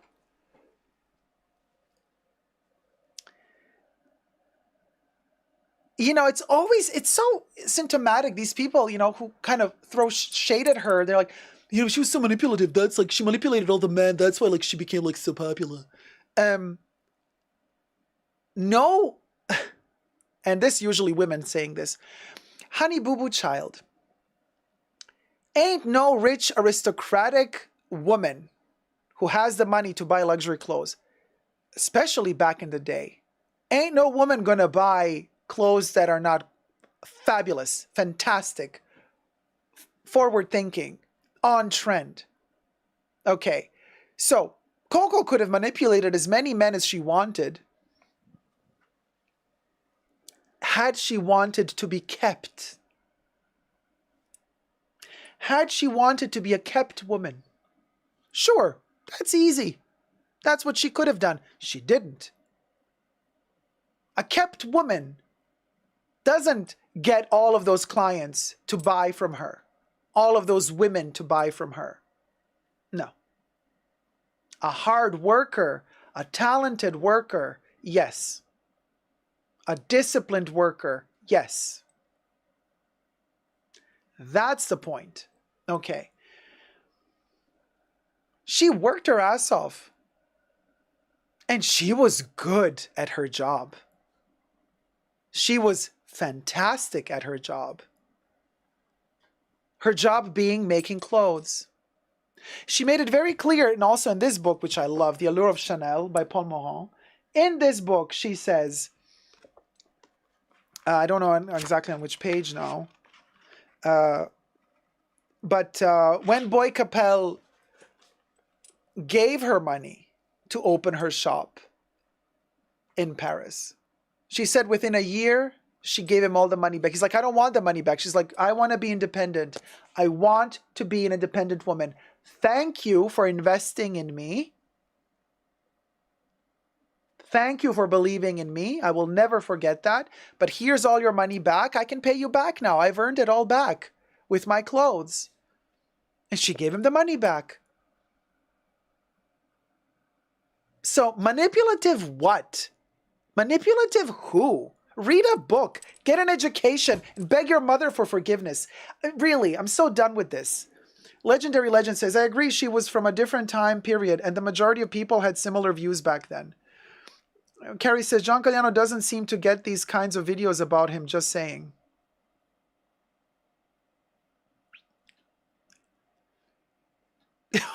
What is that, John Galliano? What does John Galliano have to do with anything? Legendary Legend says, I have manipulated many men and I never became a luxury brand. Right, well, because you didn't put in the work, honey. You've been kept.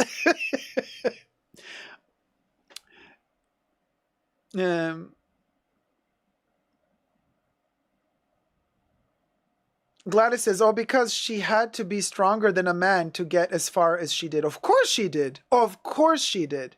Of course. Sideguy says, I admire her so much. She was a self-standing woman who fought for what she wanted. Hey, Tisha, how's it going, sweetie? She has a legacy that has carried her long through the ages. Yes, and will keep on carrying her through. Corey says, she worked it. She worked the system in which she was born. Ain't nothing wrong with that. Period. Dacob, I got the book Coco Chanel, The Legend and the Life by Justine Picardie by your recommendation. Can't wait to start reading it. It's a beautiful book, Letty. Wonderful book. You're going to have a lot of fun reading it. Gladys says, good is an understatement. Coco was an independent woman, and that is why still people speak ignorant. It's what irks a lot of people, still to this day, especially women. That's why most women make these videos bashing her. They're jealous. They're envious. Oh, look how she made it. Who does she think she is? She didn't think anything about who she is, who she isn't. She worked. She worked day and night. She worked. That's all she had. She had her hands and she worked.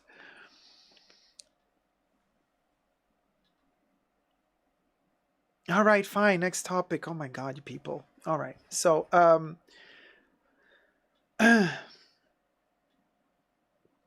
no, I will not be watching the new series on Apple TV. I mean, they're probably going to just spin because that gets views. Throwing shade at her, shoveling shit at her gets views.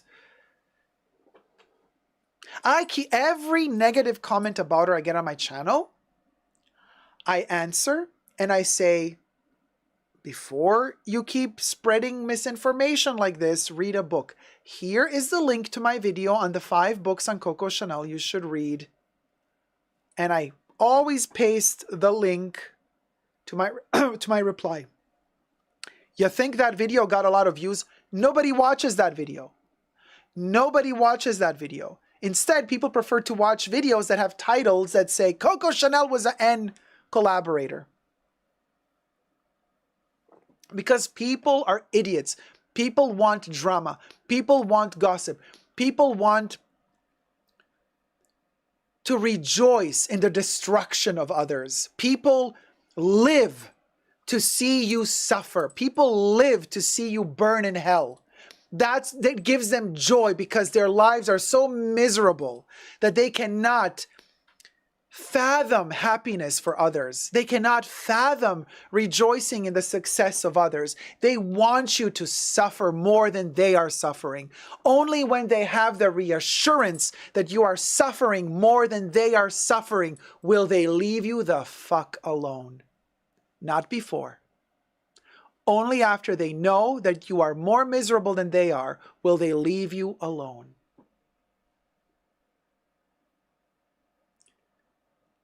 It is the curse of our civilization as mankind. We are cursed with this. We are cursed with this attitude. The neighbor's grass is always greener, and I will not let you go until I know you are suffering more than I am. That's our curse. And they don't want to read books, Kev. You're right. So, Audrey says, nobody reads books these days. It requires too much time for them. Donna Mazzotti says, she was so smart. The double flap says it all. Yes, right. Debbie says, Dacob is spitting all kinds of truth today. You best believe. Gladys says, in that era, men were used to stepping on women, so a strong-willed woman is everything else but successful. Exactly. Men, coincidentally, powerful men today still step on women. Don't get fooled for a second. They have other ways, but they still do. Zeitgeist says, yep, I once saw a video where women preferred to have male bosses instead of female ones. They said women create drama between them. Well, exactly. Carla says, people are happy when you are doing well, but not better than them. So, anyway, let's do the next video, you guys. Sorry for my rant. I'm very passionate about these things. And, you know, I don't like when I see like injustice going on. No, not on my watch. You know. Conducting a successful business in an occupied country probably requires a certain degree of cooperation. Fjord, she was not conducting a successful business during the German occupation. But you know who was? Cartier. You know who else was? Elsa Schiaparelli. They were conducting very successful businesses. What did Coco Chanel do in 1938? She said, I'm not going to design for these assholes. She stopped designing clothes. The second the Germans took over, she shut down her couture business until Paris was liberated. Why don't people get that in their heads? While Cartier was selling expensive jewelry to all the Nazi officers, Coco Chanel was not making clothes for them. The deal was the Germans would say, you can keep on making clothes because they needed most of the fabrics for the military. But they would allow you to keep making clothes if you would agree to make clothes for the officers, the high-ranking officers and their women and mistresses. She said, hell no. I'm not going to design for those assholes. She closed down her couture house. Which other designer did that from the get-go? I'm waiting. Tell me.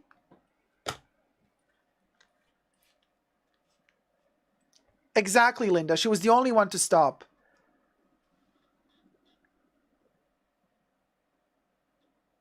Education is priceless, says Debbie. Mahora says, Hugo Boss was making the... Well, Hugo Boss was German anyway. Y'all are walking around with Hugo t-shirts. Hugo Boss was making outfits for all of these brands.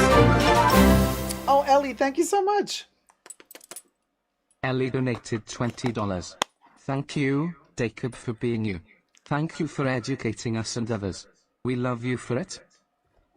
Love you too, sweetie. Thank you so much. Hold on, I'm gonna pop your cherry.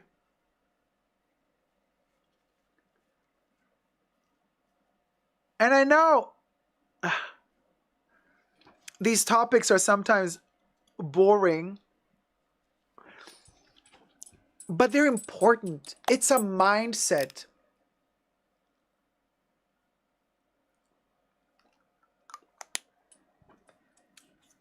Mindset, mindset. We love a mindset. Mindset, mindset. We love a healthy mindset. Hit it, Bubbles. Yes, Quinn. Thank you so much, sweetie. Very kind of you. Thank you. Saya's like, the only bomb in fashion history is Louis Vuitton for Timberland boots. Hey, Jackie. I'm back. I just caught the last few minutes. Oh, girl, I was on a rant. It's okay. Don't worry about it. You just, I was just ranting. Classic Dacob rant. All right, let's do the next topic, y'all. The next topic is, what's the next topic? Oh my God. Rachel, what did you do? Now I'm getting all notifications from the group. Help! Why? I thought I was going to be in the requests folder. Oh, no, no, no, no, no, no. Oh, no, no, no, no, no, no, no, no, no, no.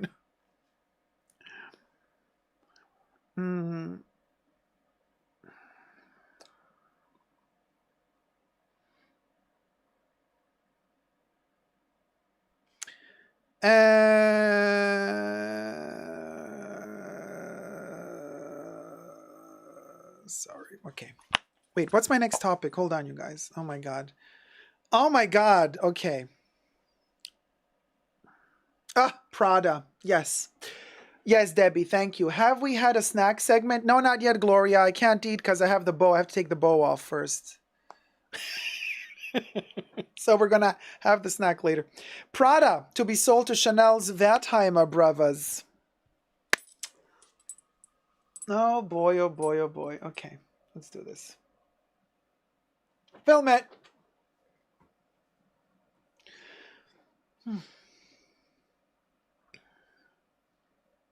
Hi everybody, Dacob here. Welcome back to the Fashion Bunker. Or as Maleficent would say, well, Angelina Jolie's Maleficent, well, all the gentry has joined this gossip roundtable as the news breaks on several platforms that allegedly Prada is about to be sold to Chanel. Allegedly. Now, listen, everything I say in this video is for entertainment purposes only, not rooted in truths or facts. So everything's alleged and just my opinion. And while you're at it, before we get to the topic, subscribe to my channel, push the notification bell to get notified every time I post a new segment, and thumb up the video. Listen, the spinoff.com is reporting their title for their article is Prada to be sold to Chanel's Wertheimer? Experts say it's not realistic. But the experts in this article, and we're going to get through all the details. The experts in this article, I don't know what experts they're talking about, but the experts in this article do make a point by saying the amount of money that is being thrown around as the amount that Prada is going to be acquired for is too low. I agree. But we have no proof about what the money amount is being offered. You know what I mean? What the offer is.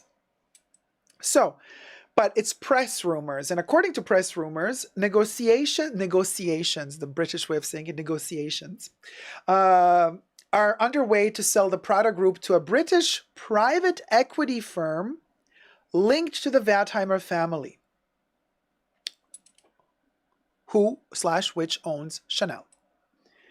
For analysts, however, the rumors would be unsubstantiated. Unsubstantiated because the amount that they say is being thrown around, 6 billion euro.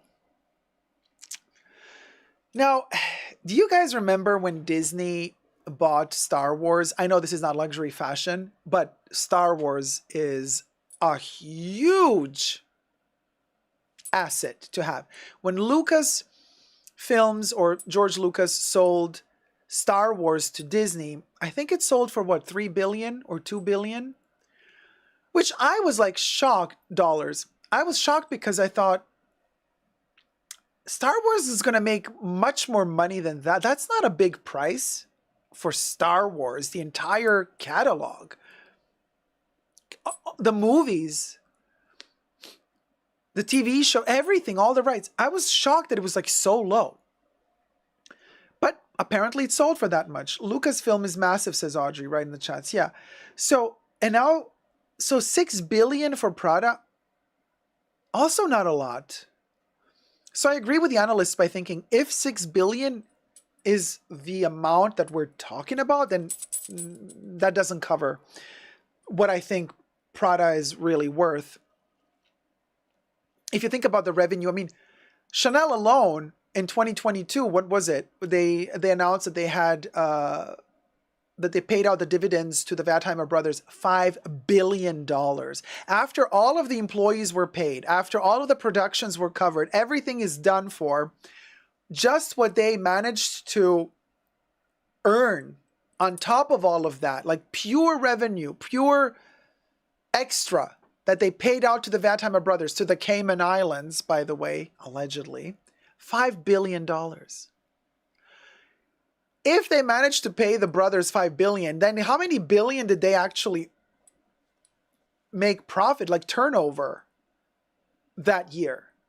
So Prada is kind of in that ballpark as well. So to buy Prada for $6 billion, that's it. Yeah, I don't think that's a possibility even. It's too low, in my humble opinion. The price is too low. But so, and of course the Italians here are snooping around because Prada is an Italian firm. So a lot of Italian journalists are kind of a little bit like paparazziing around the Prada situation. So in fact, here they're telling us that the newspaper Il Giornale has published an article saying that before Christmas, this is such a gossip thing, listen to this, there was apparently a meeting between a couple of emissaries of the fund, Miuccia Prada, with the most loyal members of her staff, her son Lorenzo Bertelli, and they describe her as a beautiful girl dressed in Isadina Laya with a mysterious identity. So apparently both the group's chairman and executive director Patrizio Bertelli and CEO Andrea Guerra were missing from the meeting. So apparently it's like some secretive plotting conspiracy meeting happening behind CEOs' backs. Like, are we going to sell the company or not? That's what Il Giornale, that's what I'm at least interpreting as if Il Giornale is trying to tell us. Could you imagine them standing in front of the offices of these, or the houses of these people, and following them every time they step into a car to see where they're going to go to, which meetings they're going to go to? So according to what the newspaper Il Giornale reports, during the meeting, they discussed the future of Miuccia Prada. And they say that she would continue, or she could continue to design Miu Miu, because she has been designing Miu Miu. She hasn't been like in full charge of Prada, but she has been in charge of the second line, kind of the younger line, slightly more affordable line, which is Miu Miu.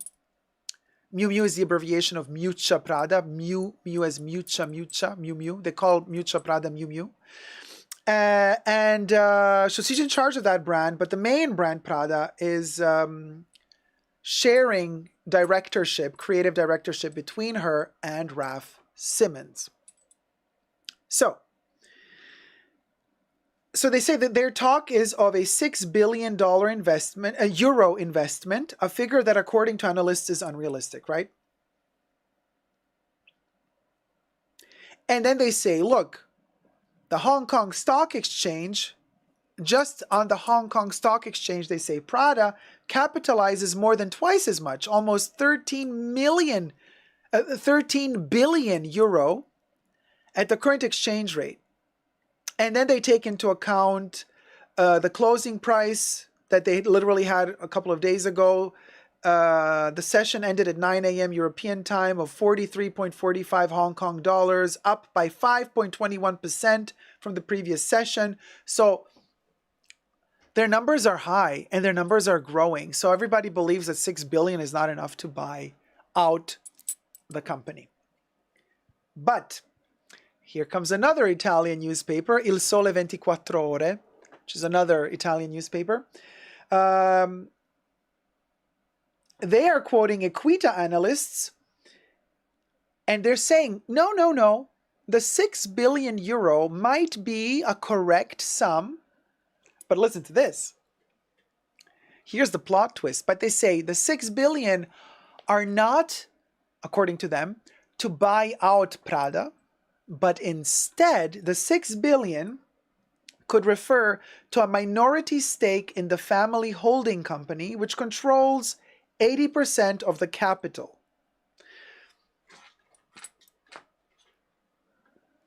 Or a delisting by the Prada family with the support of private equity. Interesting. SIM, a division of Borsa Italiana experts, also recall that the family has always seemed disinclined to sell equity stakes. And then they say, moreover, the hypothesis of Miuccia Prada completely leaving the creative leadership of her brand is considered implausible. I also think she's going to keep working until she croaks, just like Coco Chanel worked till her dying day, just like Vivienne Westwood worked till her dying day. Miuccia Prada, she's a trooper, she's a tank. That woman will not stop until she's done. So I agree. I think that Miuccia Prada is going to work, and she's going to be alive as long as she can work. I think her work is her life. You know what I mean? She's one of those people. But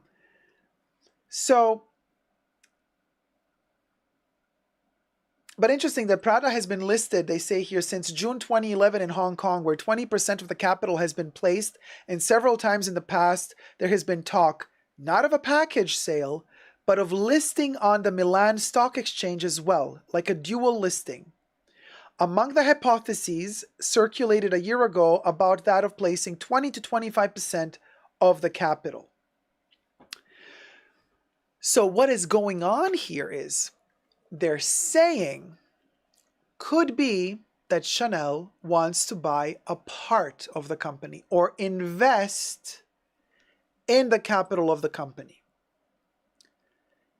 And this would be, for me, more plausible because that's what Chanel has been doing with a lot of other brands as well, you guys, throughout the years.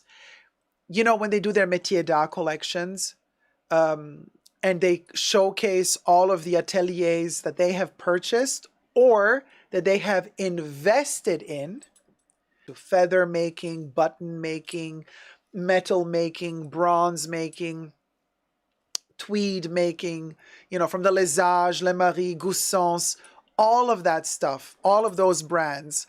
In some cases, they have outright bought them out because those brands were, according to Chanel, dying out. So they bought them to preserve them. Debatable.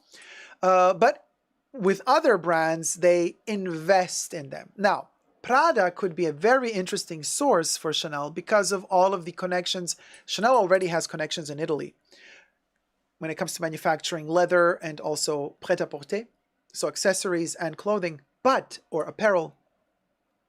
But Prada is a giant in Italy.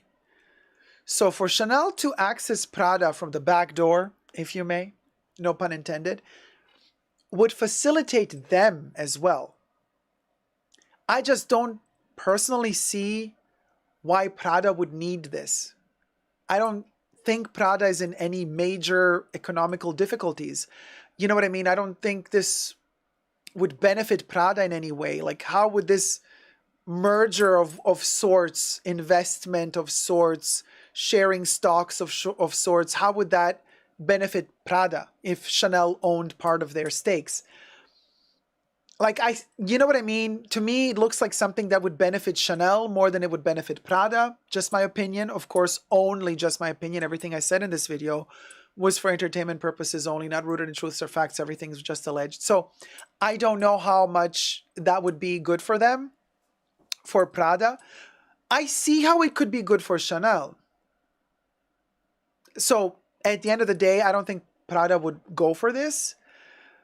So I personally think, like, I agree with the experts, you know, in this case, although I'm no expert when it comes to financial investment funds and stuff like that. I'm no expert whatsoever. But just reading between the lines here, I have a feeling like it ain't going to happen. You guys remember a couple of years ago when Chanel invested in Farfetch? Look what happened there. You know, Farfetch almost ended bankrupt. So Prada's analysts, if Chanel is offering you some sort of investment, like, I would look into what happened in the past and judge from that before I make any rash decisions. Just saying. IYKYK. You know, IYKYK. JJ says in the chats, Prada Group net revenues were up 12% to 3.34 billion euros last year. So, but it is always interesting when these rumors spark. That's the question we should be asking ourselves. Why would such a rumor even begin? That so many news articles are reporting about this. You know, I feel there's in some way, shape, or form, some form of truth there because, you know, rumors like these, they stem from something. Maybe it's something totally different. Maybe the truth is something completely different. And then it morphed from mouth to mouth into something gigantically wrong. Possibility happens all the time. But I personally believe this is worth looking more into, especially considering that stuff is a brewing at Chanel. We've seen the departure just this year and last year of many Chanel heads of CEOs. There's been a lot of change happening at Chanel, and it's kind of strange. Some of these managers, heads of blah, blah, blah departments have been working for Chanel for decades. These are not people that were like, oh, I'm here for 2 years just to get a lot of money and milk it and then move on to the next, like how business is done today. Chanel had a tendency to keep their people in the company for many, many, many years. Why are all of these heads of leaving all of a sudden? What's going on? So something is brewing. And I'm definitely, my humble opinion, it's worth looking into more. And I will be looking into it more. So stay tuned as this ongoing saga continues. Thumb up the video if you've enjoyed it. Subscribe to my channel. Let me know your thoughts and prayers down below. And until next time, never forget to never give up on love. Bye. Mwah. So, yeah, believe it or not, that's what we'll go.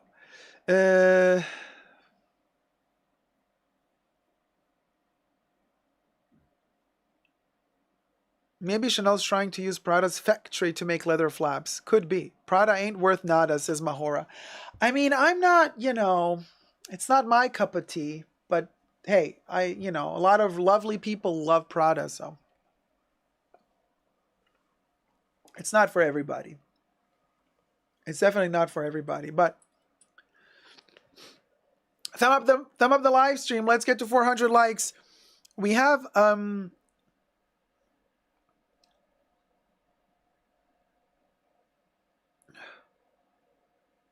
an interesting topic, scammers. Luxury scam. Yes, we do. Can't wait to start buying from Prada now, says MMA. Without the reintroduction of the triangle logos, Prada would be in the dust. Kev, this sounds really sad, but I kind of agree with you because it's the triangle logo. I really, really think that as well. I think people were buying it for the triangle logo. They really, it's a triangle logo.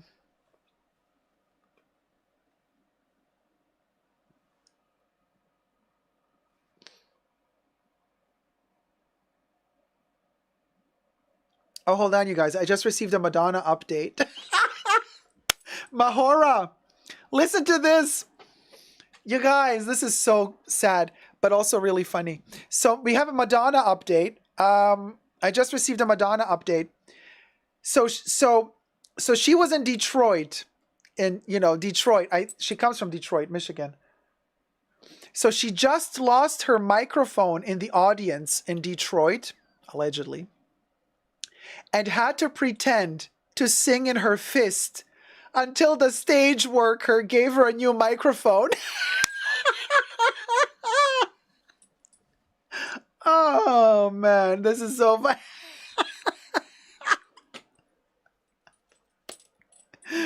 So it's like, get into the... Oh no, my... You got to prove your love to me. Here's my guy. Thank you. Get into the. Did she say hello, Tokyo in Detroit? Oh, Mahora. This is so funny. Steven says, you can't go wrong with nylon. Cha. Oh my God. Mahora said, did she say hello to Tokyo? And Bubbles says, hey, Mahora, glad you made it to Dacob Street. Oh, Bubbles. Bless your heart, Bubbles. Bless your heart. We'll go. So that is funny. I have another update for you. Thanks to your committed love and dedication, we are almost at 8,000 subscribers on the Perfume channel. You guys, we are only, I think, 30 subscribers away from 8,000. So if any of you are new to my channel, my main channel, and you'll also like perfumes, consider subscribing. Now, Kev, we had 1 million views, not subscribers. Kev. That was shady, Kev. So we almost at 8,000 subbies. Hold on, let me see. 7,958. So 42. We're 42 subscribers away from 8,000.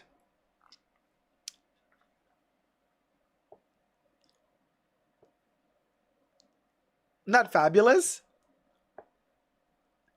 Teresa says, yep, it's the triangle. I love my Prada shoes because of the triangle. It's the triangle, Terry. It's the triangle. Kev is completely right.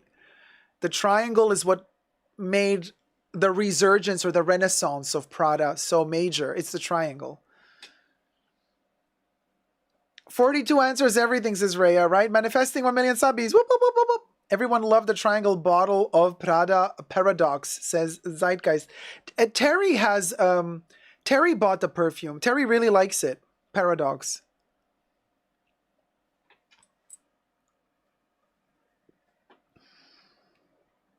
So, 7,959 subscribers now. We're almost at 8,000. Dare I say, if this keeps going, we might reach 10K this year on the Perfume channel. So the Perfume channel is called Essentially Dacob. Spelled Essence, ESSENCE, minus TIALLY, like Essence Tiali, like, word game. Like essentially, but spelled as in essence. Essentially Dacob. That's my Perfume channel. So, I know, Kev, it looks like we need our own frag chat and dish. You best believe we do. Oh, thank you, Letty, my love. Letty says, best perfume channel out there. Thank you, Letty. Alyssa, yes, manifesting 1 million subbies. You best believe. We can do it, Joe, says Gloria. Fabulous, says Mahora, right? Louis says, oh my God, I just tuned in. I'm looking at triangle rulers and you be talking about triangles. Everything's holistic, Louis. Mahora says, I foresee a name change in the future. Yeah, Mahora, I know. I foresee it too. Dawn says, I love the perfume videos. Thank you, Dawn. Teresa says, yes, I have the triangle bottle of Paradox. Yep, I know. I remember you told us you really loved the smell. And so we are at 7,915. 7,960. You guys. We're only 40 subbies away from 8,000 subscribers. I'm mind blown. People really enjoy the Perfume channel. Thank you guys so much. I post 2 videos a week on the Perfume channel. You know, I can't do more than that at the moment because I'm committed to so much filming for the main channel as well. But the 2 videos that I do post, they're very curated, very, you know, thought through. I always post on Mondays and on Fridays. Mondays and Fridays. So it's very on schedule, you know, I try to be on schedule, and it's very, you know, it has a routine, it has a rhythm, and putting a lot of love and effort and, you know, attention to detail in those 2 videos that I post a week on the Perfume channel. So some Titles include top 5 January perfumes, Chanel breaking news, new Les Exclusives perfume release imminent.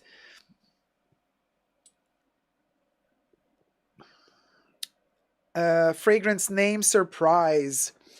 Then we have top 10 new beginnings, perfumes, the best fragrance selection to start the new year. Vivienne Westwood Boudoir perfume unboxing and review, the final fragrance of an eternal icon.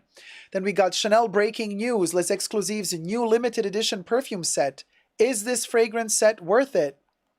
Then we have top 5 New Year's Eve perfumes, top 10 2023 perfumes, Jean Paul Gaultier Classique perfume review, Holiday Edition, Fragrance Edition, Lalique Encre Noire Perfume Review, and Chanel Sycamore Fragrance Comparison.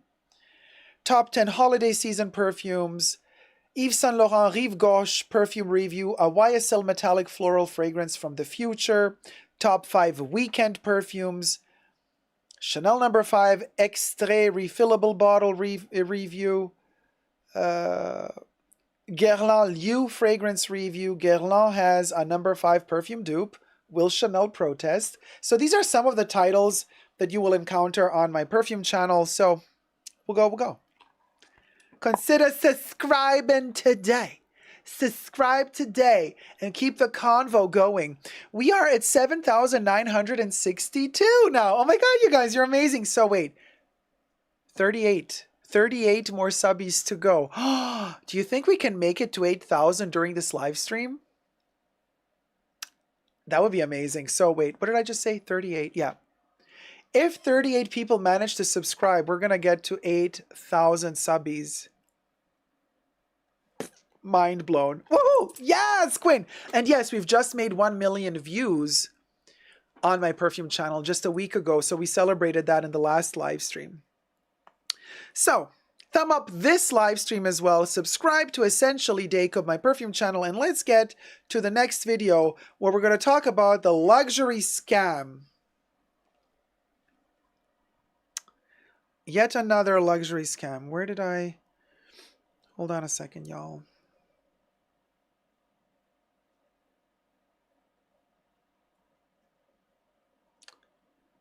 Because I prepared it, but I don't see it now. Hold on a minute. Where did y'all go? Oh, there you did.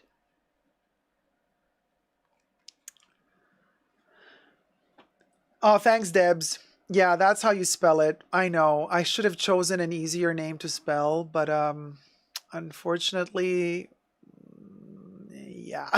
that's my username for now, but we'll go. Oh my God, Kev says a luxury scam. Try walking into Chanel.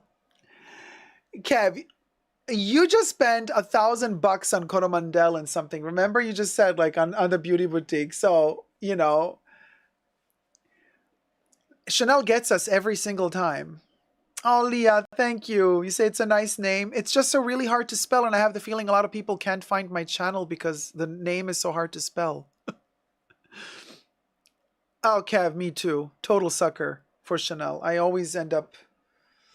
But I love it so much. Like, what can I love it so much. Despina says, maybe we can have a live in the perfume channel.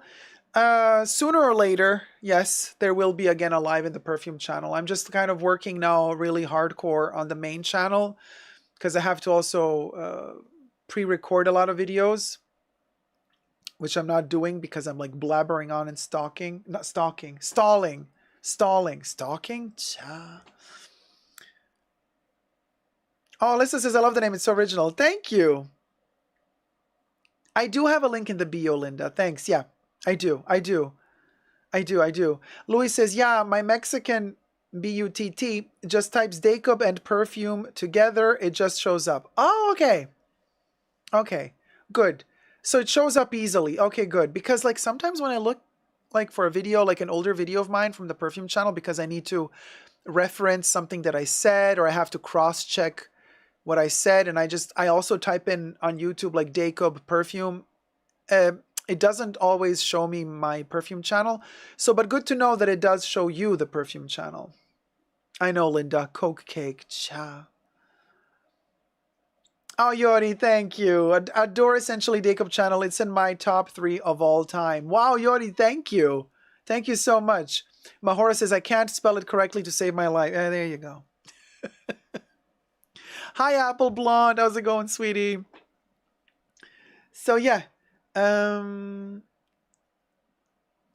yeah. Oh, you found it, Gladys? Thank you, sweetie. Let me see. Where are we at now?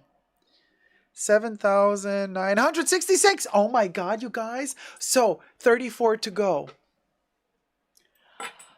I don't know about y'all, but I think we could do this. I think we can do this, Joe. I mean, I'm searching through Super Dacob's channel videos, trying to find, oh, Jolie, book recommendations for Chanel. I eat up biographies. Anyone know the name of the video? He's so prolific. Jolie, you just got to type in on YouTube, Dacob top 5 Chanel books. That's it. And the video will pop up. Dacob top 5 Chanel books.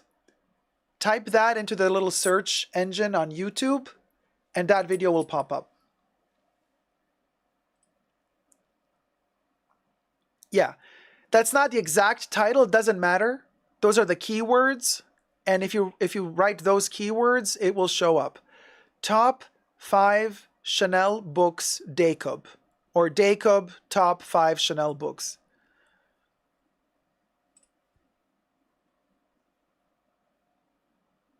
You know. Oh, Yori says, workday's over. I'm hand finishing seams, wearing Lulu, and enjoying the live so much. Merci. Oh, Yori, I'm so glad you're enjoying it. Well, glad the workday's over. Hi, Suzanne. Made it to the live stream. Hey, sweetie. Welcome, welcome.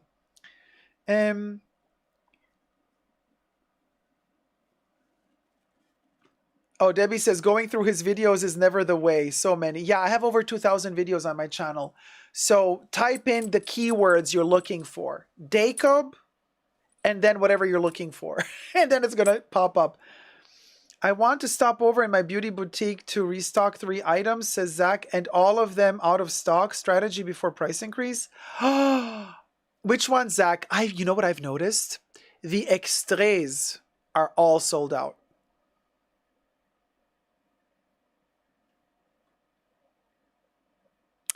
And what were the only products that did not receive a price increase at the beginning of this year? Oh, of last year? The extraits. The extraits maintained the same price. They didn't go up in price. And now the extraits are gone.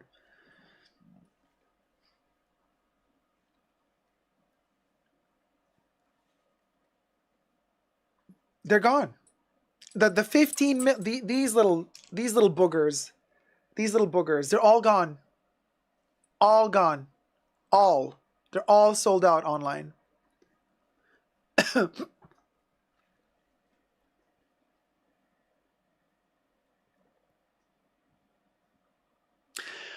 Oh, really, Letty? That's interesting. Letty says, one of my favorite videos is your review of Chanel number 18. And every time I watch the Chanel Fall Winter 2013-14 fashion show, I think that perfume is in the air. I don't know why that perfume is on my wish list. It's an amazing perfume, Letty.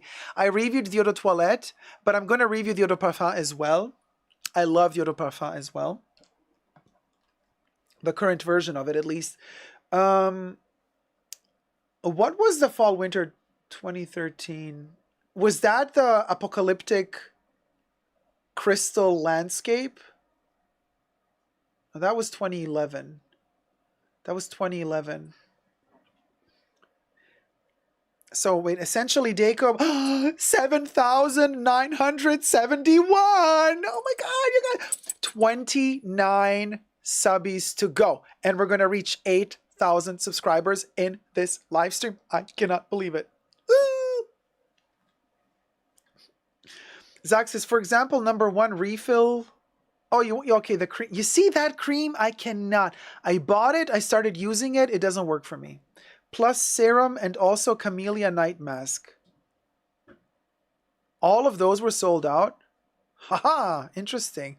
I thought the perfumes were sold out. My horse says, exactly, Debbie. And they'll put them out with a new price. Yeah. Letty says, one of my favorite videos is, oh, sorry, I read that one already. The Earth in the center, and the looks were very spy inspired. Even the music, I adore that show.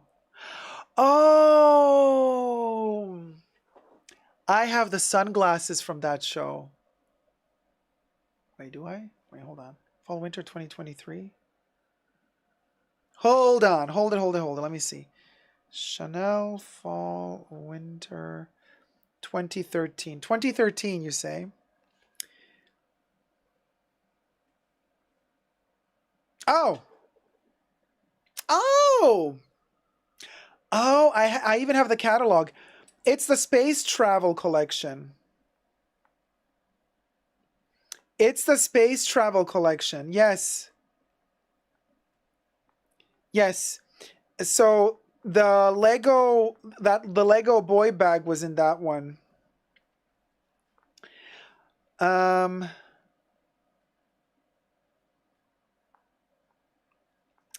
actually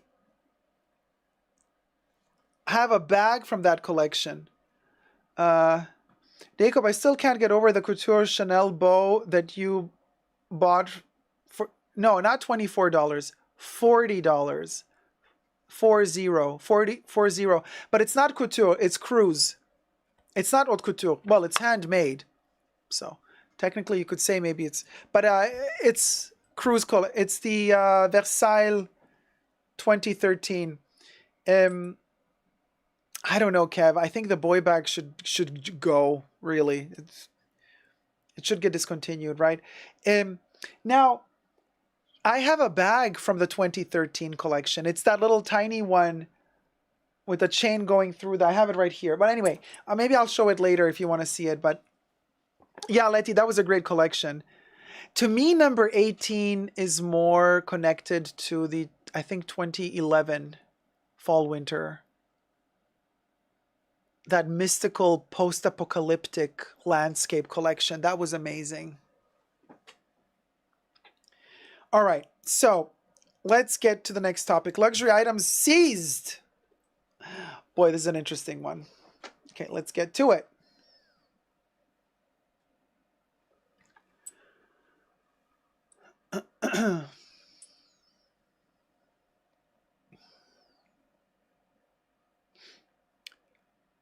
Hi everybody, Dacob here. Welcome back to the Fashion Bunker. Luxury scams are brewing. Can we trust authenticators? If you're looking for that special luxury pre-loved bag and you're getting a certificate of authenticity from some third-party authenticator and you think, yay, gives me peace of mind. Does it though? Let's get to it. In this interesting tidbit of news where luxury items were seized in Torrevieja auction scam, and how authentication kind of is bursting its own bubble here. First, subscribe to my channel. If you haven't already, push the join button next to the subscription button. Become a member today. Gain access to extra perks. You can also join me on Patreon. Super Dacob all spelled together as well for extra perks. Thank you to my members and patrons who have already pledged. This video is being filmed live in front of a live virtual audience. I live stream several times a week. Come join the live chats. It's a lot of fun. We are a rowdy bunch. Also, everything I say in this video is for entertainment purposes only, not rooted in truths or facts. Everything's alleged and just my opinion. So there's that. As reported by EuroWeeklyNews.com, luxury items, they say, seized in Torrevieja auction scam. Now, you know, we've reported about scammery and people selling fakes and getting caught and going to court, and what the penalties are. Do they end up in jail? Do they have to pay a lot of money back? Do they have to destroy the counterfeit goods?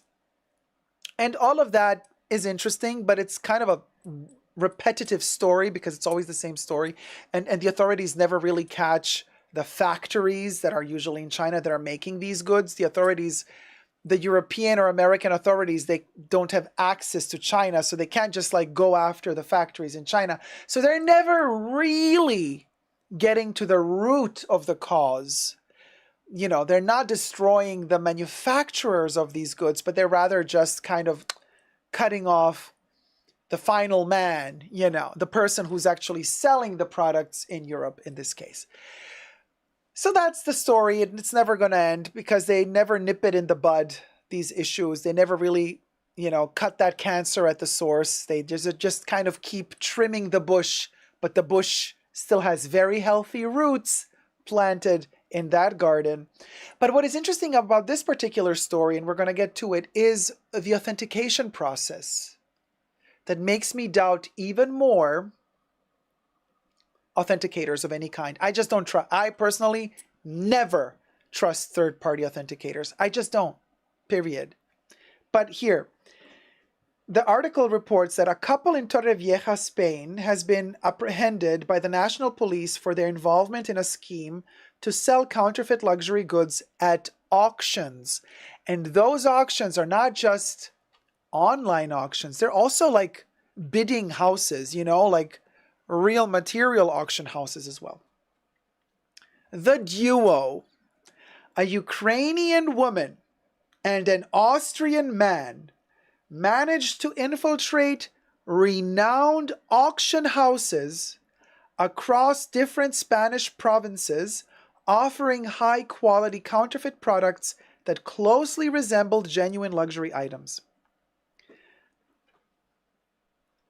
Details of the investigation were published on Tuesday, January 16th, and the national police operation involved 8 bags, a belt, and 4 pairs of sunglasses, with prices ranging from 2,000 to 10,000 euro each.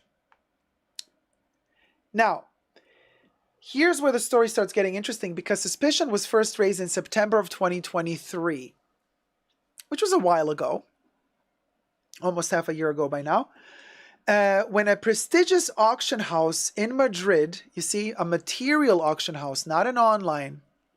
We're not talking eBay and stuff like that, although I have a sneaky suspicion eBay was also involved, but we're talking about a material space. Auction house in Madrid noticed irregularities in the sale of 4 bags from well-known luxury brands. These discrepancies included certificates of authenticity, spoiler alert, forged, you see, packaging, and sewing finishes that did not match the original brand standards. Subsequent analysis by the scientific police confirmed the bags were indeed counterfeit. The investigation led authorities to identify the Ukrainian woman and Austrian man who lived in Torrevieja, Alicante. Now, they're calling these authentic fakes. We've come that far, you guys. We're at this point now where they're not even calling them super fakes anymore. They're calling them authentic fakes. The couple went to great lengths to enhance the realism of their fake products, even replicating the certificates of authenticity issued by the luxury brands. I think this was miswritten, because luxury brands don't issue authenticity certificates. Okay. Third parties issue authenticity certificates. But here's the thing. If these authentication websites cannot put their shit together to issue non-copyable or not forgeable authenticity certificates, then why are we paying so much money for authentication to begin with? If they're so easily forgeable. So could you imagine somebody, now this is like in a big authentication house. It took them a minute. Even for them, it took them a minute to figure out what's going on. But imagine you, regular, unknowing customer. You go into an online website, it's a pre-loved website or auction website to purchase a product. And they're telling you in that auction, look, we have a certificate of authenticity. It's been authenticated by this company. And you think to yourself, oh, great, okay, you trust it. You trust the fact that they have an authenticity certificate to go with that product. It means diddly squat, because A, that certificate can be forged. B, whoever authenticated that product might not have known what they were doing, really. You cannot trust these pieces of paper that say authenticity, authenticated. What's the trustworthy source here? There are none. There are none. Very, very, very dangerous. This made it exceedingly challenging to distinguish their counterfeits from genuine items, allowing them to evade the authenticity checks implemented by auction houses and successfully sell their products as authentic. So they've been bypassing the authentication processes of these auction houses. So these auction houses believed that the products were authentic because they were receiving forged authentication certificates. So some of you out there that have been purchasing from this auction house have been purchasing fake luxury goods at premium prices. In December, law enforcement arrested the pair and conducted a search of their residence, resulting in the seizure of 8 bags for sunglasses. Bell, be ready for them. Auction houses have been fooled. Further investigations revealed that the couple's scam extended to an auction house in Barcelona, where 2 luxury brand bags were received. So that means that auction house in Barcelona did not manage to see that the 2 items were counterfeit. They believed they were authentic. Expert examinations by the respective firms uncovered discrepancies between the counterfeit items and their authentic counterparts. Consequently, the articles were seized and sent for further expert evaluation, with an expert report currently pending. Then authorities discovered later on that the same tactic has been employed or had been deployed in yet another auction house, and the arrests highlights the increasingly sophisticated methods employed by counterfeiters who not only produce high-quality replicas, but also mimic the authentication documents issued by authenticators. Here they keep saying luxury brands, but luxury brands don't issue authentication certificates of their own products. As the investigation continues, authorities are working to ensure the protection of consumers and the reputation of these renowned brands.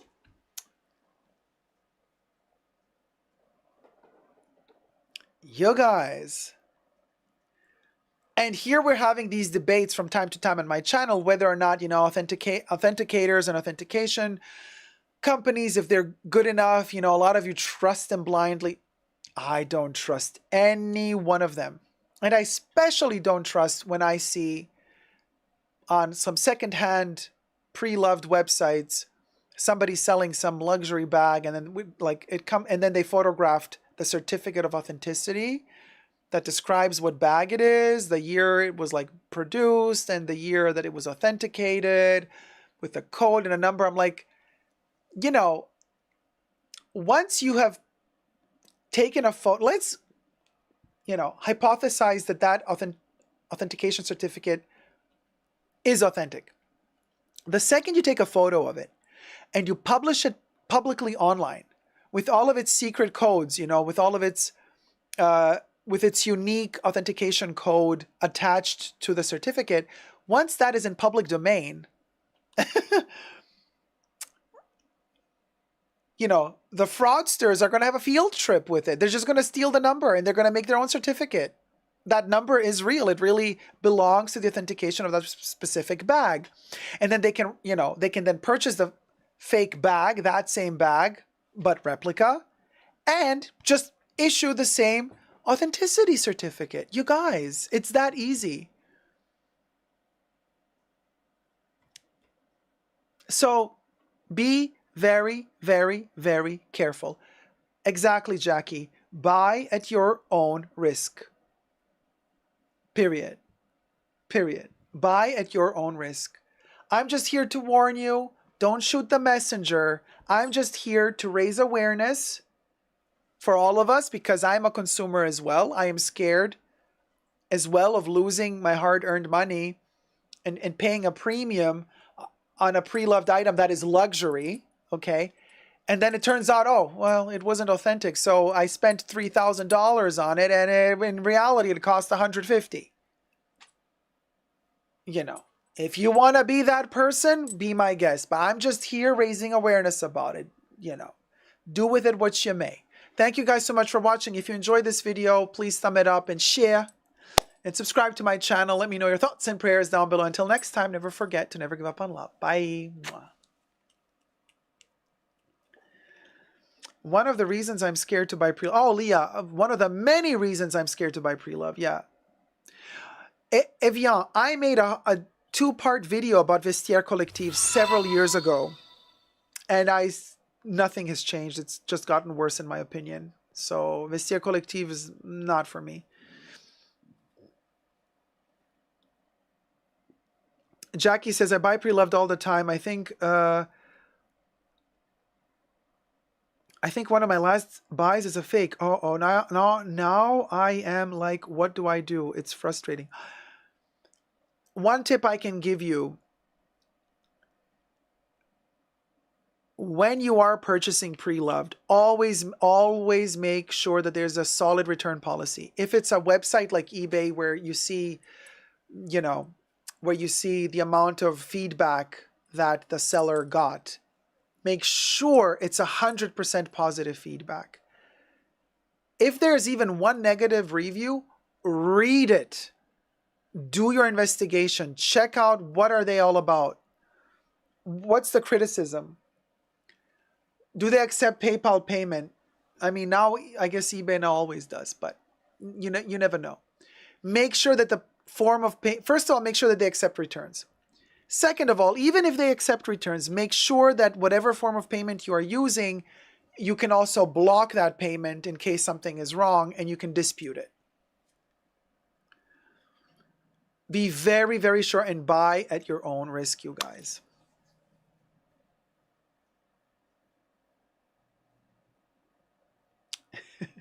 Earthly Being says, please speak more Spanish. ¿Eres español? ¿Hablas español también? ¿Por qué quieres que hable mucho más español? Lo puedo hacer, ¿eh?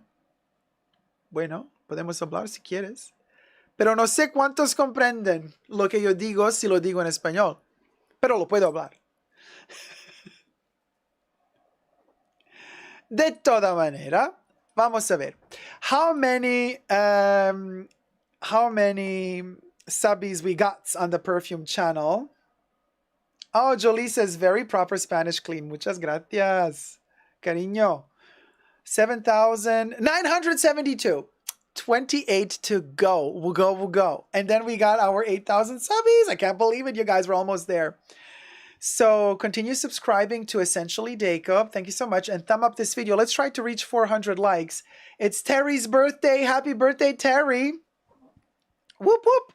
We're going to have a little sweet moment soon. Yeah. I still have a topic to go through, y'all. You know. Oh my God, I can't even type anymore. Did we do the Prada Chanel thing? Yeah, we did. Okay, so we are going to do the next topic. Louis Vuitton. Again, Louis with their shenanigans. Sí te comprendemos. Muchas gracias, Gladys. Your voice sounds very soothing when you speak Spanish and English. Very beautiful. Spanish is so romantic. Thank you, Earthly Being. I can also speak Italian if you want. Evian says, gonna miss you for the next live stream, Dacob. When is the next live stream? The next live stream is Saturday. This coming Saturday. Patricia says, if anyone ever needs help with eBay, Patricia will help. Patricia is happy to help. But if sellers don't take returns, you can file a claim online easily, and eBay always sides with the buyer. I've had some bad experiences as well where they did not side with me and I lost my money. Just FYI. Thank you, Blondie Balderas. Love the Chanel bow. Thank you. It's 11 years old, you guys. Yeah, so what? The wind is blowing. Let it blow. It's like a ghost. Yeah, it's Beyonce. I know, it's very Beyonce. I have a little ventilator here, and it's kind of blowing the fan. Let it blow. Whatever. Give it a moment. Let it live. Let a boho live.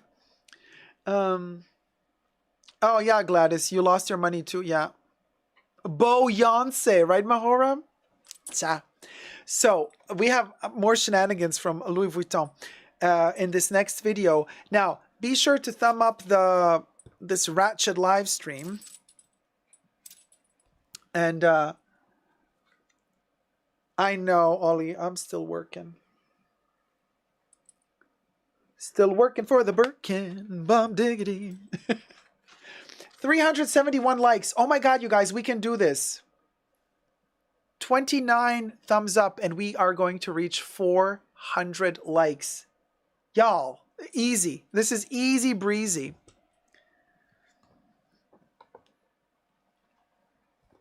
Thumb up the live stream. Come on. I tried to speak a sentence in Italian and I went from Italian English to Spanish, girl. Lui, non fare così. Ti dobbiamo insegnare a parlare l'italiano lentamente, con tatto e misura.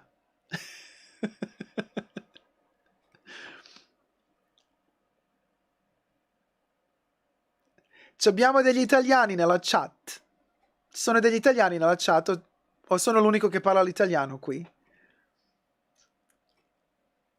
Oh yeah, Manti, yeah, she worked hard for the money. Hard for the money, yes. Oh, Ollie says, I understood some of that. Apple Blonde, nice. I also speak Italian and Spanish. Ah, okay, so we are two who speak Italian. Ah, Jolie says, say Barcelona again. Say it, baby. Say it, Barcelona. Barcelona. Debbie knows how to say tre. Oh, 5 Foot Nothing speaks a bit of Italian. My Italian class has been canceled due to the weather, so I'm happy to hear you speak. The sunset and moonlight. Oh, man. It's interesting to see how many people are kind of learning Italian. I know that Louis is also taking Italian. Blondie says, you are welcome. New subscriber here, always looking forward for your videos. Oh, Blondie, thank you so much, sweetie. Thank you for subscribing, and I'm super glad you joined the live chats.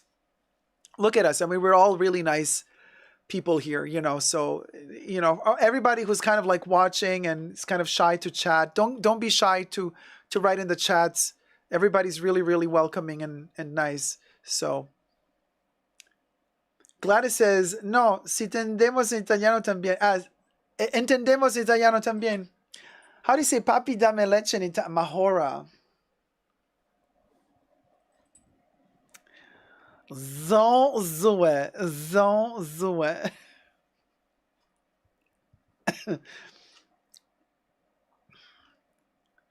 We're currently learning Il Passato Prossimo. Oh my God, Sunset and Moonlight.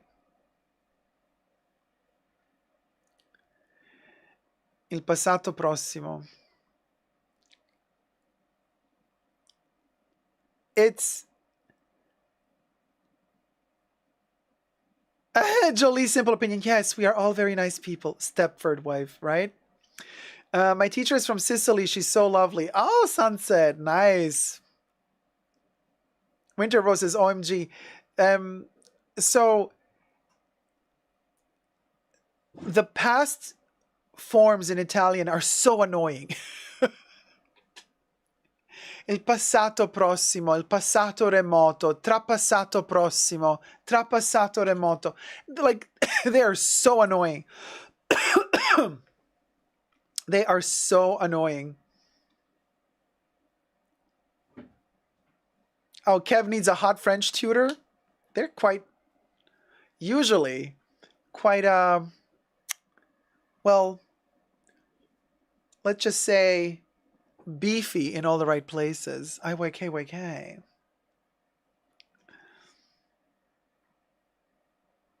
¿Qué tipo de fondo tengo atrás de mí? Es un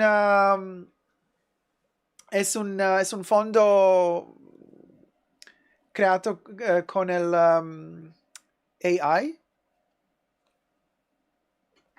Es como un bar o un café donde podemos sentarnos todos juntos y hacer un poco de, bueno, gossip. Es la idea, ¿no? Es la idea. Y cada vez que hago un live stream, tenemos otro fondo.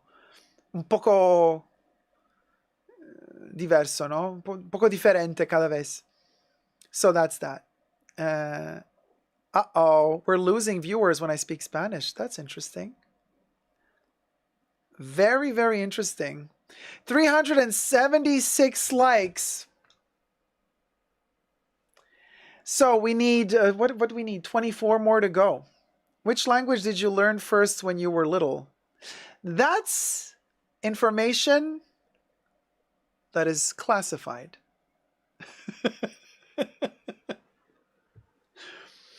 So anyway, I guess the first language I learned was Chanel.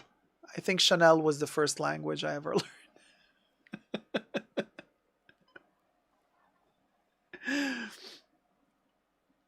learned. Exactly, Jolie. 237 years ago. 377 likes, 23 more to go.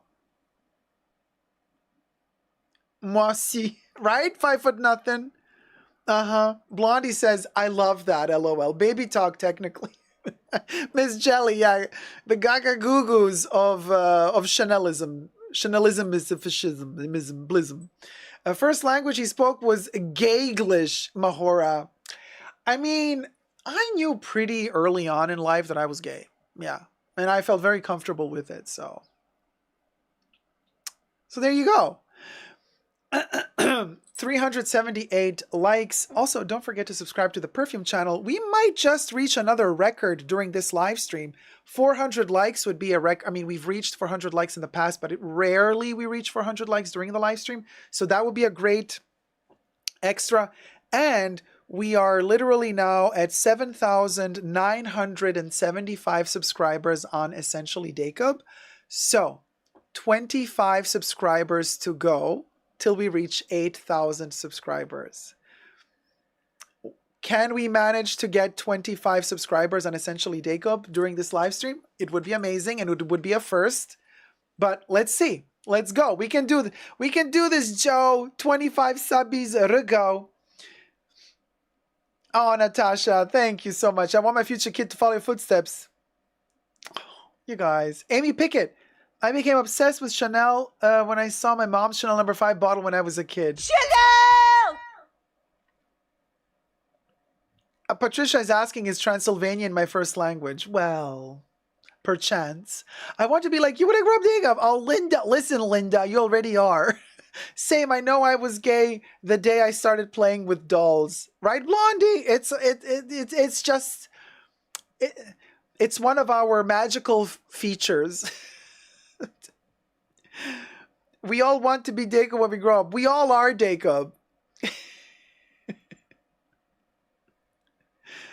Oh, Evian, good night, sweetie. Looking forward to the next live stream. Love you and thank you for today. Thank you, sweetie. Love you too. Have a wonderful night. Hey, American Princess. How's it going, sweetie? Gladys says, you guys, I have to let you go. I had a blast. I have to get up early to go to work. Buenas noches a todos. Good night, Gladys. Thank you so much for joining, sweetie. Sleep well. That earthly being. What was that Chanel scream? That was the lady with Chanel, the parakeet. Like she lost her parakeet, and then the video went viral on Facebook. Hi, Greg. Hello, Dacob. I got yesterday my Louis Vuitton sandwich bag. Uh-oh. It's kind of weird, but it fits a lot. Only kind of negative is that the blue closure, it's just like a magnet, kind of cheap for what it costs. Greg, sweetie, don't take this personally. My next video that we're going to film right now is about that bag, and it's not going to be pretty, what I have to say. So I don't want you to get like offended or anything. Has nothing to do with you. You know, Greg, I'm just, you know, but, yeah. Tyler, we're gonna hate on it, lol. You know, it's kind of, everything is holistic, right? Everything happens like, bam, Greg, like, posts in the chat, like, I just got the bag, and I'm like, oh, shit. I'm just gonna, like, rip the bag to shreds in my next video, and I'm like, oh, boy. I hope you don't get angry, Greg. It's nothing personal. Tyler says, I see the appeal, but I also see the utter stupidity. Of the... Ellie says, oh my, click out Greg, says Linda. Can you return it? Yes, Debbie. That's one good thing about Louis Vuitton. Unlike Chanel, where if you return something to Chanel within the return limits, they will give you a voucher. They will not give you your money back. Louis will give you your money back. Well, it depends on the country you're in. But usually you got like a 30-day or a 2-week return time where if you return it, unused, of course, you get your money back.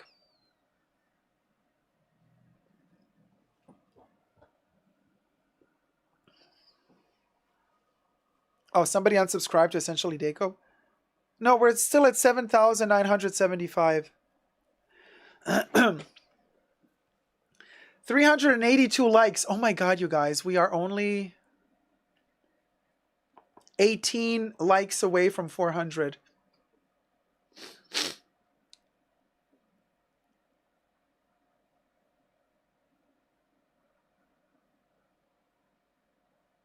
I give you your money back if you're not happy with the service.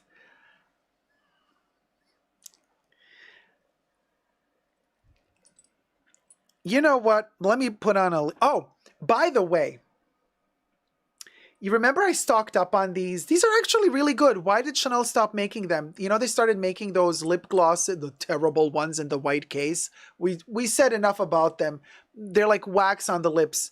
But this one, they don't make it anymore. It's the Coco Rouge Baume in the black container. They don't make these anymore. And I stocked up on them and I found them in my archives. And,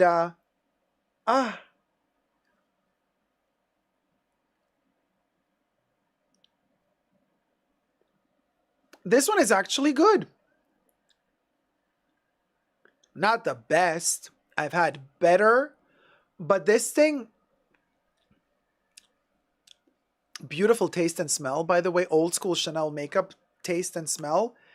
Why did they discontinue this? This is really good. Anyway, just side note. Yeah, lippies can go bad. They can. Oh, so good. It melts on the lips, really moist and soft, not waxy. Not waxy like the white one. The black one is really, really good. Oh, me too, Tyler. That old school Chanel makeup smell. Oh, it's just... You know what I mean? It fulfills you.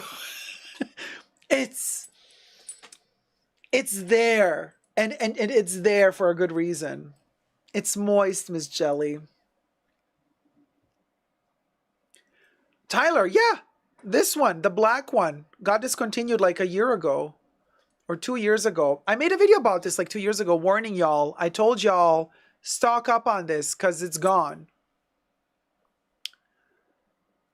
Oh, Yori, the fondness of Chanel red lipsticks with the taste and scent of fresh roses.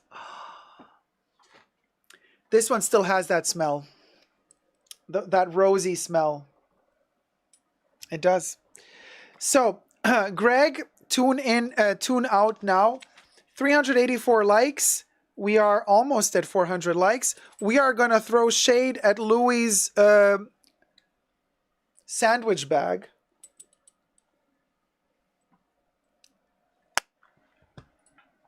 So we'll go. Alrighty.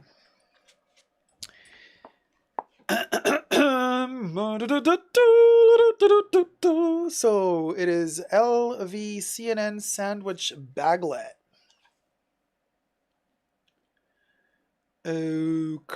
Ochre. And that is $3,000, y'all. All right. Okay. A hoe is ready. Beyonce vibes and all.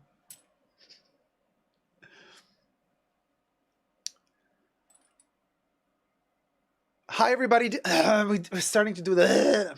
Let me hydrate.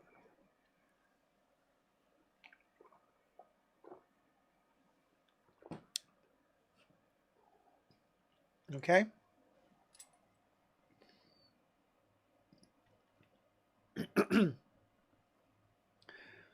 Hi everybody, Dacob here. Welcome back to the Fashion Bunker. We're going to talk Louis Vuitton, the infamous sandwich bag, Pharrell Williams' claim to fame, I suppose.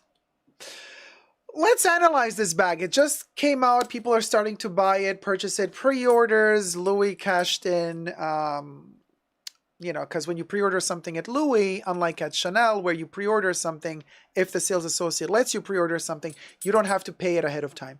With Louis, if they accept a pre-order, they charge you the full amount before you get the goods. So keep that in mind as well. So let's analyze this bag together, talk about the price and what news anchors and news have been reporting about, because this bag has kind of become a viral sensation, for better or for worse, and many news outlets have been reporting about it. It went viral, in other words. Subscribe to my channel first and foremost before we get to it. Push the join button next to the subscription button. Become a member today. Gain access to extra perks. You can also join me on Patreon. Super Dacob, all spelled together there as well for extra perks. This video is being filmed live in front of a live virtual audience. I live stream several times a week, so come join the live chats. And everything I say in this video is for entertainment purposes only, not rooted in truths or facts. Everything's alleged and just my opinion. And what I'm about to say about this bag, hopefully is not going to offend any one of you. I'm not talking about you. I'm talking about a bag. Okay? I don't judge you for loving it. I'm just expressing my opinion on the bag. Bubbles cue in the bag. Well, we'll go. So many news stations have been reporting about this, including CNN. Yet another reason to, not trust the news anymore nowadays. But what we got here is a leather specimen of what they call a sandwich bag or a lunch bag. Now, mind you, it's in leather and it's supposed to mimic or represent Louis Vuitton shopping bags.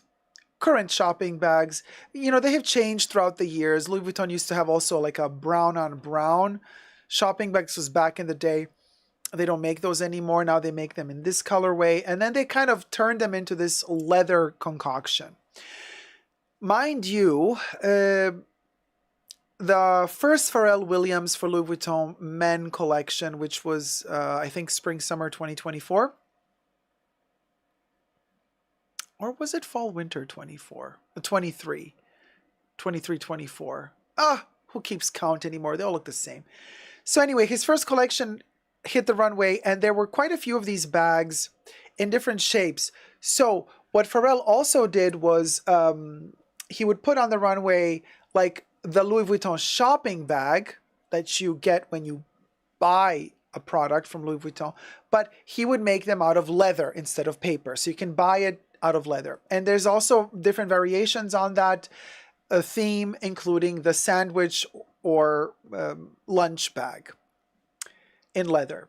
Now, first, I gotta say, Louis Vuitton and Pharrell were not the first to do this. Turning the shopping bag of a luxury fashion house into a leather bag, like turning a paper shopping bag of a fashion luxury house into a leather bag that you can purchase extra, is nothing new.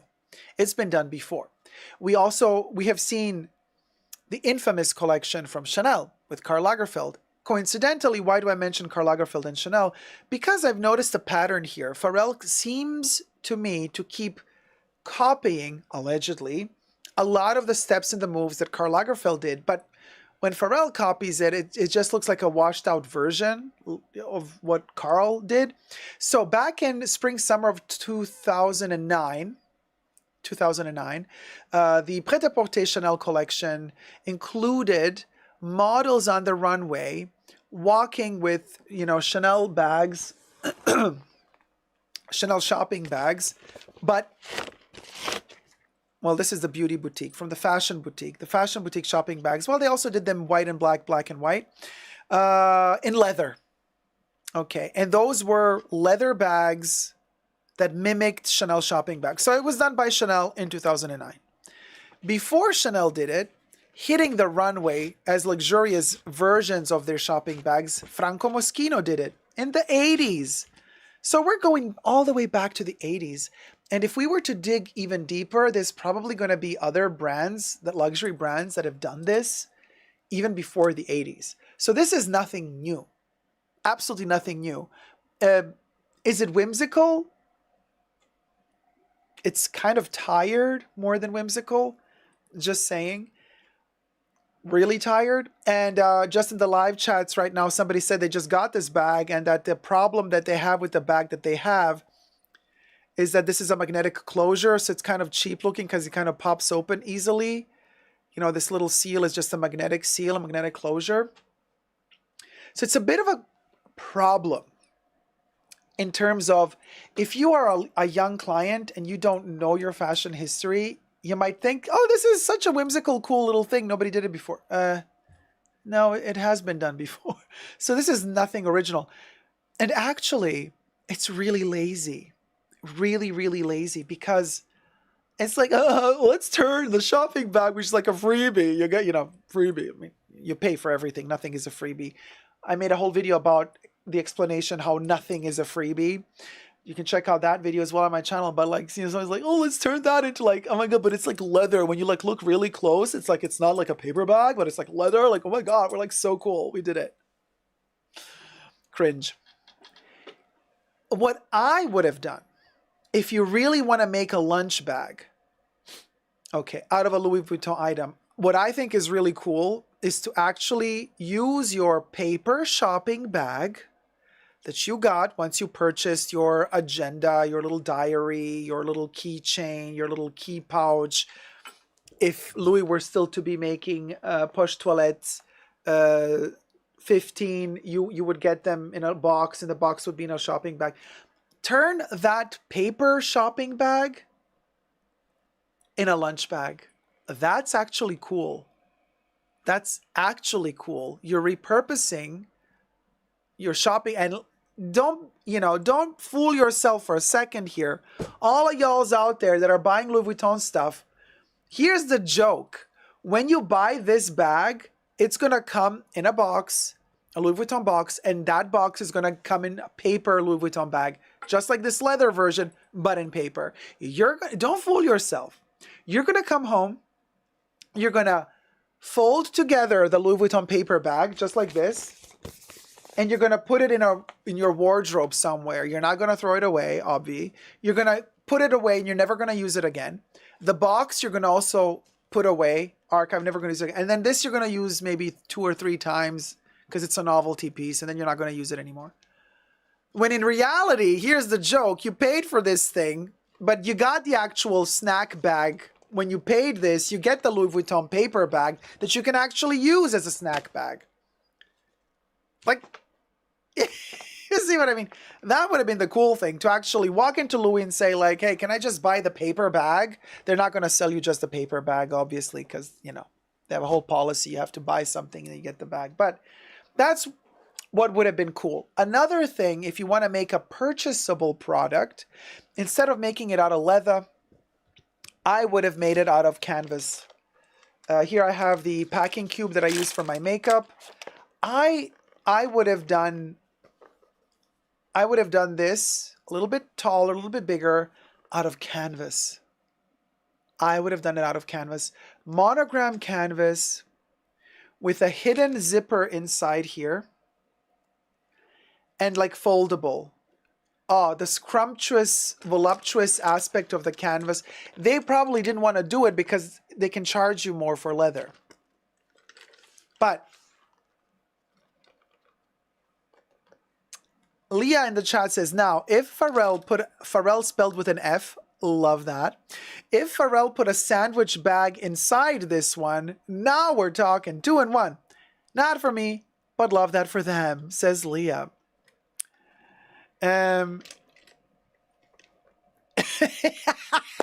Katie says, LOL, imagine watching them put this purchase in the paper bag. I die. Aaron says, what about a chain? No, a chain, no. I would not add a chain. It's a lunch bag. You don't have a chain on a lunch bag either. Jolie Simple Opinion says, I tossed most of my paper bags and boxes during this last move. Never throw away the luxury bags. You need them. Well, I would never, but Tyler says, and a version of the old Louis shopping bag in that gorgeous deep brown done in canvas would eat. Tyler, I completely agree with you. The old school brown on brown, tone sur tone, because it used to be like a dark brown. The shopping bags used to be dark brown. What am I doing here? Dark brown, and then the text would be even darker, but more glossy. That's how it used to be when Marc Jacobs was at the helm of Louis Vuitton. Now that in canvas, not leather, but in canvas, that would be really elegant. Really, really, really, really elegant. No, there is no strap on this one as far as I know, Pau. Pau is asking, is there a strap? Jolie says, oh, I kept my brown bags. Good, Jolie. Yeah, from Louis Vuitton. Yeah, those brown bags are something special. I still have the dark brown boxes from the Marc Jacobs era.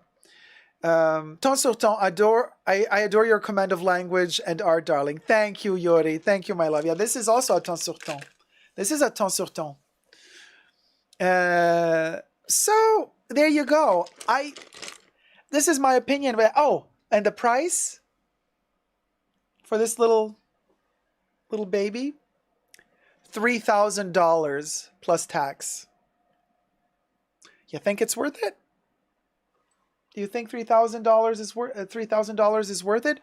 Or would you rather for $2,000 have a Speedy? 3,000, 2,000, I don't know what the price is now. They keep going up in price. Around about 2,000. 3,000, 2,000. A bag you're going to actually use a lot. And I've had my Speedy 35 a year now, and I've been using it to bits. I adore this bag. Or you want to spend 3,000 on a novelty piece that you're going to use 3 times tops. Spend less, get more for your buck in terms of cost per use, girl math. And I'm all for, if you have the budget and you want to buy like a collector's item like this, you know, like just to like put in your collection and, you know, just enjoy it from time to time. Like, that's fine. You know, if maybe you already have like 10 Speedies, 10 Keepalls, you got all your bags. You got your classics from Louis and you don't know what else to do with your money. And then you start buying these whimsical pieces. Like, I understand it. I get it. I understand that there's a novelty, a luxury novelty aspect to this, which is totally fine. You know, it's legitimate. You know, the desire to have this if you're a collector. I get it. But all I'm saying is, I would not get this out of the mere reason of thinking that, oh, it's something that hasn't been done before. Oh, this is original. It's not original. It has been done before, and it's been done better before. So, you see, this is one of those pieces that I feel it was like a fast, you know, it was an easy, lazy decision, easy, lazy design.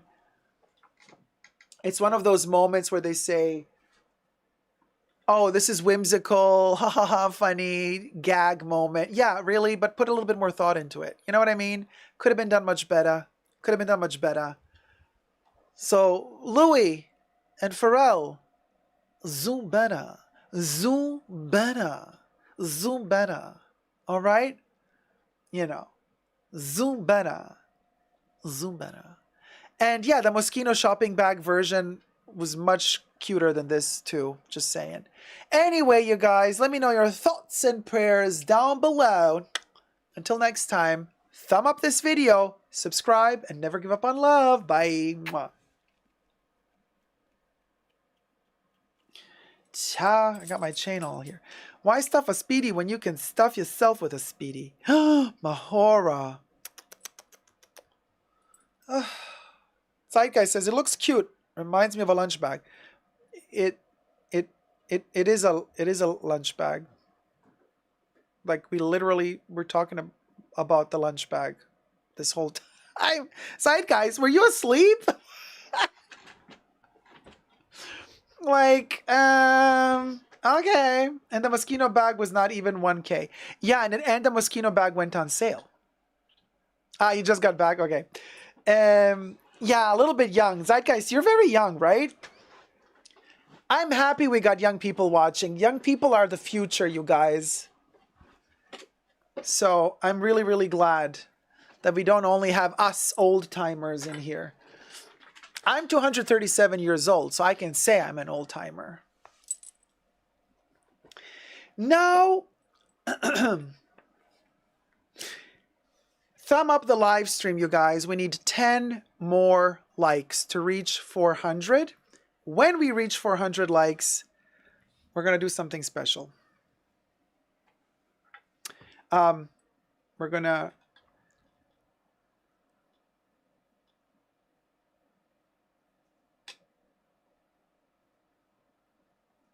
Before that, I'm going to read the...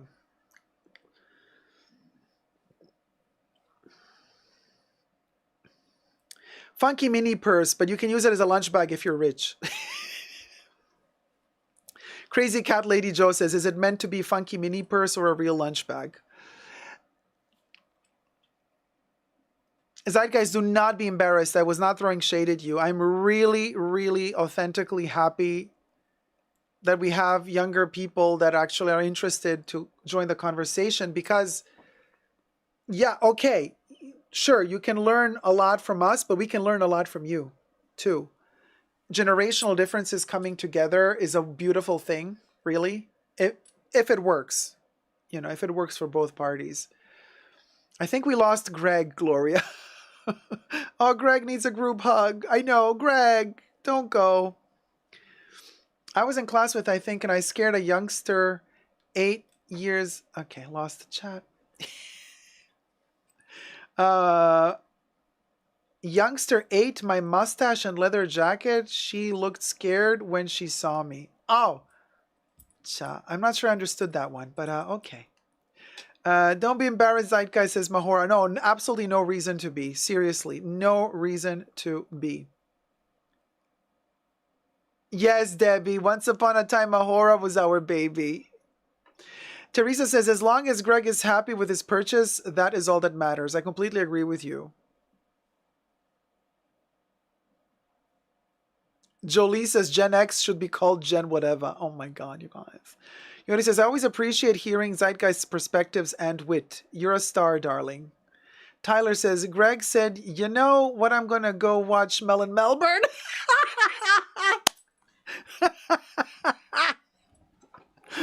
Oh my God. Once upon a time, Ahura, you best believe we all age, even vampires. So, oh no, Greg is still here. Good, Greg. Thank you. I'm glad you're still here and you could take it like a real man. You took it like a man. I had a ball cap that said, whatever, for a decade, says Jolie. All right, you guys.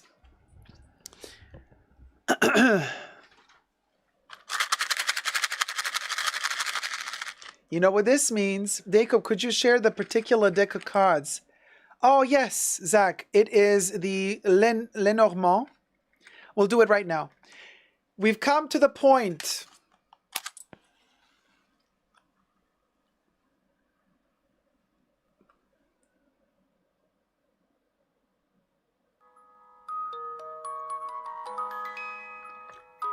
Hit it, Coco.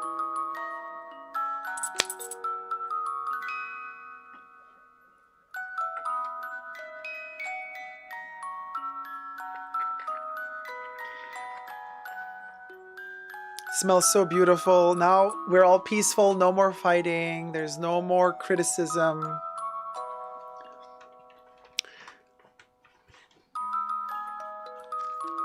We're gonna be doing cartomancy, fortune telling. Lenormand, here, Zach, this is the deck of cards, Urania. The red, there's blue, white, and red. They're all different. It's the red one. Look how beautiful this box is. This is exactly the deck of cards, not the one, but this is the design that Coco Chanel has in 31 Rue Cambon. It's still in 31 Rue Cambon. This was gifted to me This is, and she has them in German, so I will be translating. I have a booklet here and I can translate the cards. But so this is, the background is so realistic. It's like you are really sitting in it, says Terry. It's amazing, right? Look how this beautiful generated AI Coco Chanel. I prompted the AI to generate fortune teller, like if Coco Chanel were to interior decorate a fortune teller's living room.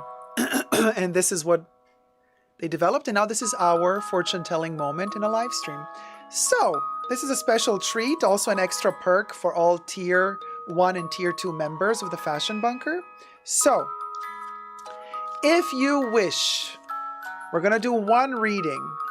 If you wish to get your cards read, your fortune told, if you have one question to ask, the first person, this is how, because otherwise there's no other way to do this. I have a system now. You have to be a member. If you don't have a little bottle next to your name, we cannot read the card. So it's an extra perk for the members. The first one to type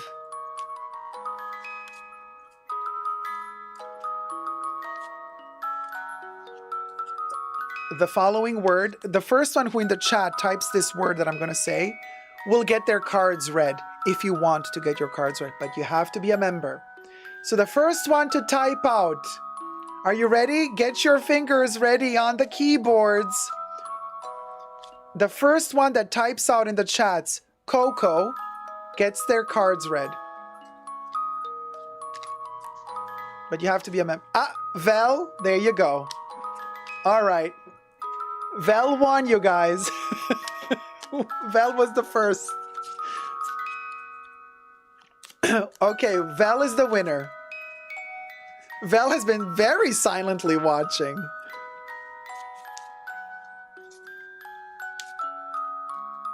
Oh, Zach, yeah, they're amazing.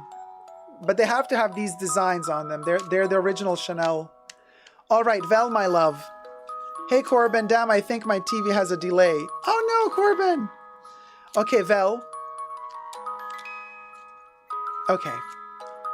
So, Vel, you have to, first of all, tell me what is the question you wish to ask while we're mixing, while we're feeling the cards.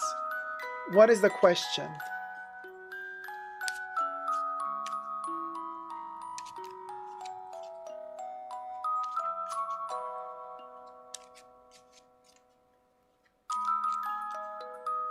And I'm going to cut the cards now. What does 2024 hold for Vel?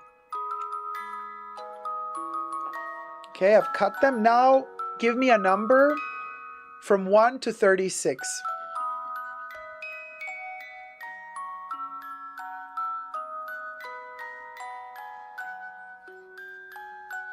$28. 1, 2, 3. Hold on. 4, 5, 6, 7, 8, 9, 10, 11, 12, 13, 14, 15, 16, 17, 18, 19, 20, 21, 22, 23, 24, 25, 26, 27, 28.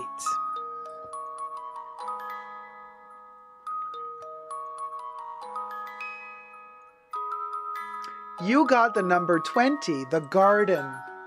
It's all green. It's a green screen. So it's a beautiful garden, by the way, but you can't really see it because on the green screen, everything that's green is transparent. And yeah, you really said count, Queen. So number 20, the garden.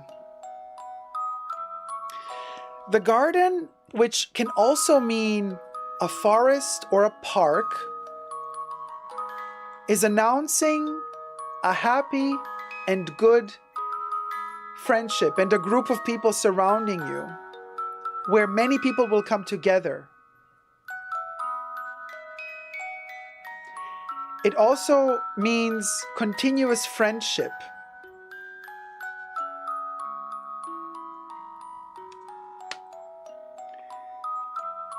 It also means, so 2024 for you is going to hold good friendships and partnerships. People will be listening to you. People will see you. People will be there for you. You are not alone.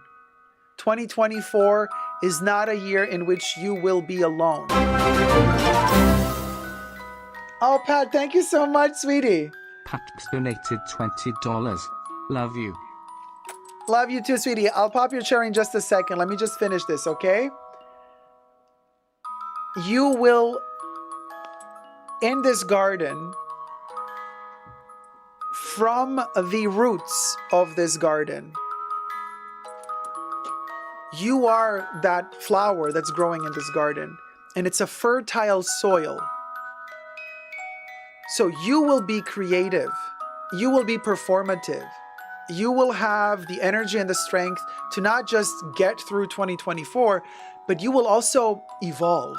There's going to be evolution, and you will not be alone to witness it. Important people will be around you to cheer you on, to help you out. They're going to be proud of you and happy for you and with you in your garden. And they will keep coming back to that garden because they just won't be able to get enough of you. Is that fabulous? And I see an event. The cards are talking about an event coming up in 2024. It's going to be an eventful 2024. And whatever that event is, you will be there. And there will be people around you. Yeah, I already said that. All right. So, there you go. Oh, thank you, Mrs. Free to Be Me. That's a beautiful and promising reading. Val says, how beautiful. It really is beautiful. And Val, let me take a photo of this card and I'm going to send it to you so that because here you can't see it with the green screen. But let me take a photo of it.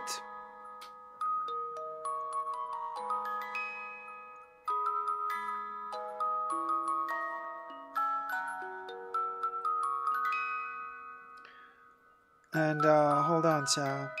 Oh my gosh. The Instagram.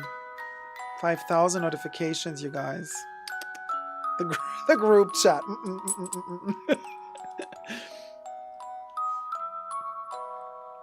Wait, now I have you 3 times? Which one are you? Okay. Val, did you get it? I sent it to you. It's such a beautiful garden. I sent it to you on Instagram.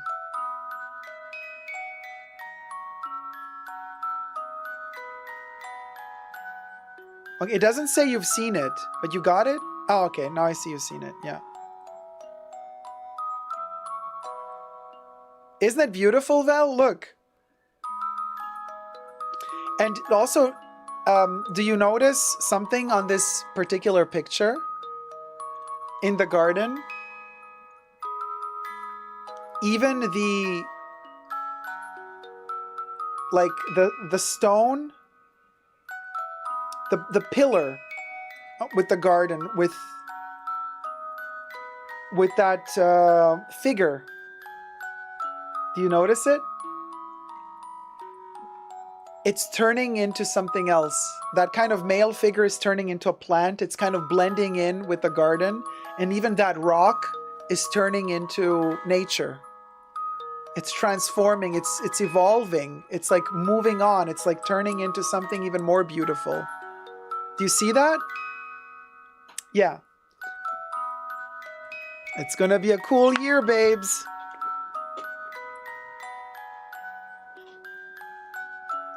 Oh, Patricia says, we are 3 thumbs away from 400. Did anyone not like? Hey, thumb up the live stream, you guys. Mahora says, oh, wow.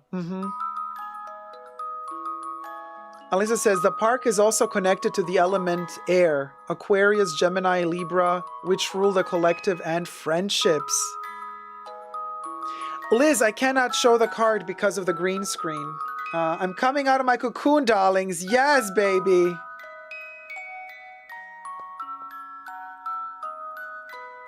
Because if I lift the card, you can't, you see? It's green. Oh, you know what? If I turn it into black and white, maybe you can see it. Hold on. If I turn it into black and white,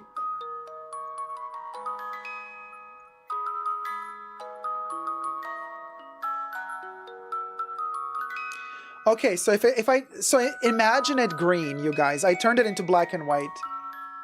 Ugh, you still can't see it. Ah, you can.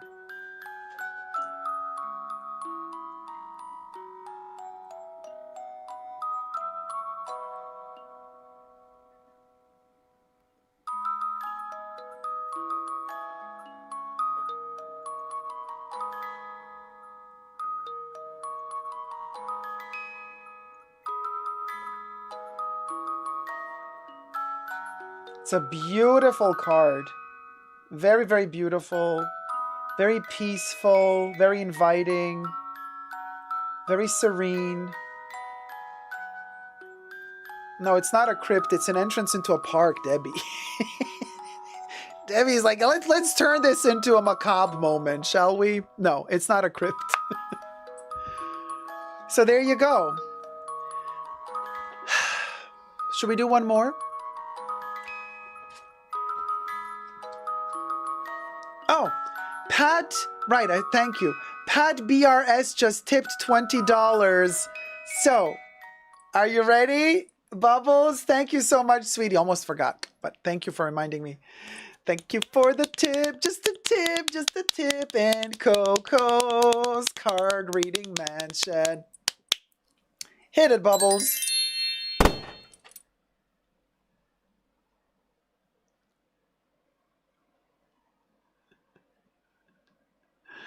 Whee!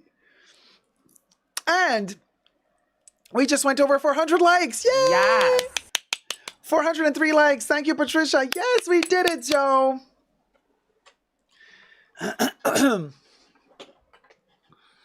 All right. So, okay, we do one more. Everybody wants one more. Okay, we're going to do one more. You have to be a member to get the cards read. Patricia says that room really suits the readings, Dacob. It's beautiful, isn't it? Bubbles really did a great job. Although I have a sneaky suspicion Coco might have had something to do with this. Coco might have had something to do with this. Now, okay, so we're going to do one more, you guys. One more. And keep thumbing up the live stream. And I want to say the first member who types the following word will get the reading. And the word that we're going to do now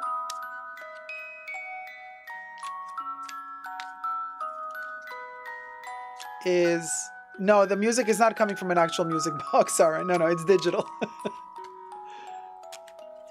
The word... Oh, it's a positive one. The word that you should type in is... Okay, are you ready? Get on your keyboards. The first member to type the word sun, S-U-N, gets a reading.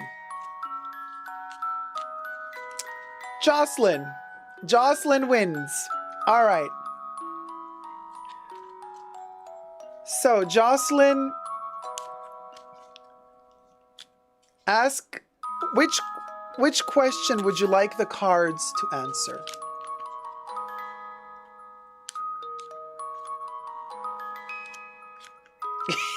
Mahora wrote sub. Miss B wrote sub too.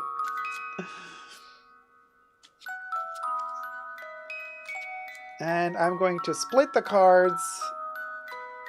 There you go. Now, Jocelyn, what's your question? Will I be able to have a more stable life this year, mentally stable. Okay, so mental stability for 2024. Now give me a number from 1 to 36.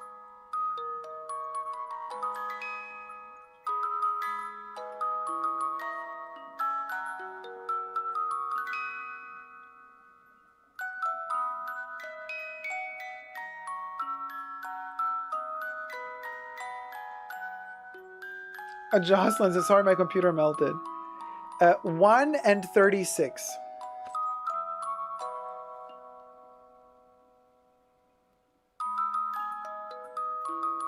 $17. 1, 2, 3, 4, 5, 6, 7, 8, 9, 10, 11, 12, 13, 14, 15, 16, 17. You got number 10. The Scythe. Or how'd you, the Scythe, right? The Scythe. Okay, so mental stability.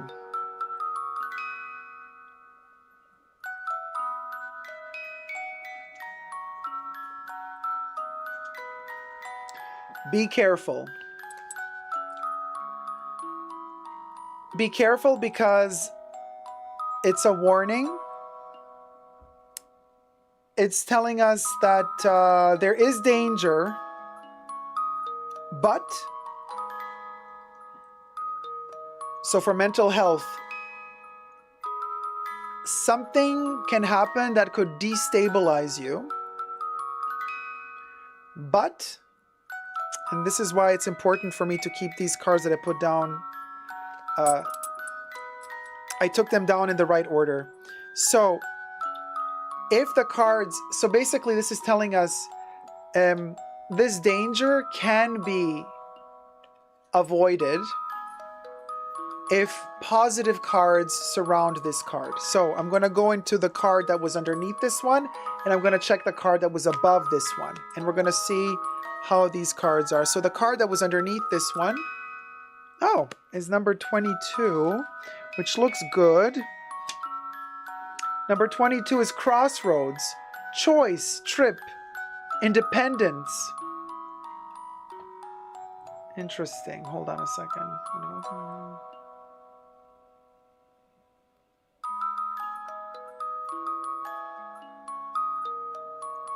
This is so interesting. Okay, this is a good sign. Let me see the other one and then I'll let you know. So the other, oh good, okay, the number 5, the tree. So, tree means growth, health, grounded, and spiritual. Okay, you're gonna be fine, babes. You're gonna be fine. You're gonna be fine. Jocelyn says, I have bipolar, so mental stability is everything for me. So, something will happen in 2024 that will destabilize you. It's going to try to shake you. But the cards say, if this card is, if the Scythe is surrounded by positive cards and cloud-free cards, then you will find a way to avoid this danger. You will see it coming. You will not realize it's there when it's too late. You will have a chance to see that it's happening before it's happening. Now, everything I say obviously is for entertainment purposes only. Don't take this too seriously, you guys. I'm not, you know what I mean. You will have to choose a path. That's what the card 22 is saying. You will have to choose a path, but you will choose the right path. And the number 5 card is ultimately going to lead you to growth and healthy spirituality. Now, coincidentally, this is why I believe Coco is with us. Look at the cards you got. Look at the cards you got. Look at the numbers that Coco sent. Look at the numbers. number 22, number 5, and number 10.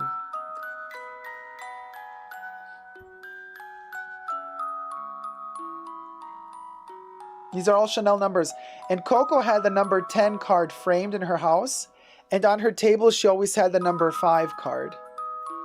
The number 5 card and the number 10 card were her favorite 2 cards. And then you got the number 22, which we all know is one of her best perfumes.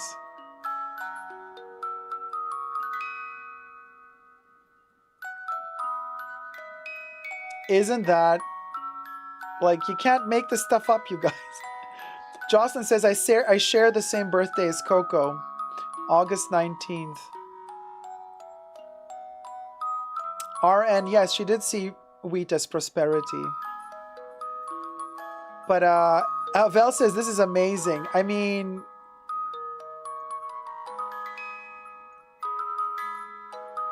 it's just incredible how it's like, yes, there's danger. Mental stability is at risk. But you will see the danger coming and you will be confronted with a choice and there's a path you will have to take. And the cards are saying, but you will take the right path because you're going to come out of this trial and tribulation and you will be grown. You will come out of it grounded, healthy, and spiritual. That's the number 5. So I recommend Chanel number 5, baby. Whenever you're feeling down and a little bit gloomy and blue,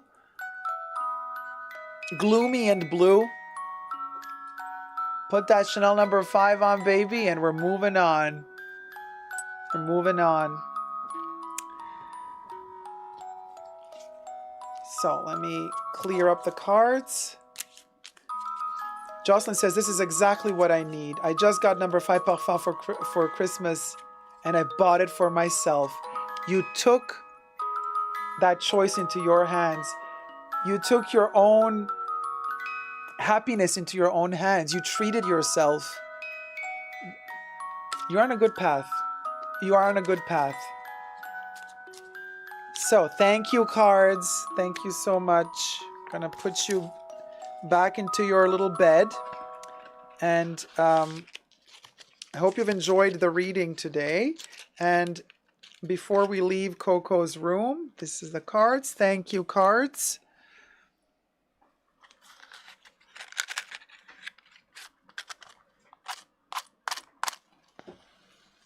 We're going to light one more to say goodbye and thank you to all the spirits.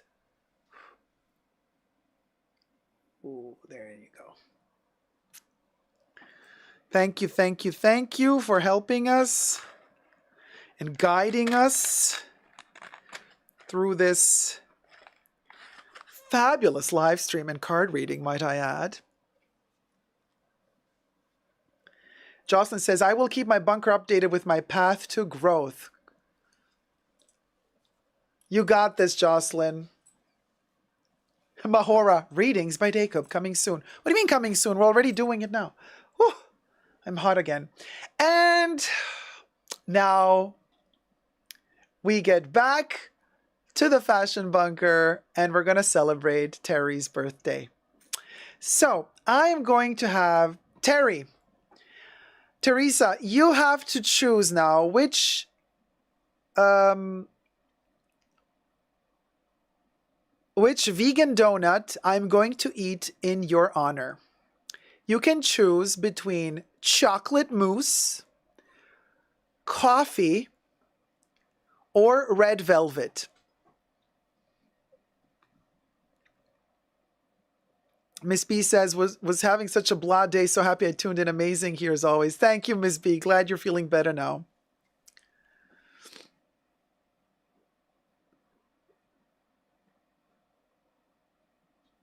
Chocolate mousse, Teresa hath spoken. And it's Terry's birthday. She's the birthday queen.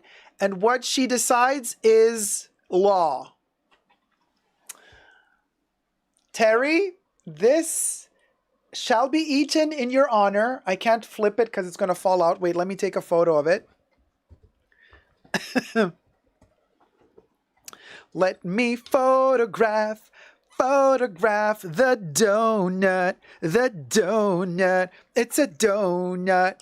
It's a donut for Terry's birthday. All right, let me. Oh, this thing. Oh my God.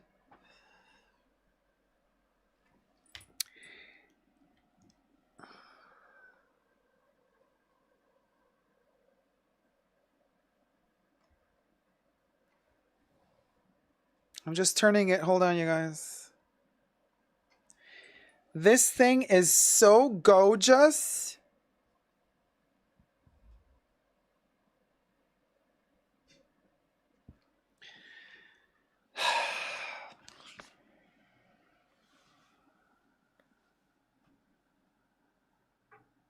That's the chocolate mousse donut, baby.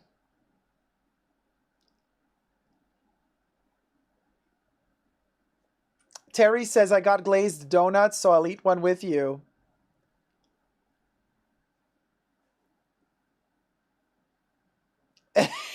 Kev says, gorgeous use of the hole.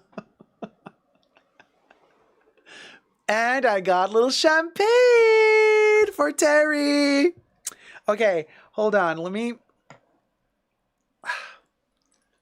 So, it's so hot. I'm going to take the bow off because I'm afraid that food is going to fall. So now you're going to see how the bow is attached to this little thing. This is a hair clip. It's not a brooch, it's a hair clip. And there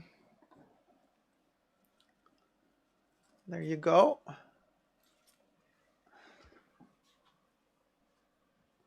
Took the little necklace off. This is the necklace that we make out of the Chanel handbags, which I adore. DIY. The only way to sustainability is to be sustainable. Terry, my love, thank you so much for your love and support. You know, may this 25th birthday be the best ever, sweetie. Happy and even better ones to come. You. Happy birthday to you. Happy birthday, dear Terry Maguire. Happy birthday to you. Yay, happy birthday, Terry. Whoop, whoop, whoop, whoop,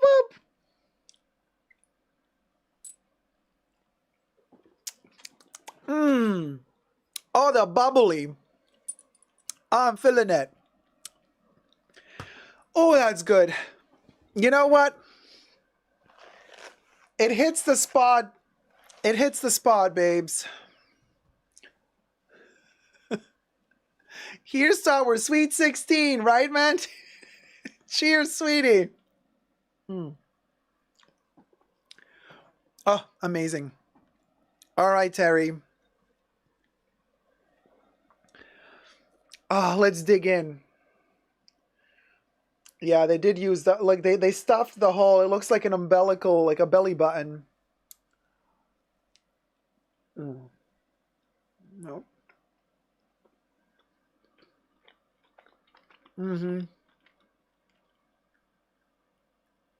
It has an Audi, Mahora. Oh my God, this mousse though.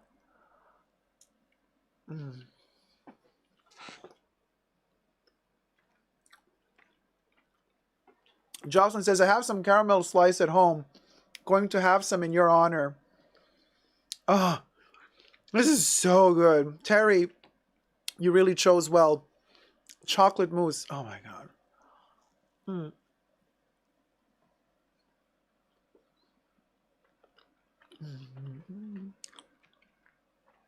Debbie says, I guess I'm gaining the weight for you now. I think we're both gaining it, babes. Kev is craving donuts so bad. Oh, Paolo. Oh, where's mine? Paolo donated $6. Where is mine? You can eat it through me. That. Paolo, thank you so much, sweetie. Pow. Hit it, babes. Hit it, Bubbles. Thank you, Paolo.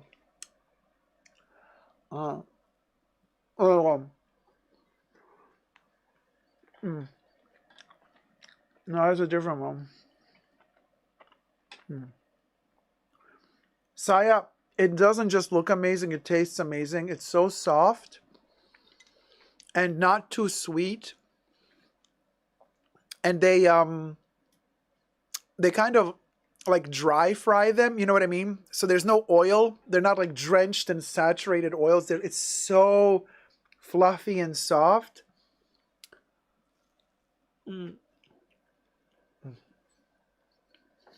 It's vegan. Uh-huh.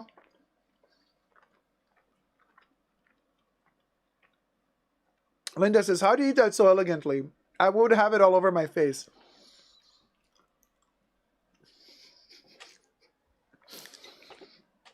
Do you guys remember, like a year ago or half a year ago, I was eating, I think, a chip or a donut, and there was this one lady in the chats.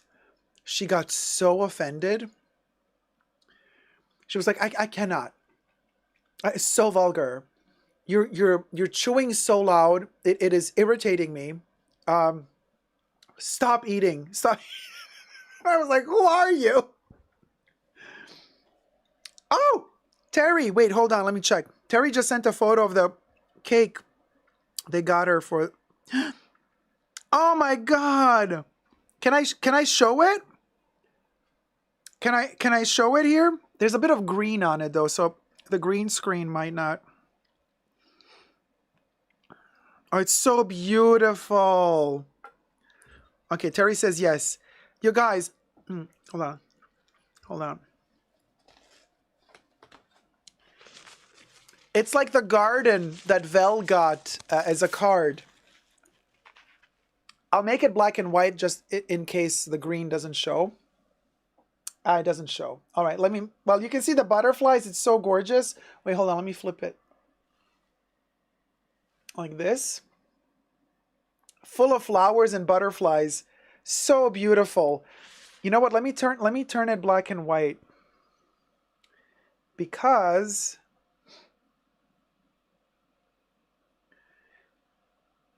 if we turn it black and white,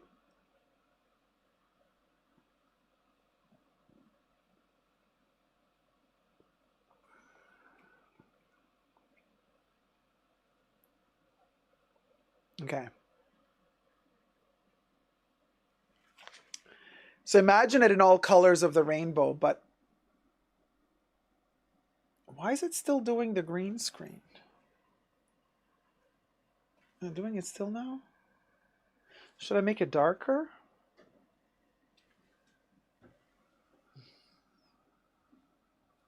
You can kind of see, but it's hard with a green screen. But all the different flowers, it says happy that was a mistake. It says, it's not supposed to say 51st. Happy 25th birthday. We know it's your 25th. It's a beautiful, beautiful cake. Kev is asking, are the butterflies edible? Butterflies were my mom's favorite, so my family picked that theme for me. Oh man, that is so cute. So it says, happy 25th birthday, Teresa. But we know, 25th. Alaya Max says, OMG, now I'm craving baked donuts from my local bakery. It's such a beautiful cake. I love the colors. So vibrant. And I love the garden vibe. And like they say, everything is holistic.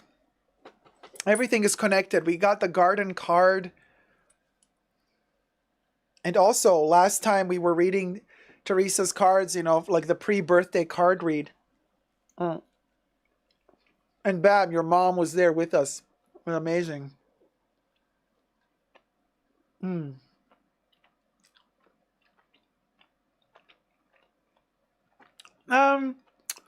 Zeitgeist asked if I liked ASMR. I mean, I've done a couple of ASMR videos, but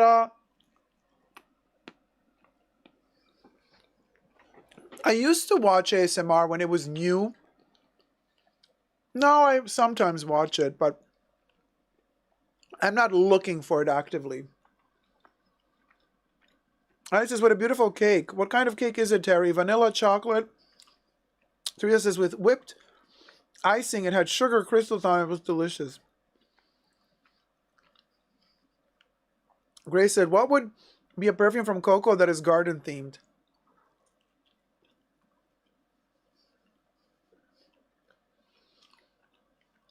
They've already made it. Also discontinued. On Fleur de Chanel.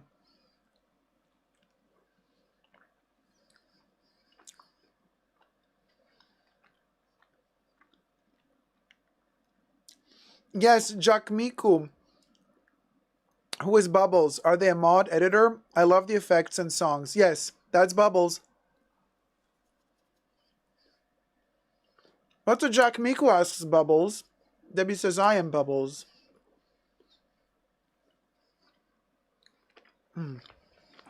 Manti says, boyfriend ASMR always go home. Huh? Jack Miku says, oh my God, Debbie, you're crushing it. Debbie is crushing it, that's for sure.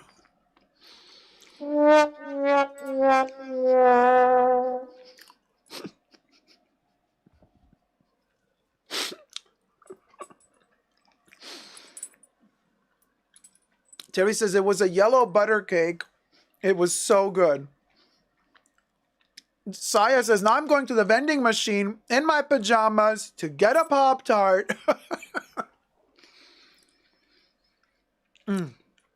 Oh my God, the sugar rush. Legendary legend. Says, Bubbles is a legend. Trust me, I would know.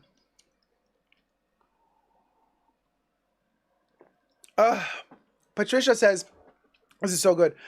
Patricia says, I have to go get my work done. Good night, Dacob. Bye for now. Bunker family, sending y'all my love. Oh, love you too, Patricia. Have a wonderful night. Debbie's like, ouch. Debbie. Crazy Cat Ladaijo. It sounds yummy. Crazy Cat Lady Joe. Oh my God, did I say Ladaijo?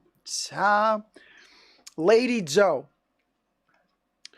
Oh, Terry, this was delicious, sweetie. This one's for you. Are you going to have another slice of cake, Terry? You go for it, girl. Pao says, my house smells like orange muffins my husband just made, but I can't eat them because of the medicine that I need to take soon. Oh no, Pao, so when can you eat them? Like, how many hours do you have to wait after you take the medicine? Debbie says, dildos on your brain, baby. Dildo fragrance.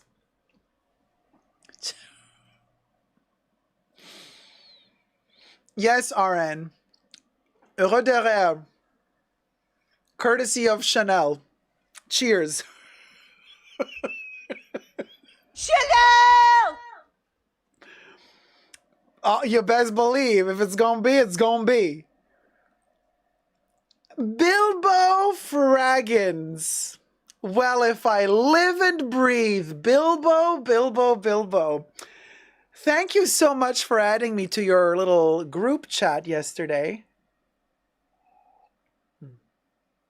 I had a lot of fun reading it.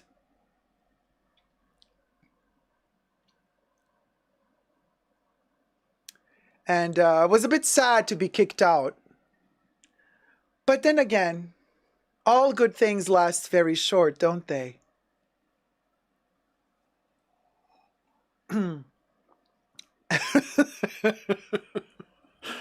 It's so come full circle.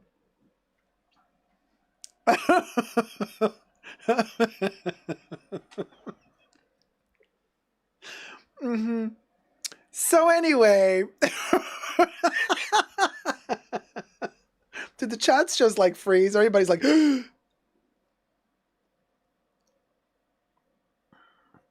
not a mouse was moving in the house. Oi, oi, oi. I think Bilbo is processing. Bilbo's like, you know that meme Or that gif of that like monkey that's like standing there like.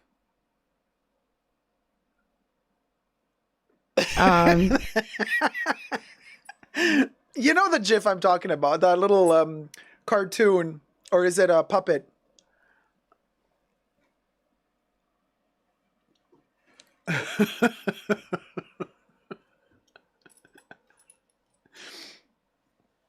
So anyway,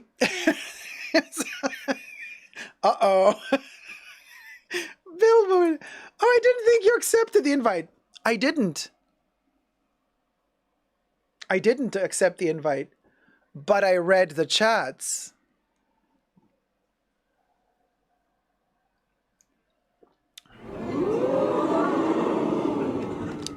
All of them.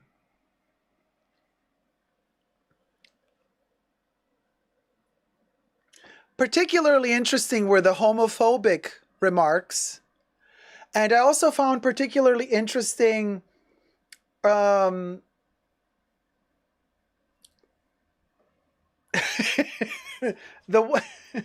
the objectification of women going on in the chats. Is this confirmed? So the homoeroticism of it all, yes. And so cheers, sweetie. Now, Bilbo, I have a question. Who do you think kicked me out of the chat once I was invited? Because I did receive the invitation, but then the next morning I woke up and I was kind of invested in the chats. And then I was all of a sudden I was kicked out. Who kicked me out? Do you know? Which one of the boys kicked me out?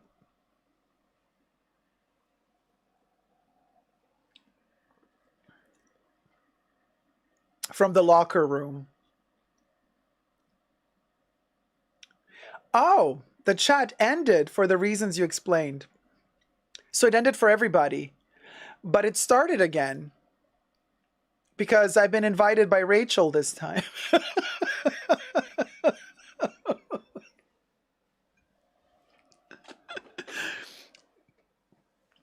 Well, Bilbo, my dear, let's just say it was an interesting experience. And I've learned a lot. I've learned a lot. I've learned a lot. And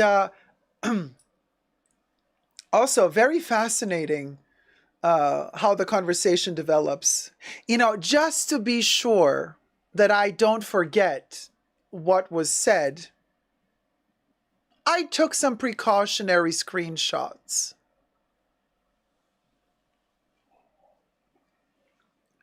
You never know what ammunition you're going to need in the future. Because this faggot always has his own back covered.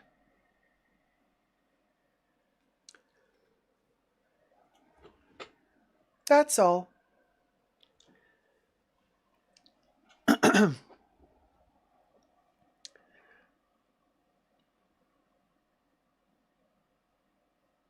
I do believe that's what I was called. In other languages. But good old Google Translator can translate everything. Oh, Terry, my love. Teresa Maguire donated $50. I sent a picture to your Instagram I just took with my Prada coat I got for my birthday. Thanks for help celebrating my birthday. I had a blast. Oh, Terry, thank you so much. Let me check. Oh, and by the way, bloop.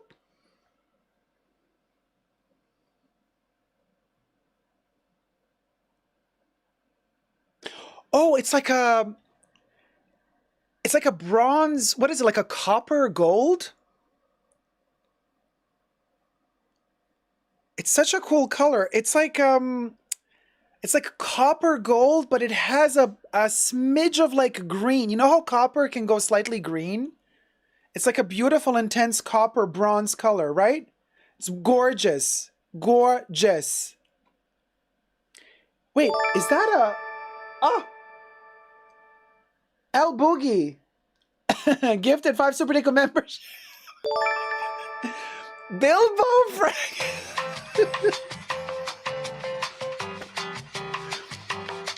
Bilbo Fraggins was gifted a membership by El Boogie. We'll go. Debs was gifted a membership by El Boogie. We'll go. Caro was gifted a membership by El Boogie. We'll go. Mahonas Kileki was gifted a membership by El Boogie. And Elise was gifted a membership by El Boogie. I love you too, Bilbo. By the way,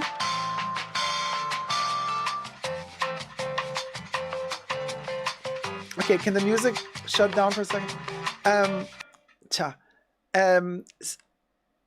By the way, I just want to say, Bilbo, your dogs are adorable. Adorable. Like, adorable. One of my best friends has a little chihuahua, like a mixed chihuahua. The cutest, nicest little creature you could ever see or experience. And I posted a photo of it on my Instagram, by the way. Her name is Titi.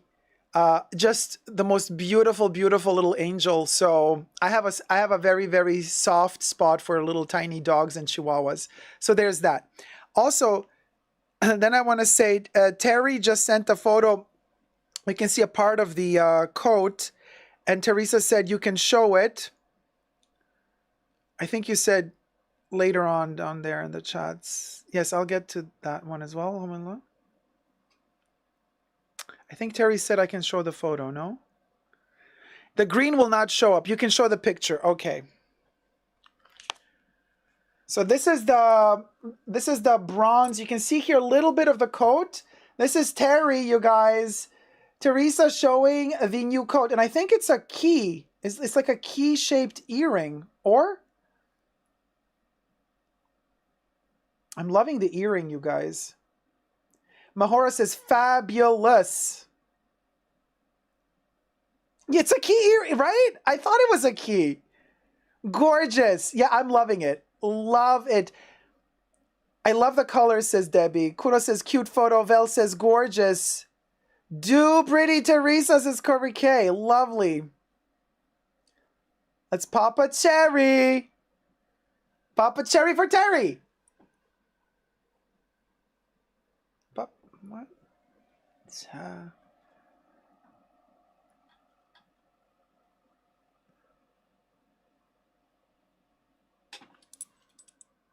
Crop? Oh. Wait, who sent the... Oh my God, we didn't pop a cherry for Terry. Ah! Teresa sent us $50. I totally forgot to pop the cherry. Pop a cherry for the birthday girl, for the birthday girl. Pop a cherry for the birthday girl, for the birthday girl. You're only 25 once. Hit it, Bubbles.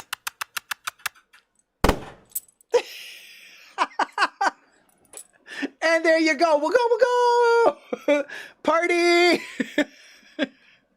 Party. Whoop, whoop, whoop. Oh, earrings are by a designer called Justine Klenke or Klenko.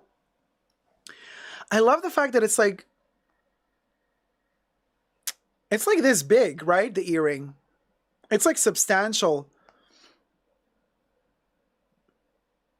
It's so punk. It's really, really cool. Really, really cool.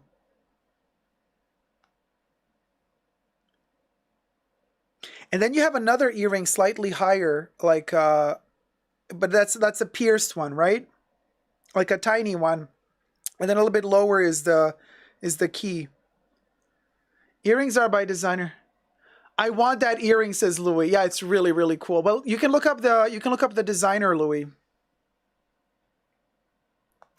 So Bilbo is asking, did they say that? Yeah.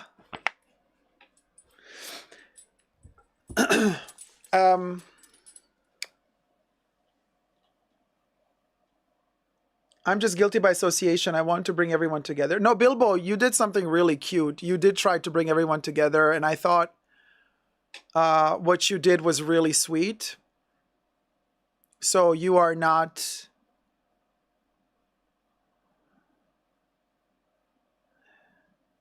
you are not guilty at all. In my book, you're not guilty. Aw, Bilbo, love you too, sweetie. All good. But I did check out the chats and I did Google Translate what was said in other languages. And of course, homophobia was like, whoop, whoop, blooming and blossoming in that chat. So there's that.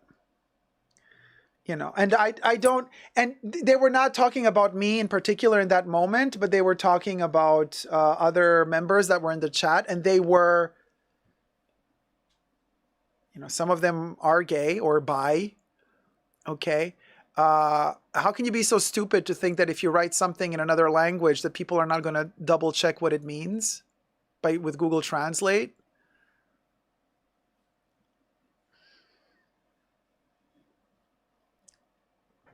You know, so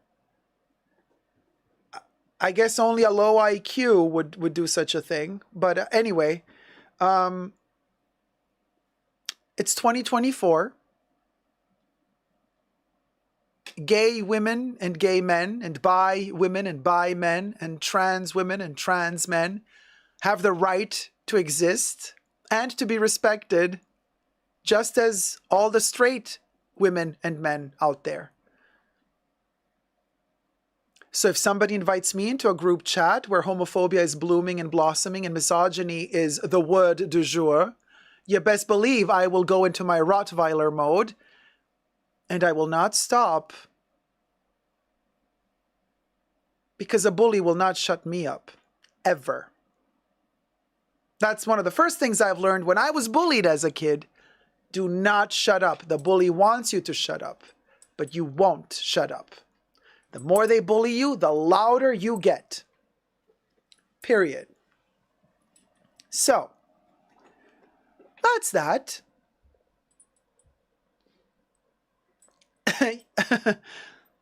Bilbo's like, that's why I wanted you in the chat. Well, I would think you wanted me in the chat because I know a thing or two about perfumes, because that was supposed to be a perfume chat, right? But you know, gender, I always say perfumes know no gender. So gender is irrelevant when it comes to perfumes in my book. You know, and also, or sexual orientation is irrelevant when we're talking about perfumes. You know, that's the thing. Exactly, legendary legend. People been telling me to shut up for years. Never shut up. Never. Never allow them to intimidate you to stay silent. Never. That's what a bully wants. A bully wants to control you by keeping you silent. They want to intimidate you. They want you to lose your voice. Never stay silent. Never. And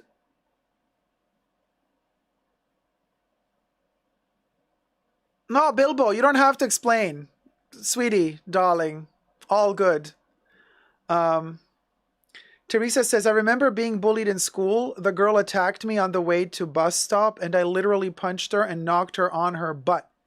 She has a black eye. She never messed with me again. Good. Good that you stood up for yourself, Terry.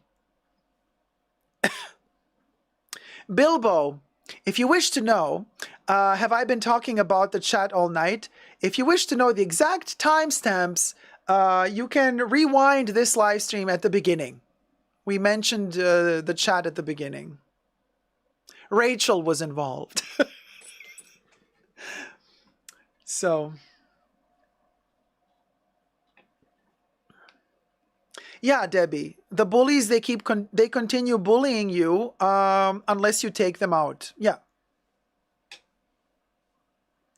Linda is asking, so do we like Bilbo or? Yes, we do like Bilbo. Linda, yes, Bilbo is an okay dude with two adorable little puppies. Anybody who has two tiny, cute little doggies like that cannot be a bad person, in my book at least. I mean, well, then there's Buffalo Bill. Then there's Buffalo Bill to kind of prove me wrong with the cutest poodle ever. But that's technically a fictional character, so... Buffalo Bill from The Silence of the Lambs. From the movie The Silence of the Lambs with Anthony Hopkins and I'm blacking out again, and Clarice.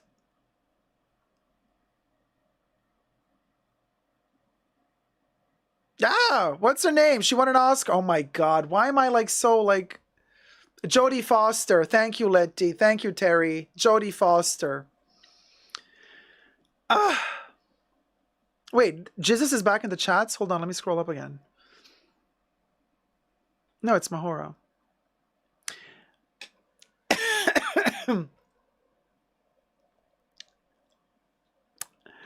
So wait, what did Bilbo then answer? So, don't tease me, Mahora. Well, Bilbo, that's the questions you've been asking in the chat yesterday. Yeah, Mahora is like, Bilbo, do you like AIM? And Bilbo's like, don't tease me, Mahora. That's what the chat was all about yesterday. Everybody seemed to be fine with it in the chat yesterday. Dacob, as you know, I'm kind of newish, says Zeitgeist, and I would like to know, when did you start buying Chanel, and what was the first thing you bought? I literally started buying Chanel like since I can remember. So I don't know. I can't remember what my first purchase ever was. Like it was probably a perfume.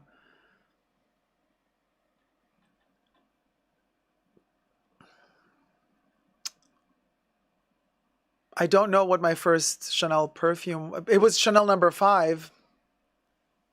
Or was it Coco? Can't remember. No. 5 or Coco, but...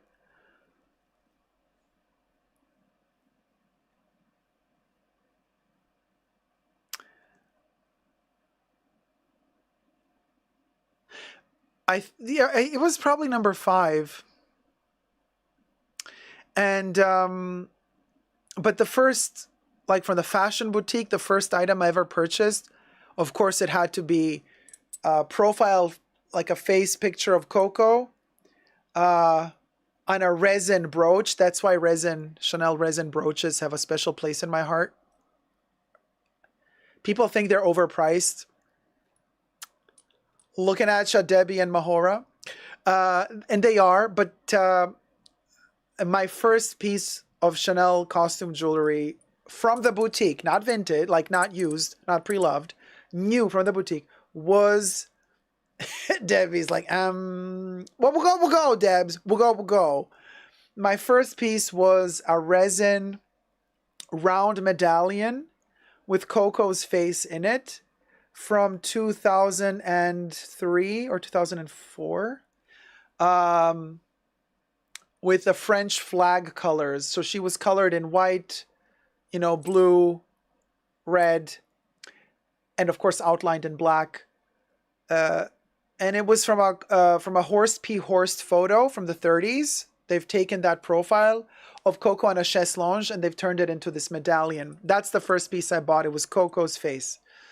Like a cameo brooch, but it wasn't a cameo, Kev, like we know from the Roman times where the cameo is etched in. It's flat, right? It's flat. Teresa says, my first Chanel was a lipstick I bought when I was 26. Wow, you remember. Oh, yeah, Marlene. Perez, my first Chanel No. 5 at 14 years old. I was very, very young when I bought my first Chanel No. 5. Jolie Simple Opinion says, age 16, my own money, Chanel No. 5 and opium on the same day. Well, no, RN, what my dad gifted me is not what I bought. My dad gifted me Allure pour Homme. Yes, he did. But that's not the first Chanel I bought. You know what I mean? The question was, what's the first piece I bought? Zeitgeist says, my first Chanel perfume was Chance au Tendre. The first Chanel was also number 5, probably at 12, says Mahora. My first Chanel was number 5. I was gifted when I was 18, says Liz M. Debbie says, not this new collection. Okay, well, I can tell you this new collection is 5 times more expensive than the brooch I bought. 5 times. So you do the math. My first Chanel was the travel palette at 13 with my own money. I saved up and was so sad it got discontinued soon after. But at least you got to enjoy it and use it, right? RN says, oh, I see. Oh, capito. Mine was a mini bottle of number 5 at 19. Monarch says, but Dacob, how did you know about Chanel so young?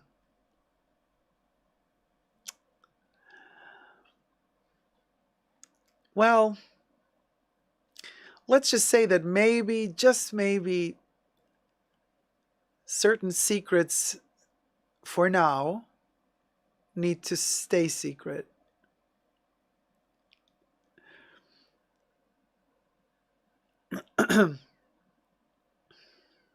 Teresa says, I mostly bought Dior back then, and Lancôme, Clarins, and Givenchy. Then at 26, I bought my first Chanel and never looked back. Yeah, once you go Chanel, you never look back. Oh, speaking of, you guys, I was going to show you, because Letty was talking about the 2013 fall-winter collection with the world, with the globe spinning. And I wanted to show you, but you've seen it, I mean, already, the bag, but I have it here. Hold on.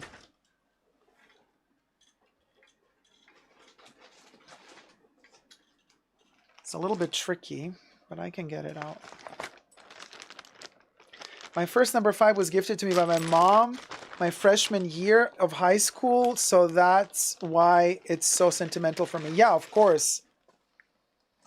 Those memories are super special and important. Here's the little baglet. Hold on, let me put the donut back. Okay.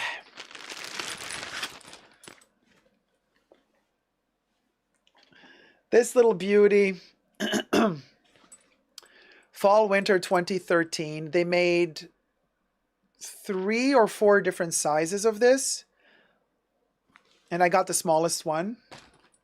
Lambskin. Very, very gorgeous lambskin. This was one of the last years that their lambskin had that old 90s quality.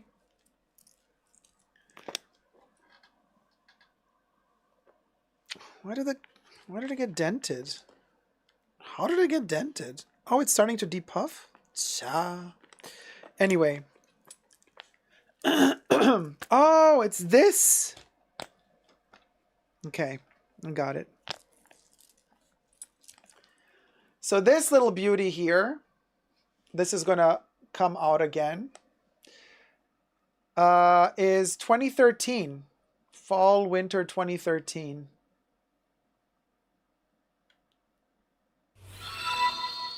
And this is the kind of the interesting part, is that it has this tube and the chain goes through it.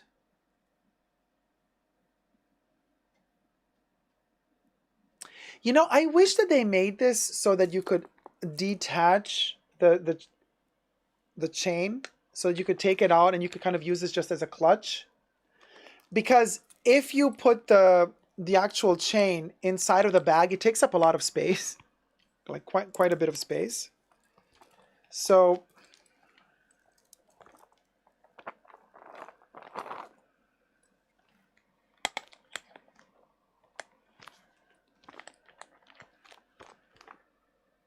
yeah, quite a bit of space.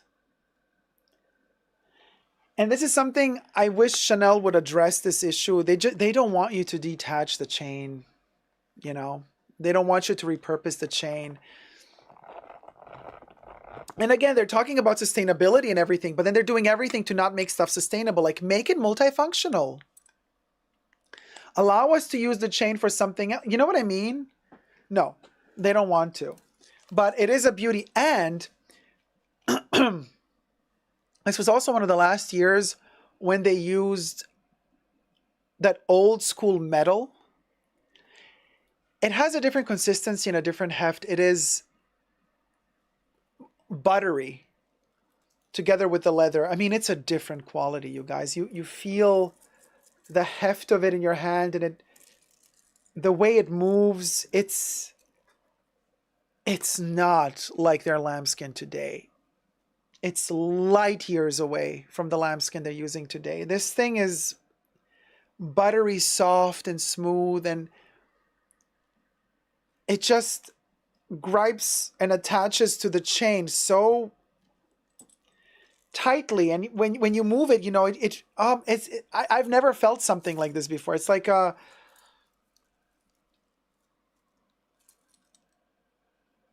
it's a very, very beautiful, substantial heft. What can I tell you? They don't do that anymore. They just don't. And they're going to tell you they're bettering themselves in this or that way, that they're doing it for the environment. But I personally don't believe it. I don't believe it. Multifunctional for peasants, darling. Oh, multifunctional is for peasants, darling.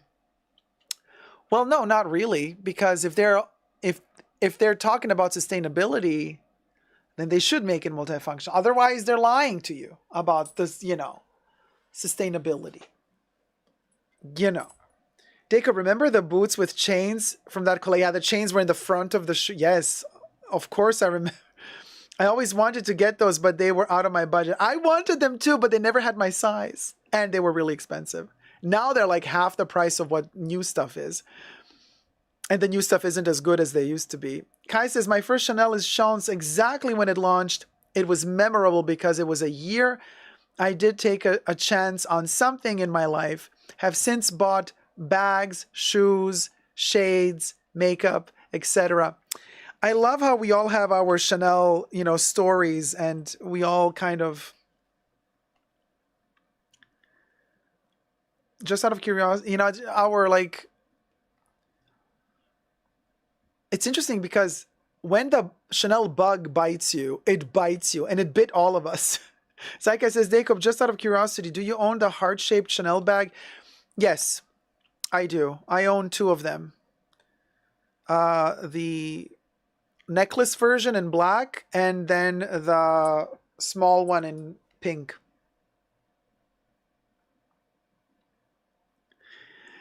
Kev has been infected with the Chanel bug since 1998, baby.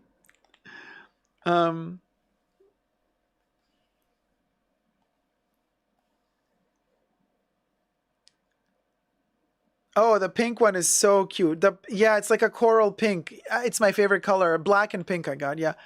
Let's get to 500 likes, right?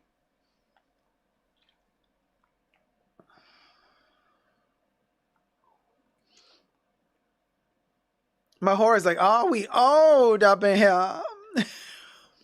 5 foot nothing is like 1972. I mean, Louis says, I was infected and I got a shot and now I'm buying books instead. Well, you are studying. So obviously you have a different, your priorities are different, babes. Like,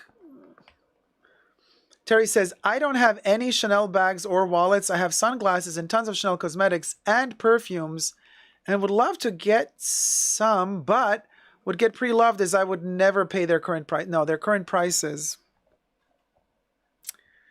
And their bags don't go on sale either, you know. So it's not like, oh, you know, oh, let me wait. And a bag is going to go on sale. Their bags don't go on sale. So it's a problem. What can I tell you? And their prices are going up. What, on the 20th? On the 20th of of January. The prices are going up again. Do you think their wool Lesage bags are overpriced too? Yeah, they're all over, all of their bags. Just because they're bags, they make them cost a lot because they know that the bags are an easy sell.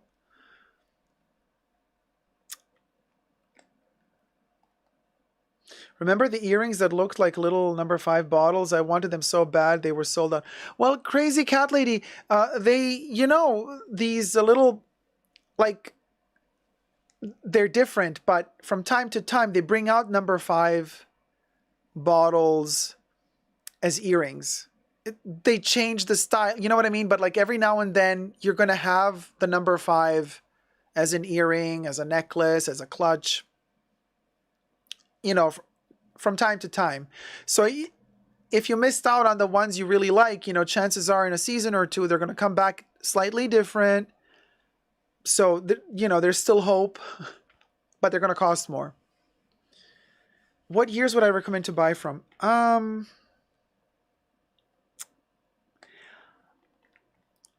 I would say, I mean, depending what you want, like classics, yeah, you can even go into the 90s.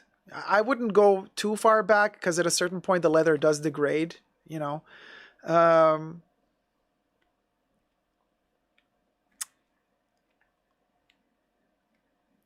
Tyler says, Lesage beading will always be amazing, though my prom dress from 1997 fall winter had it on the trim and it's just next level. Yeah.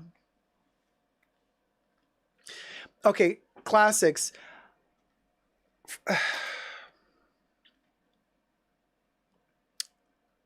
I would say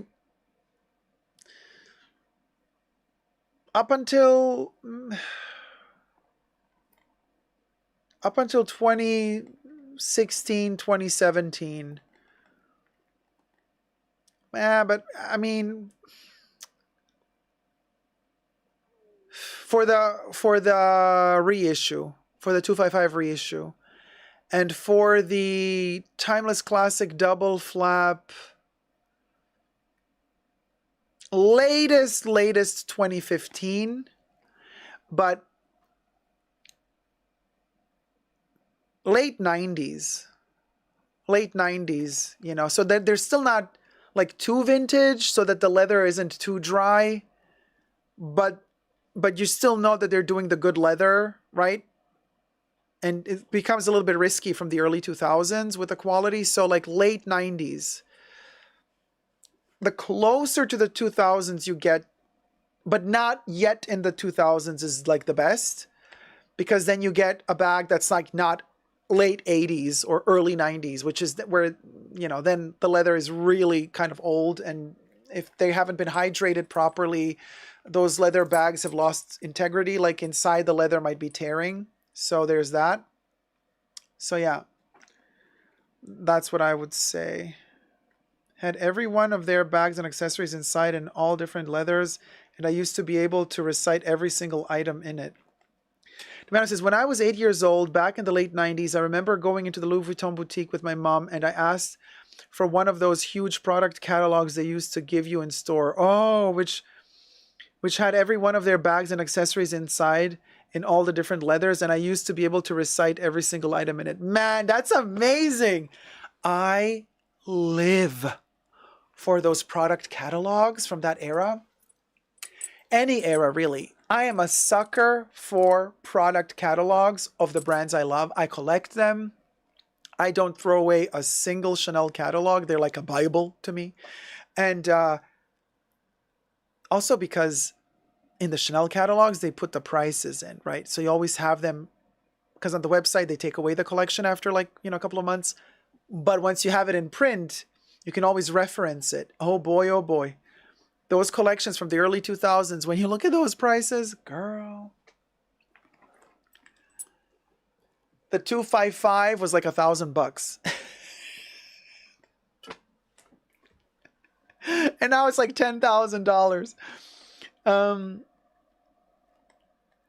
You know, my latest Chanel I got, says Tyler from My 21st birthday was a 255 from spring 2008, and I call it my financial crisis flap. But I made sure to get silver hardware because I heard that's when the gold quality started slipping. Oh, you were on it. Every detail. Tyler is asking, what about 2019 Métier d'Art? Do you think the quality in that collection is iffy? So, with the Paris Egypt collection, I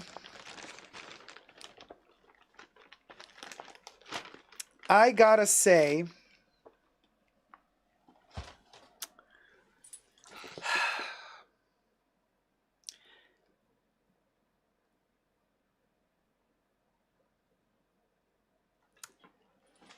it's kind of a weird collection because,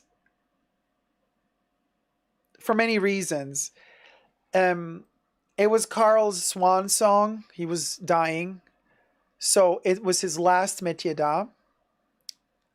So and the company they knew that he was very sick. He put a lot of effort into envisioning this Egyptian, life after death. That's the whole vibe that was going through his head.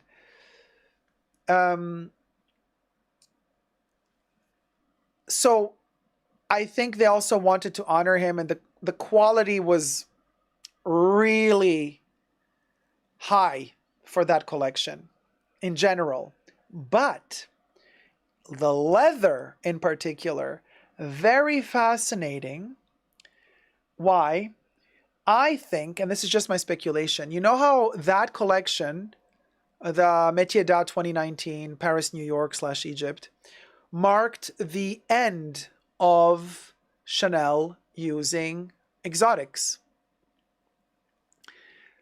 So, that collection was the first collection where Chanel officially said no more to exotic skins. So they had a lot to prove. This is what I think happened. So the 2019 Métier d'Art collection, we've seen a lot of mock croc, and I got the golden mock croc bag in mini in leather. They had to, showcase this new technology that they had to create a fake reptile, right? With calf skin. A new embossing technique. They were very proud of that. So they really had something to prove that season. And that was also, coincidentally, the collection that launched the mini reissue, single flap 255. So there was a lot going on in that collection, and the quality was really good. Really good. But it had that one-off vibe about it, and of course it was a one-off vibe. I mean, Chanel even went the extra mile that season and I took screenshots, they reported on their website that they teamed up officially again with Goussens. And Goussens has been working with Coco when she was alive. His son then took over. And that collection marked the official reunification of the two brands. And they had a whole text explaining how the golden scarabs, the earrings that I have, the brooches, the necklaces, those golden scarabs were made by Goussens. And they would show you photos of artisans hammering the scarabs, making them. And then the Chanel text also explains these Goussens golden scarabs are 24 karat gold plated. They pushed that, there was an extra section on the website dedicated to explaining the 24 karat gold plating, that Goussens was back. Chanel went really above and beyond to make that collection exquisite. It was his last métier d'art. It was a gorgeous collection. Stylistically, design-wise, execution-wise, you know. So it lives in its own bubble, is what I'm trying to say here. That doesn't mean that everything before 2019 was good, and it doesn't mean that everything after 2019 was good. But 2019, Métier d'Art was good. Okay. That's what I have to say about that. Tyler says, yeah, I always have really coveted getting a bag from that collection. It'll probably be the latest I'd ever go. Sorry, Virginia. Glad to hear it's an exception. And also, you know, the bum bag that I got from that collection, the tweed mini that I got from that collection. I got 4 bags from that collection. Like, you see how much I loved that collection. I got 4 bags. I got the bum bag, the gold bum bag. I got the gold mock croc mini. I got the tweed mini, the most gorgeous tweed mini I've ever seen in my life. And I've got the reissue, the first mini reissue that they did, single flap. 4 bags from that collection. And it was amazing.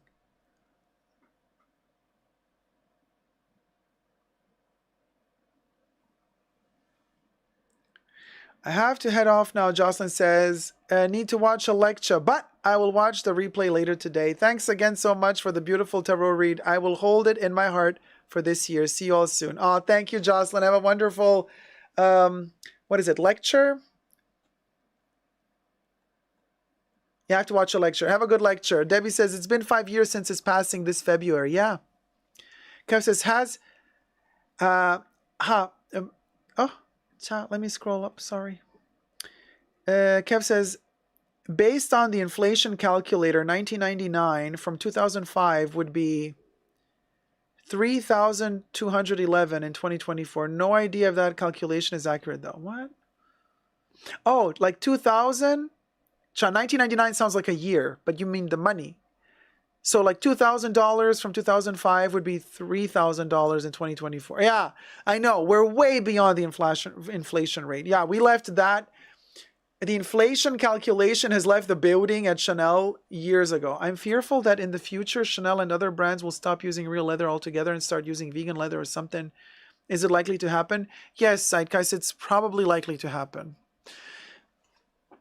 Although certain luxury brands are going to, you know, maintain leather like Hermès because it's really important to their heritage. Chanel's heritage is not leather. Chanel's heritage is fabrics. So the first Chanel bags were in fabrics. They were not in leather. I think Chanel should go back to making just fabrics. And I'm not talking leather. I'm talking tweed bags, jersey bags, cotton bags, wool bags, cashmere bags. That's Chanel. That's how their bags were originally made. And then later they added the leathers. So Chanel is not about the leather. Chanel is about fabrics. That's what a couture house is about. So I wouldn't mind Chanel going all the way to fabrics, you know. 5 with Nothing says, I have a vintage wool bag. Kev says, sadly, I think I have more ready to wear from Virginie than Carl, but it was mostly because I couldn't afford Carl while he was alive. Kev, I have also more stuff from Virginie than Carl, but it's because her stuff is more wearable. Her stuff is more Chanel. His stuff was costumey. You wear his Chanel and you're dressing up. You're playing a part. You're playing a role. You dress up in Virginie and you're dressing up in Chanel.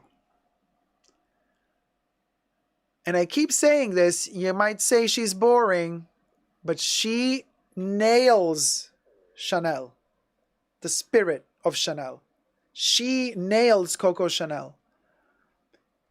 Carl, and I say this often, Carl, you know, it's his ego.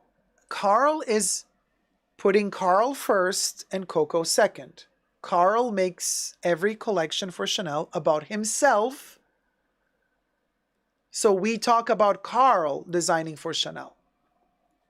It's Carl, gracing Chanel with his talent. That's what Carl was at Chanel. Let's not beat around the bush about this. It was always about the genius of Carl gracing or bestowing upon Chanel his genius. Choupette, thank you, darling. Choupette donated $6. I'm here to defend my father. Hate to break it to you, Choupette, but Carl did not birth you. But we'll go. Oh, Choupette, if only you knew, you're a cat and not a human. Thank you, Choupette. Hit it, Bubbles.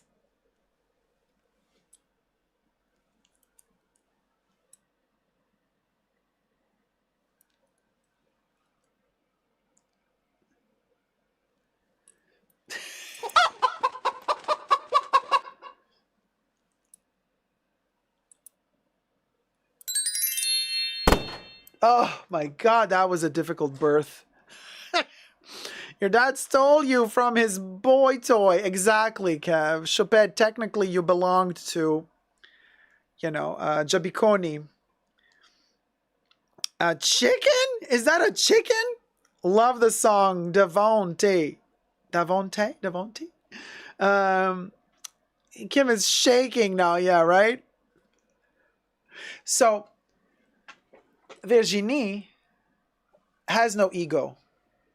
That's the beauty of what she does at Chanel. She is channeling Chanel. And she's good at it.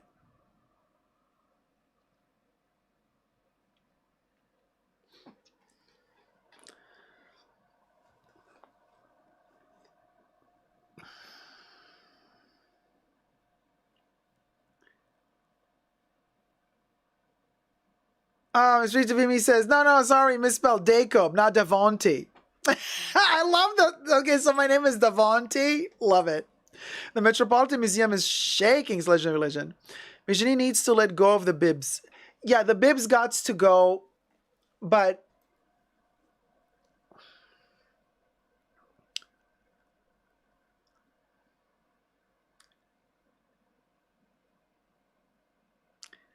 she is Chanel. She really is, you guys. The rarest Chanel bag I own, I believe, would be either the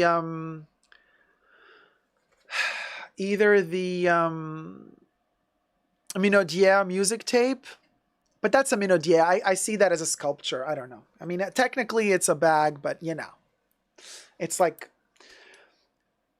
But like bag, I would say the Ghost, the 255 Ghost. That's the rarest Chanel. Like that's to me,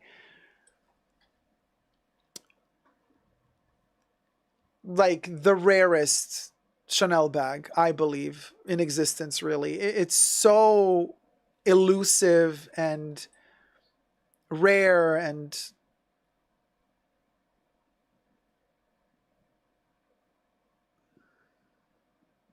the Ghost bag. The Ghost. The 255 Ghost.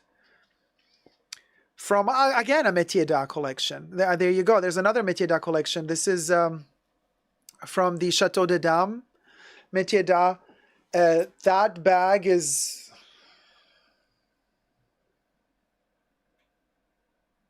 insanely beautiful. Difficult to photograph. It's a pearl. It's pearlescent leather.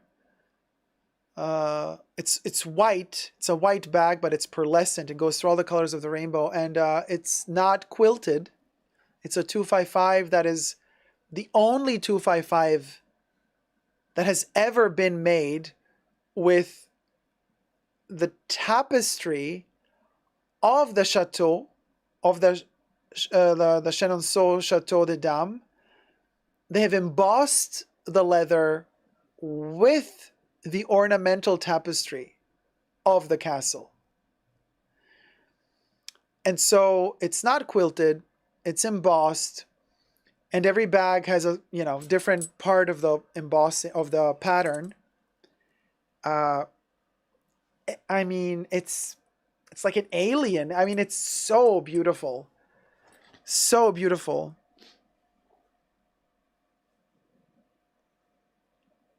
Caro, you got gifted a membership.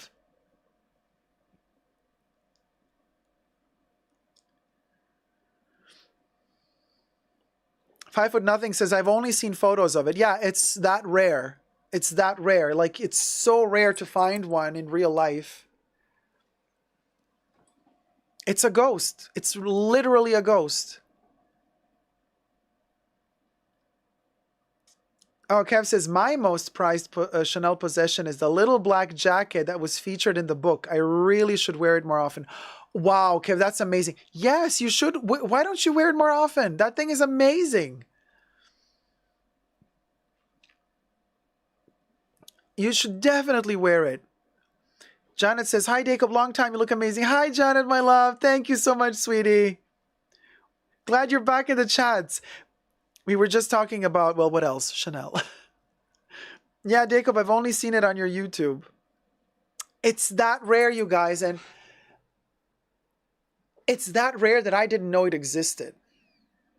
By accident, you know, I was in my boutique and I was talking to the sales associate and we were talking about something else, you know, like some product I was looking for that she was going to order for me or try to, I don't know what we were talking about. And we're like talking. And usually I spot stuff on their shelves. But not this one, because it's so light in color, it almost becomes invisible when it's like in the Chanel decor. You know, they have like lighter shelves and the walls are bright. So a light colored bag like that reflects light in a weird way because it's pearlescent, you don't see it. It's not easy to see. So I'm talking to her, talking. And then at a certain point, like 10 minutes into the conversation, I go, wait, hold on a minute. Hold on a minute.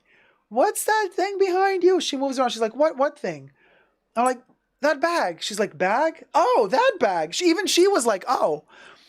I'm like, a mini 255 embossed in tapestry? What is this? She's like, oh yeah, this one just arrived. It's the Métier d'Art, a little exclusive piece. I'm like, okay. This wasn't even in the show. She's like, no, it's a special piece. And I'm like, I was shook.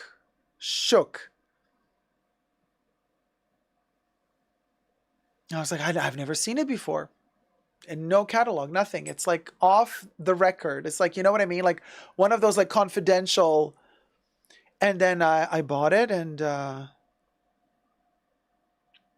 the rest is history. But, you know, I guess that bag wasn't that popular. I don't know.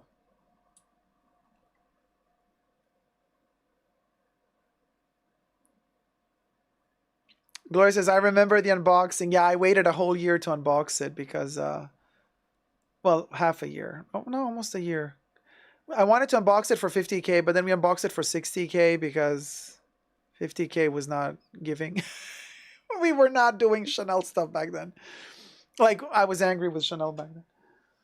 And then the whole trouble happened, and then COVID hit, and I mean, then I got sick, and then the whole, like, and then it was like way too far away from 50K, so I couldn't make an unboxing for 50K at like 55K. So we waited till 60K and then we unboxed it. Five Foot Nothing says, I must look for the video. It's a good one. I love the unique discoveries like that. Yeah, Kev. And this is why I also say it's good to have like stuff we see on the runway and we fall in love with a piece and then we go to Chanel and we ask like, do you have this piece? Like it's legitimate. That's what I also do. Like I see something on the runway, then I ask them, hey, can I have this piece? Can I buy this piece? Can you source this piece for me? But there's also something really magical about just going to the boutique, not expecting anything and letting yourself be surprised, you know, and like that bag, it was waiting for me. It was there, like just being like, hey. It really was. You just know it, you know? And kind of you start learning and realizing, oh, it's about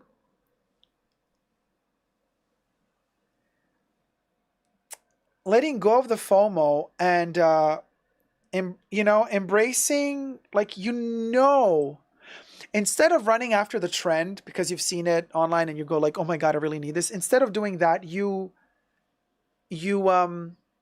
embrace the moment as is. So you don't let some influencers influence you to buy a product, but you go into the boutique and you let the pieces speak to you then and there. You discover them then. You allow yourself to discover them then and there. And it's a beautiful experience.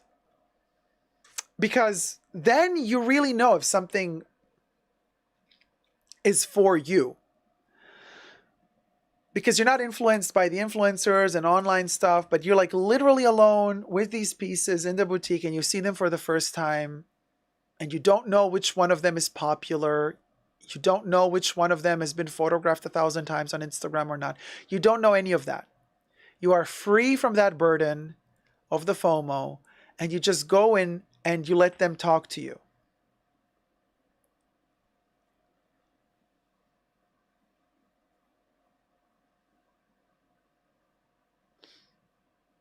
JJ says, so you pay for no logo clothes for the exclusive haute couture. Now you pay for the unseen for a real exclusive experience. Not just that, but don't forget, you guys, the 255 bag doesn't have a logo. I mean, on the turn lock, it has an etched in Chanel typed up, but you know how little that is? And it's the same, it's not painted. I mean, especially on gold hardware, it's virtually invisible. So there is no logo on the 255 bag, especially when the lock is locked. The lock covers half of the text. So it's like, so you're not, it's not a logo mania driven bag. The 255 bag is the most austere of the Chanel bags. And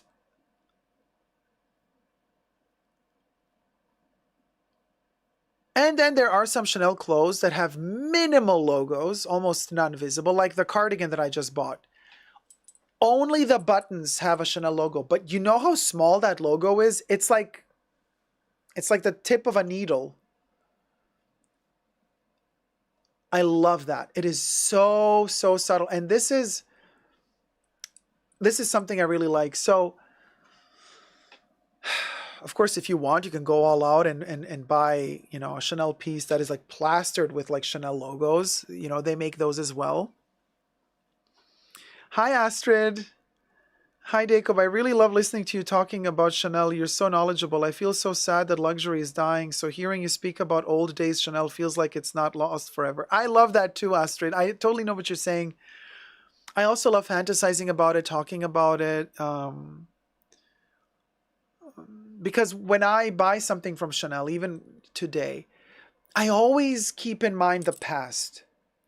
And if when I see this new Chanel piece that I'm about to buy, if through that piece I still see the past, then I buy it.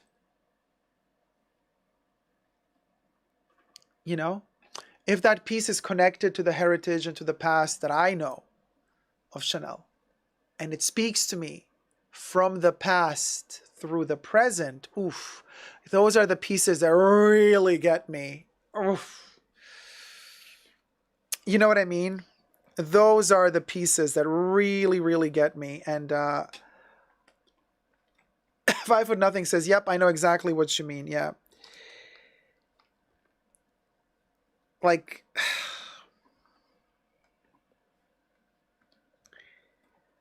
those are the pieces. My P-coat from the Paris Rome collection. Oh man, the Paris Rome. That was another good one. From the Paris Rome collection has Coco's head on the medallion buttons and they are divine. Oh, you got some exquisite pieces in your collection. Like, that's insane. The buttons are sufficient and they are works of art. They really are, Kev. And I was also really lucky that my sales associate said, oh, Dacob, because usually with the piece, you get a little bag and inside you have a little bit of the fabric, sample of the fabric, and they give you an extra button. But they don't give you an extra button for these, I don't know, cardigan pieces usually. I don't know why. Anyway, I didn't get extra buttons with it. So I said, oh, we didn't get extra buttons. And my sales associate said, we can order them for you. So they've ordered extra buttons for me just in case I lose mine. So I'm going to go pick them up soon.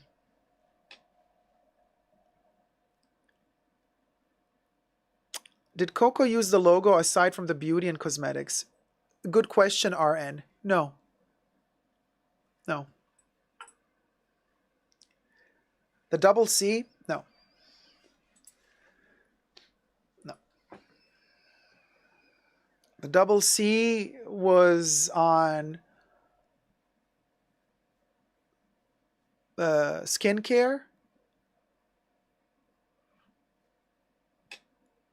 And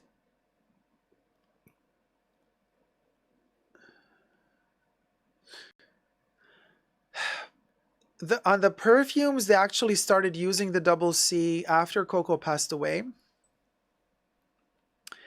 Because and I also have that from the 60s, the Chanel No. 5 Extrait. The Badrouchage stamp is 1C, not a double C. It's just 1C. But they did use it on cosmetics. Yeah, during her lifetime.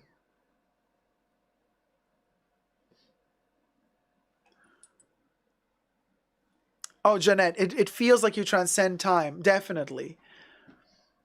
5 for Nothing says, I know what you mean. They give you goosebumps. Yeah. Yeah.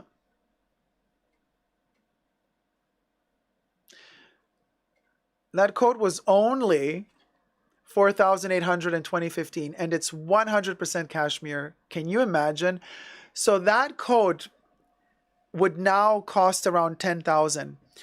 Do you remember on my Dacob CC, all spelled together, Instagram profile, my Chanel fan profile, I posted a photo of the camellia coat in wool. I know it's like a blend. It's not a pure cashmere. So I think it's a little bit, mixed. That coat,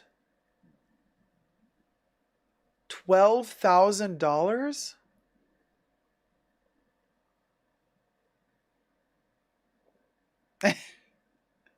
Let that sink in.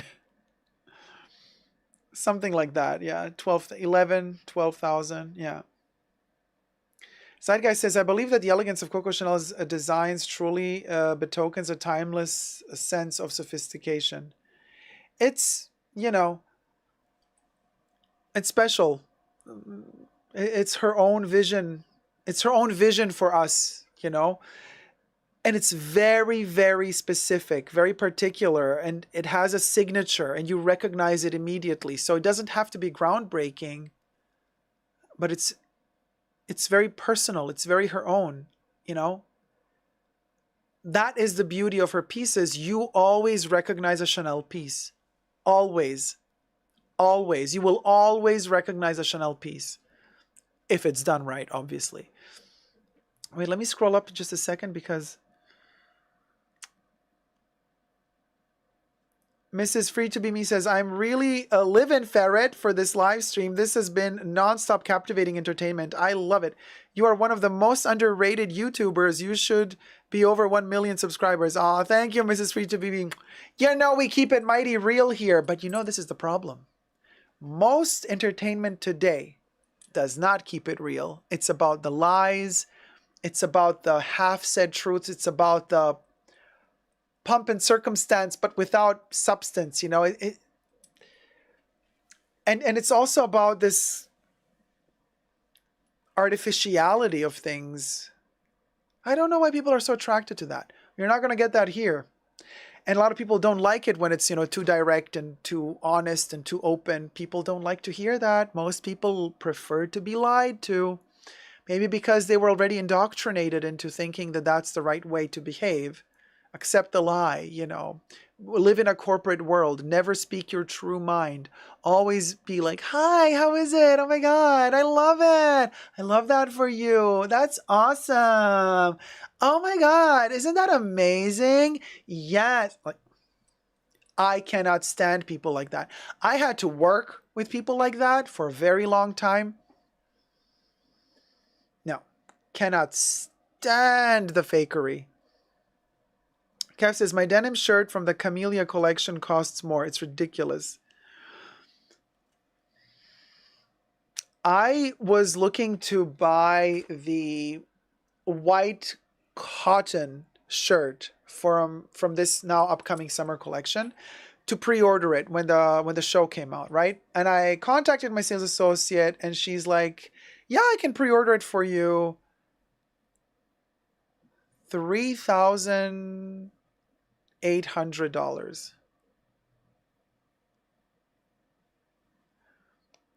No embroidery, no appliques, no sequins, no bib. White cotton shirt. Just like this, but white. Slightly oversized, that's all. 3,800. And I was like, no.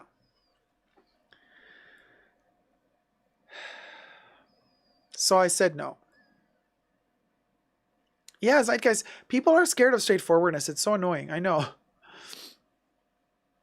Love that for you, Dacob. Pow, right? Linda says, say it, Dacob. That is why I love you and your channel. Whoop, whoop, whoop, whoop, whoop. Can never be too honest. I agree with you. Well, damn, I'm coming towards the end of the stream, but you look great, Dacob. Yes, 430 likes. Thank you, guys. Oh, wait, where are we at with the perfume channel? 7,979. Oh my God, you guys. We're almost at 8,000 subscribers on the perfume channel, essentially Dacob. So for whoever's tuning in now, help a hoe out. We are at 7,979. 7,979 subscribers, which means we only need 21 subscribers to go, and then we're going to reach 8,000.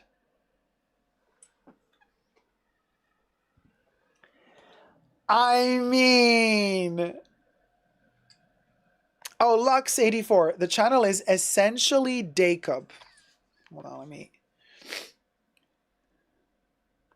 take a screenshot, take a screenshot, take a screenshot, take a screenshot, take a screenshot, take a screenshot.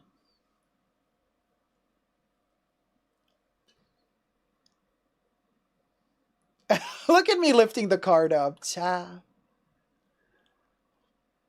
Debbie just posted in the chats. Thank you, Debbie. Debbie posted the link to the YouTube channel, essentially Dacob. Well, Zeitgeist, if you write Dacon, I don't think the channel will pop up.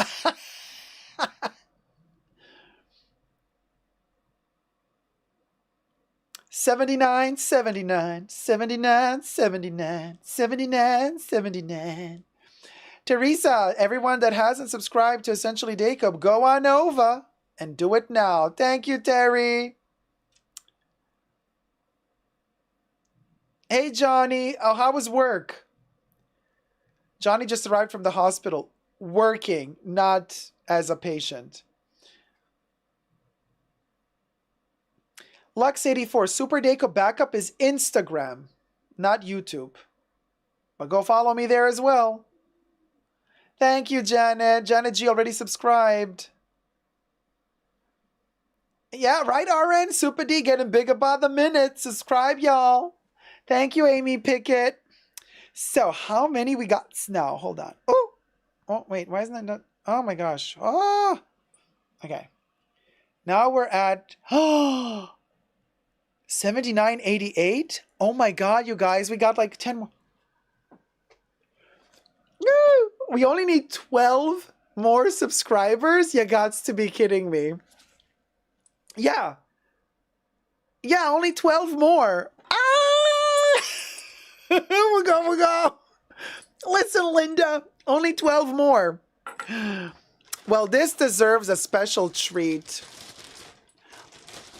Look who's back. Hey, Nana. I just call you Jean-Paul. It's the little Jean-Paul Gaultier teddy bear. So cute. With his kilt. Look at the little Gaultier t-shirt and the little Gaultier sailor hat. Hi, y'all. I'm the Jean-Paul Gaultier chick. And I'm going to go to the Madonna concert. I'm going to see her wear the corset. The corset. Why do I have a Boston accent? Because I do. What's it to ya? What's it to ya? You're so ratchet. Yeah, I'm gonna go to the concert. What's it to ya? I'm gonna go see it. And also, I started watching the new show, Ted. That bear. Woo! What? You got the hots for Ted? Nana has the hots for Ted. Of course she would.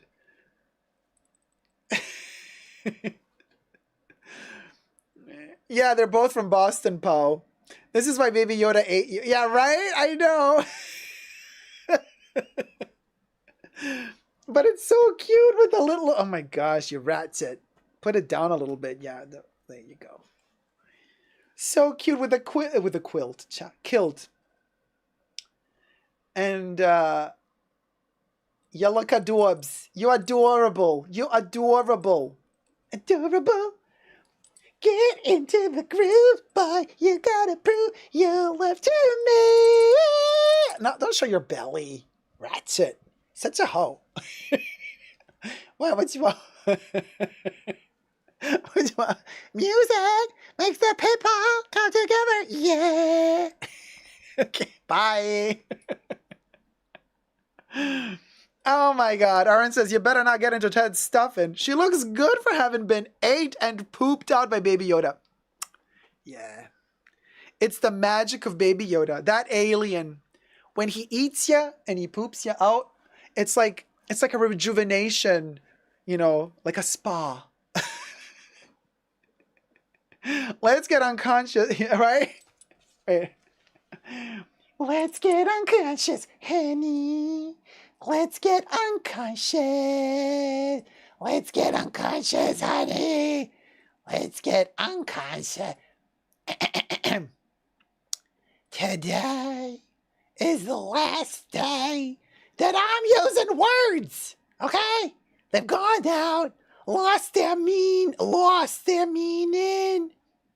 don't function anymore. Oh, wow.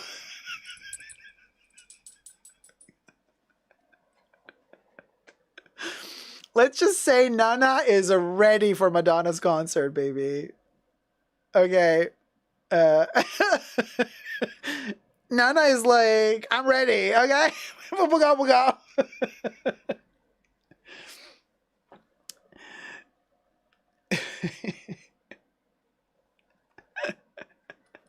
Dacob, you sound more like Marge Simpson there. Well, who, me? That's not me. That's Nana the Bear. What you want? Erotic. Put your hands all over my body. Yeah.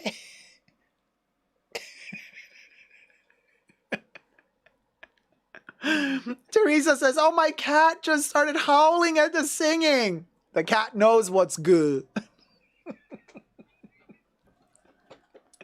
Val is like, I'm weak, I tell you. Are you a top or a bottom, Bear? Yeah, Nana doesn't do that. Nana is innocent. Nana does not. Like Aish would say, Nana has not been corrupted. Nana doesn't do that. Nana doesn't do that. Also, What other song do you know how to sing? Huh? You know any other songs? Like from Madonna. Like what other hits do you like too?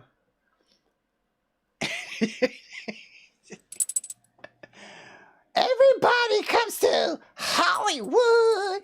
They want to make it in the neighborhood. The neighborhood. Okay, yeah, I see what you did there. Yeah. Way to go, girl. You did the hood, neighborhood. Mm-hmm. Yeah, we did get into the groove. True Blue. This is not neighborhood. She like everybody wants to come to Hollywood. Does Nana know the more recent stuff? The Bear Aberration Tour, Human Nature. Oh, okay. And I'm not sorry. I'm not sorry. It's human nature. Nature.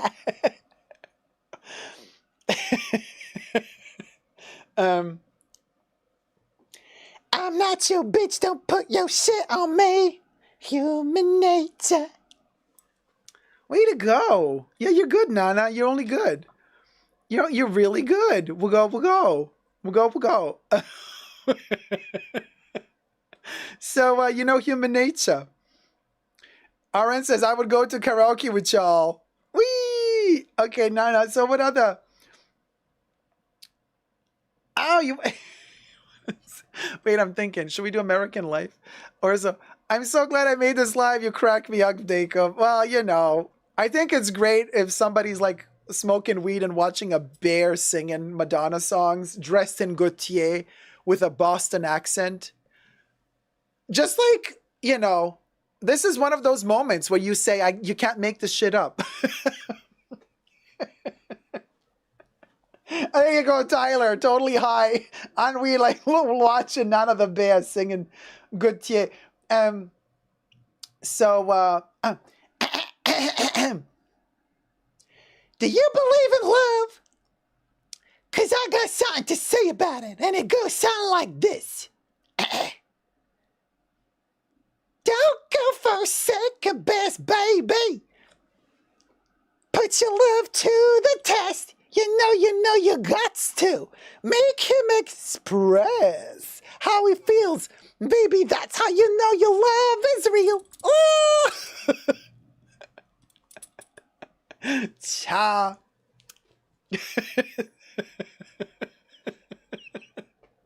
Tyler's like, you know me all too well, darling. Nana needs to do a duet with Baby Yoda. Yeah, Baby Yoda doesn't talk yet. That's the problem. Tyler, I would love for Gautier to make Nana Bear with a cone bra. Oh. That would be amazing.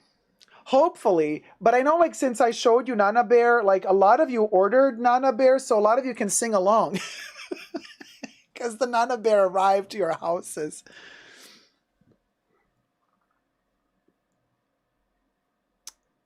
Oh, Teresa, crazy for you. Wait, how does it go? Something smoky air.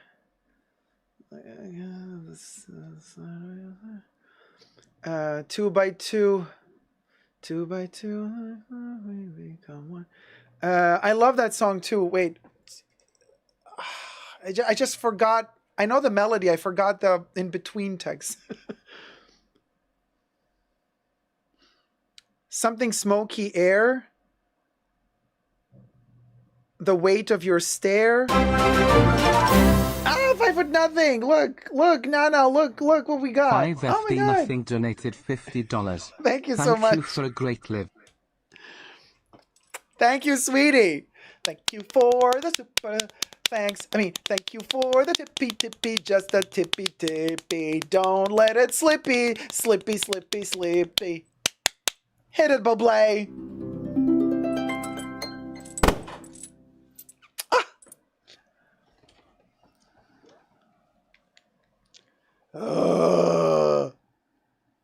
see you in the smoky air. I like the look of your stare. 2 by 2 our bodies become one. I'm crazy for you, and you know it's true. I'm crazy for you. Where did he go? Where did she go? Where's the beer? Oh my God, Frankenstein is also from Boston. Where's the beer? Where's the smoky bear? I love the stare of the smoky bear. Oh yeah, can't you feel the weight of my stare? Crazy for you. That's right. So Nana, well, you got a secret admirer. It's Frankie. I see him singing more. Don't cry for me, Argentina. Oh, Frankenstein? Let's see.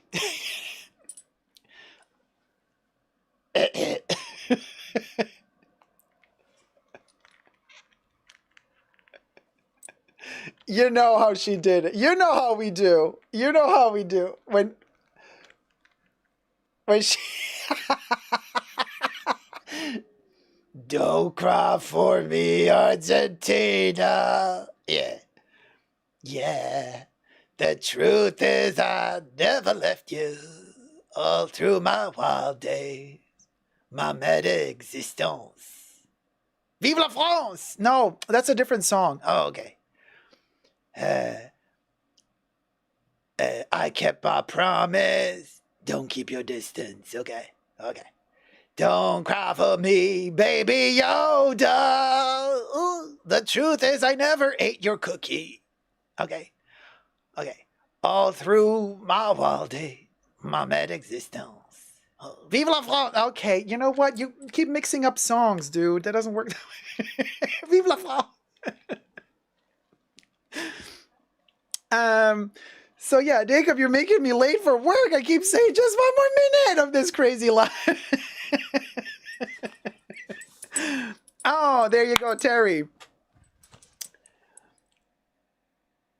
I see you through the smoky air, because I'm Smokey the Bear. Can't you feel the weight of my stare? You're so close, but still a world away. What I'm dying to say, I'm crazy for you. Touch me once, boop, and you'll know it's true. Boop. Way to go, Nana. Vive la République! Oh, that champagne, darling. Yeah, the champagne was burnt, right? And we want Petrosian beluga. Can he sing about Yoda's longosaur? No, Mahora. Baby Yoda's innocent. Hey, Mary Lux, how's it going?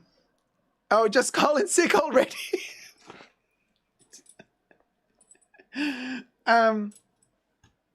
I can't believe, like, you and Frankie.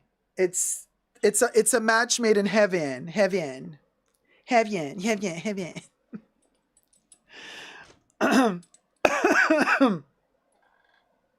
Jolie says, not with your hand up. His well, first of all,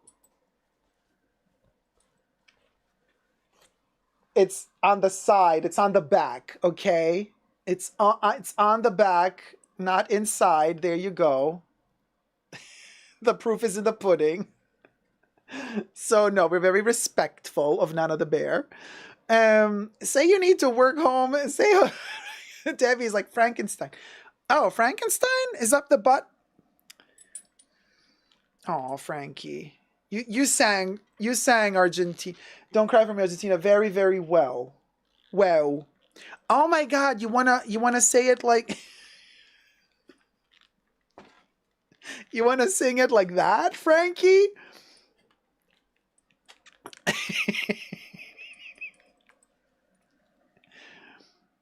Hi, everybody. I've been invited to the Chanel pre-sale.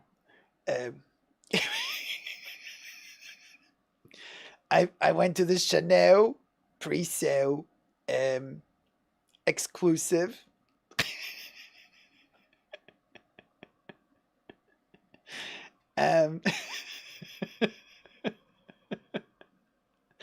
So it pre-show Chanel.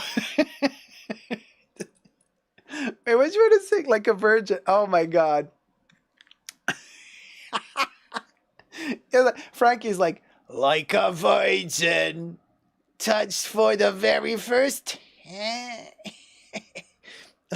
Like a virgin. Make my heart beat, yeah. Oh, make my heart beat for the very first time. That's what they did to me when they brought me back to life. Oh my god, that's my song. Oh, that's my song.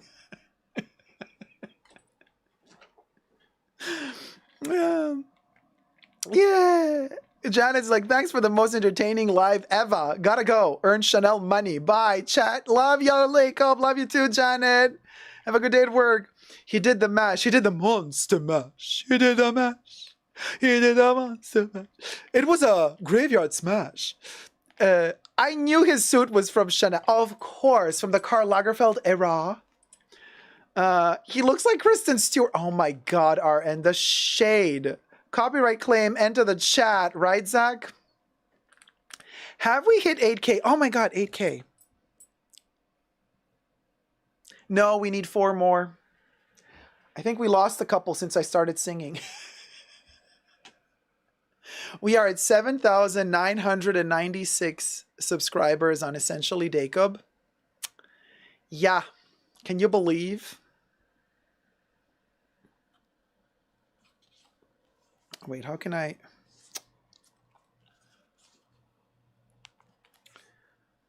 Almost there. Yeah.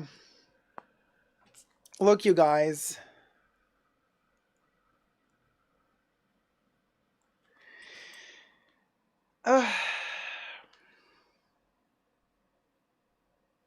We're 4 away.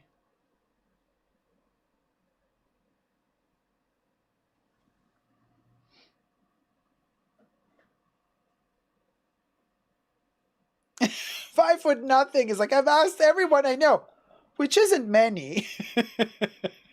Hi, Nuala 357, finally caught alive. Yay. Thanks, 5 foot nothing. Your hubby subscribed. Aaron says, come on, peeps, subscribe. Get the backup accounts, you people. Right?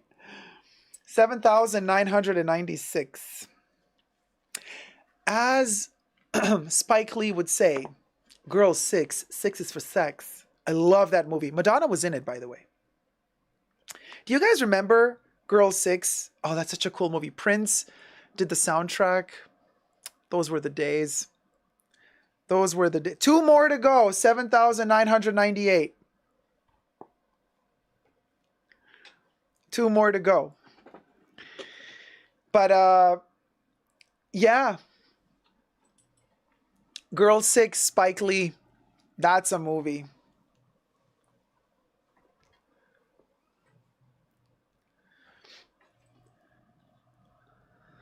So yeah, 2 more to go. Oh wait, let me refresh. I don't know. Have Nana and Frankie subscribe, right? Yeah, if they only had a channel. Oh, 7,999. 7,999. 8,000! And we got a donation from Janet. Oh my god, you guys. Best live ever. Best leave ever. Bubbles. Thank you, Janet. Now go to work. Don't get in trouble because of this weird live stream twerk. Just a tip, Janet. Just a tip. Hit it, Bubbles. Yas, Quinn. Yas, Quinn. And let's celebrate. Probably somebody's going to unsubscribe now. Wait, hold on. Uh-oh. What's it doing? Oh no. The iPad sucks. Like it's you know, Apple wants me to buy a new one. We did did it, Joe! We did it! Oh my god, 8,000 subs. Would go, would go, would go, would go. Would go, would go, would go, would go, would go. Would go, would go, would go, would go, would go, would go. Would go, would go, would go, would go, would go, would go, would go, would go. Yay! We got 8,000 subbies. Let's see who unsubscribed. Can we just talk for a second here? Because we'll go. Did somebody unsubscribe? No, we have 8,001. Ah! Yay!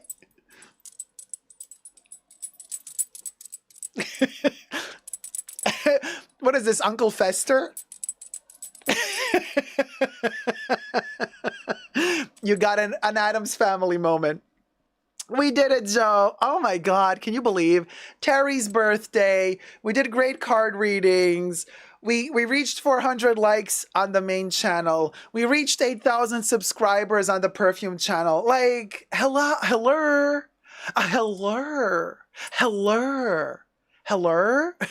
The Trek stat. Hello. Go eat a donut, says Corey K. No, I had one, girl. Those donuts are magnificently flavored. They don't leave you begging for more. They leave you satisfied and satiated. You know what I mean? In a good way. They hit the spot. And I helped. Quotes a commercial. Debbie. Wait, which? Wait, is that for Alka-Seltzer? No. Pepto-Bismol? What a life, says Patricia. Eat the whole then. I ate the belly button, Louis. I ate the belly button. Claudia from B, congratulations. Thank you. Heller Camiller. Oh, yes, Kev. Oh my God, Kev. That is right. We have to pay our respects to the new queen, Regina, to the new Regina. Regina Camiller. Hit it, Bubbles. Why not Regina Camilla?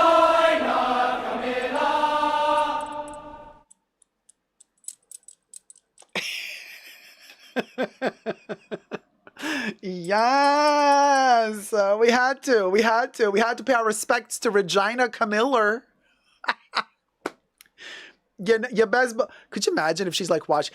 This is the magic of YouTube, by the way. You never know. You never know who's watching. Maybe she can't sleep because maybe Charlie is snoring again. And she's like, oh, the blasphemy. Let me watch Super Dacob. As if she would talk like, oh, Charles, I cannot with you anymore. Let me watch Super Dacob. Oh, he's going to sing my song, isn't he? Oh. She watches me just because I'm the only one who plays her song. Every single week we do Regina Camiller and she feels gratified, of course. So much sass, fun, and shade tonight. It was fabulous, right, Kev? And we kept it innocent. Oh yeah, Prince Charlie. He could be watching. Maybe Charlie's like, oh my God. Charles is like, oh, this old chap. Oh, aren't you funny? Aren't you funny? I understand what you're doing, Dacob. You're playing the Regina Camilla because it sounds like Vagina Camilla. He's in on it, you guys. Charlie is in on it. That's why he watches, because he's like, Regina Camilla. I see what you did there, Dacob. Regina Camiller. Oh, it started from the very beginning. What was it? Yeah, the cake and the... Aaron says, you have a barely open your mouth and sound like a drunk Brit. I do. Well, it all depends like which part of Britain we're going to go for. Because there's this, well, let's just say there's a particular YouTuber who is also British and talks like very somebody from Britain. Tell me from. Oh no, not that one. No, not that one, Debs. Oh gosh, she's like, Debbie's like, talk about keeping it secret. She's like, here, this is the name, this is the address. This. No, I meant another one. A reviewer. Don't say his name, Debbie. The one that said. I sent you the video. It was he. What did he say? Welcome back to my channel. I hope everybody's doing well. I'm doing well. I'm doing fantastic. I hope you're well. Welcome back to my channel. Debbie, thank you. Debbie's like, I gotcha.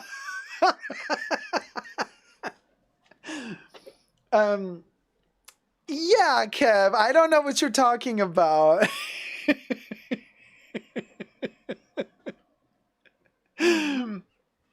So I don't know which part of Britain that accent is from. Is that Cockney? The well.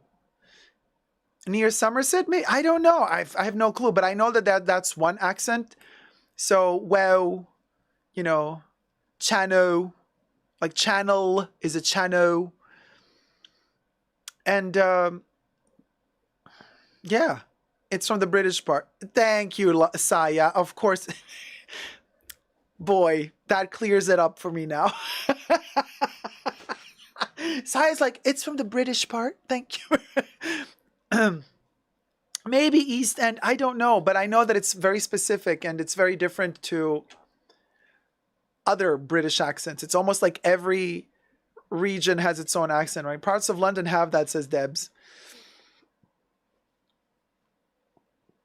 Oh, Jolie, the shade. It's Michael Caine when he's not pretending to be posh.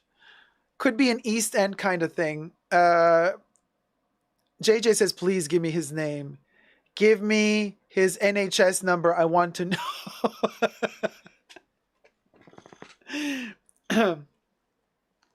Oh my God, Nana is so cheruby. So chubby, so cute with a little belly. Look at her belly. She's like, what you want? He's like, yes, Quinn, body positivity. Yes, get into it. Okay, girl, you said your piece.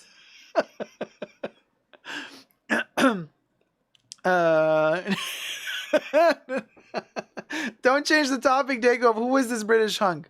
Hunk? Why do you think it's a hunk? I heard it straight out of his mouth in an interview. Michael Caine, I'm shadeless. Oh, okay, Jolie. Oh, so he Michael Caine, the actor. I haven't heard. Really? Did he change that much?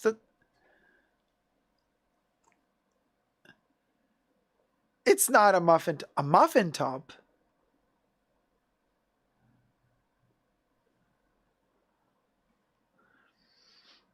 What do you mean brush hair? Oh my God, Audrey, you just missed the whole British. Oh, well. Audrey, which part of London or England is the... Welcome back to my channel. I hope you're doing well. I'm fantastic.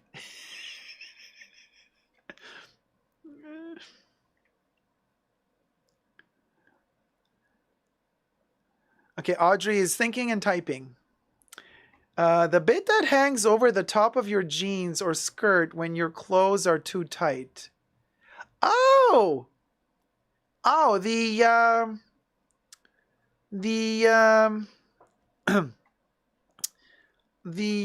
what's it called? The love handles. Yeah, where's he from, Jane? Audrey, Jane.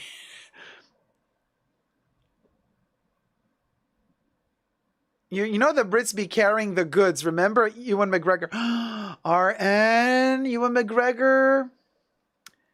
And yeah, I know someone who was friends with someone who dated him, and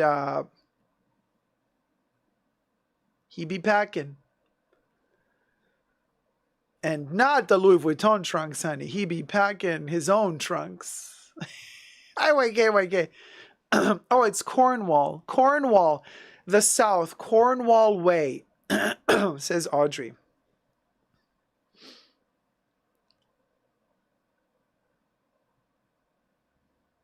That's where I'd say with that accent. Thanks, Audrey. So there you go, guys.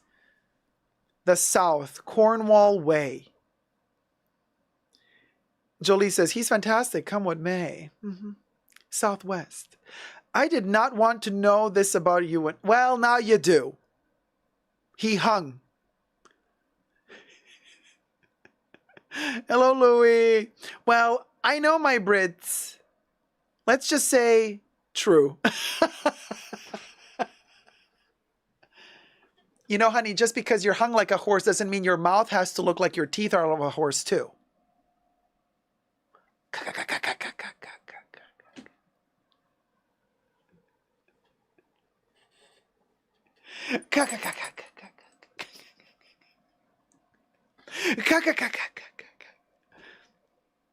No, not you, a McGregor. No. I'm just making fun of British teeth. Terrible joke, I know. Oh, so sue me.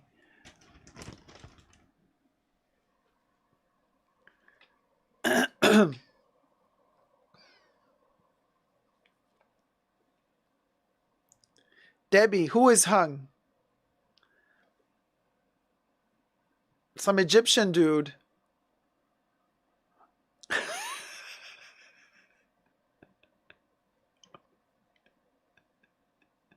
Oh no, yeah, Audrey. You and McGregor is hung, but not the other dude. Yeah.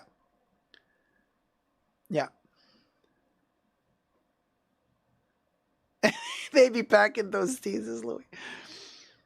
Oh my God, Gloria. Okay, John Hamm. The name says it all. I mean, you gotta be packing with that name. I'm sorry, but like, have you seen that nose, those ears, those earlobes, and those hands and those fingers?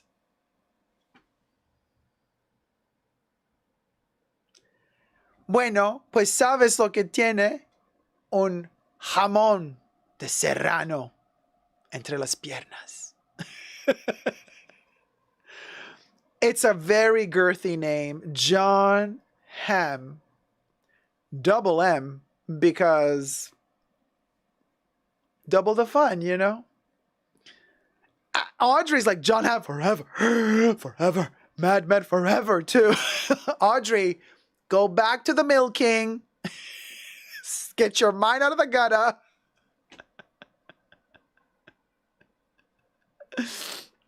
Johnny's like, see. Look at everybody, so thirsty. Un chorizo. You best believe, RN. Kev says, weren't we talking about sausages at the last stream as well? Yes, Kev. Truth be told, sausages are the way in 2024. Sausages will show us the way. When a sausage points in a certain direction, we follow. Because as they say in the TV show Girls, what my people gotta say. You know the quote. Come on, let me hear ya. What my people say? Nothing. What's the quote? Come on. I know you know. Yeah, Debbie, that's right. Go on, finish the sentence. There you go. Debbie got it. Good dick is a prison.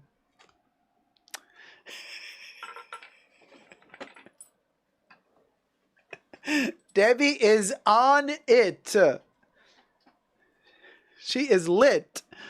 Nuala, hamon, right? All right, it's been a while. Yeah, it's been a while, but the truth still stands. Oh, you are, aren't you? You're on the carnivore diet.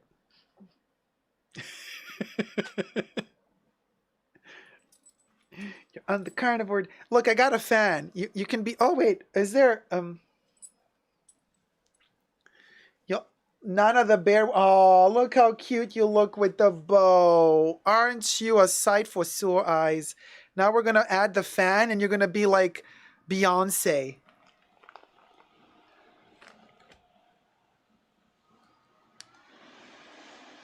Yes, Quinn. Wait, hold on.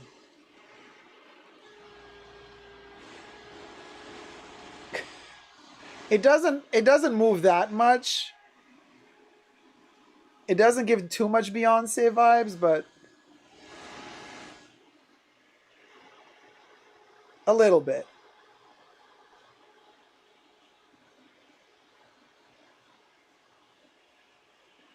Yes, Beyonce. Yes.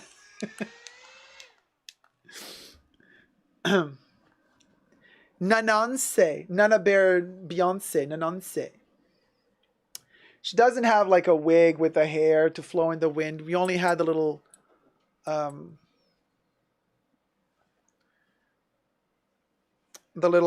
bow tie,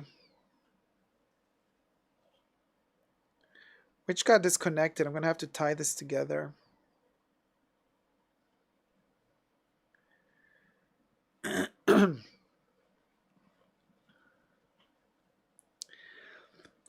This got detached. I'm gonna take it to the Chanel boutique tomorrow to ask them if they can repair it.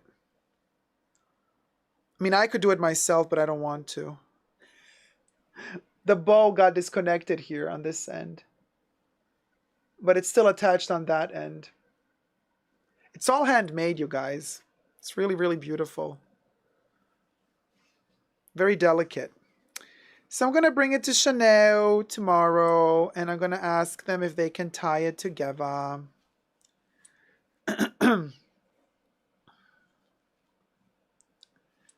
You know.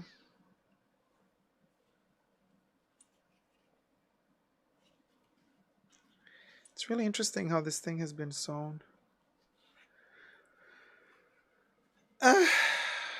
Anyway. That's also really good, you know, to have a good relationship with your sales associate. So when things like this happen and you bought something pre-loved and it's kind of a little bit, you know, after 11 years, it got a little bit of a like wear and tear to it, they will help you out, you know? And that's a great feeling to just take a piece like this to Chanel. And they have a lady working there that's a seamstress and she fixes everything. So anyway, just went for a second and now the bow is damaged. What happened? Oh, nothing. It's just, I've been wearing it all night. It's fine. It just has a loose thread. It's easily fixable, you guys. Ask for the head seamstress. You best believe I will. Dacob trying to calm down our hormones and giving us a cold shower. Let me tell, listen, Linda. It's so cute, right? It's a hair clip, but we're going to have to repair it. That's Chanel for ya, 11 years old. It's a beaut. It's a beaut. I wonder if we can cinch it a little bit tighter. I mean, I'll ask them. I'll ask them. What? Okay. So, I'll ask them if they can cinch it. Anyway. You know, cinch it in a little bit. So, you guys, it's been 8 hours. We've done the incredible. We've reached 8 hours, 8,000 subscribers on the Perfume channel, 400 and plus likes on the main channel. We've celebrated Terry's birthday. We've thrown some shade to the perfume community. We've also spoken about fashion, analyzed fashion. We've read clairvoyant future card readings too. We've been places. This has been a show. We've drank champagne. We've eaten donuts. We've popped cherries. I hope you had fun. I hope you had fun. And so I want to thank the mods for keeping us safe. We had a couple of trolls today even. That was funny. Oh my God. I haven't laughed so hard in a while. Somebody threw shade at me for saying like, oh, if you think that this Pharrell collection is not groundbreaking, then maybe you're outdated. Thank you, mods, for keeping us safe. Hit it, Bubbles. A special thanks to the mods in the fashion bunker. Thanks to Debbie, Jesus, Aviation, Nicole, Kebs, and Gloria. Bubbles loves you.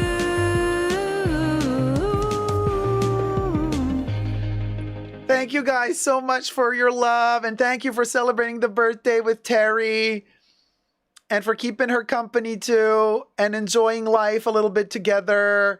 And also, I want to say, let's do the we'll go emoji. We'll go emoji, the pink one with that says we'll go. Hit it, Bubbles. Would go, would go, would go, would go, would go. Would go, would go, would go, would go, would go. Would go, would go, would go, would go, would go, would go. Would go, would go, would go, would go, would go, would go, would go, would go. Left or right we'll go. We don't know where we'll go. And now the Living Ferret. The Living Ferret is the pink one. I always get them confused somehow because the Dying Ferret looks like the Living Ferret because green is like life. You know what I mean? Anyway. Dad dancing. Ah, Debbie, I cannot with you today.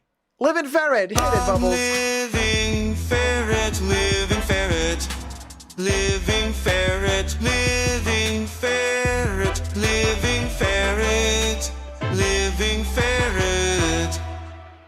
I'll give you dad dancing. How about Dying Ferret next? You know what? This little earring really is starting to grow on me. Like it's standing the test of time. It's solidly there. It's a cuff. Love it. Love the concept. Chanel is famous for their cuffs, and to have a cuff made for the ear. Hit it, Bubbles. Dying ferret, dying ferret, dying ferret, dying ferret, dying ferret. The drama, the tragedy, the poverty.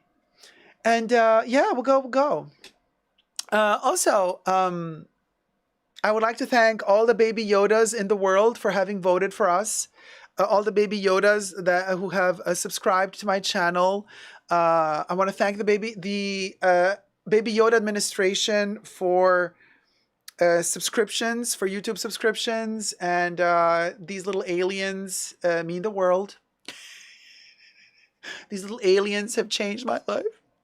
These little aliens, I know them and their bibs.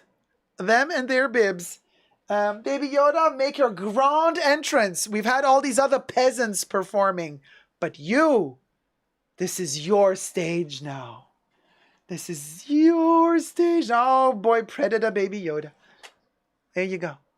Sing it, Baby Yoda. Ciao, ciao, ciao, ciao, ciao, ciao, ciao, ciao, ciao, ciao, ciao.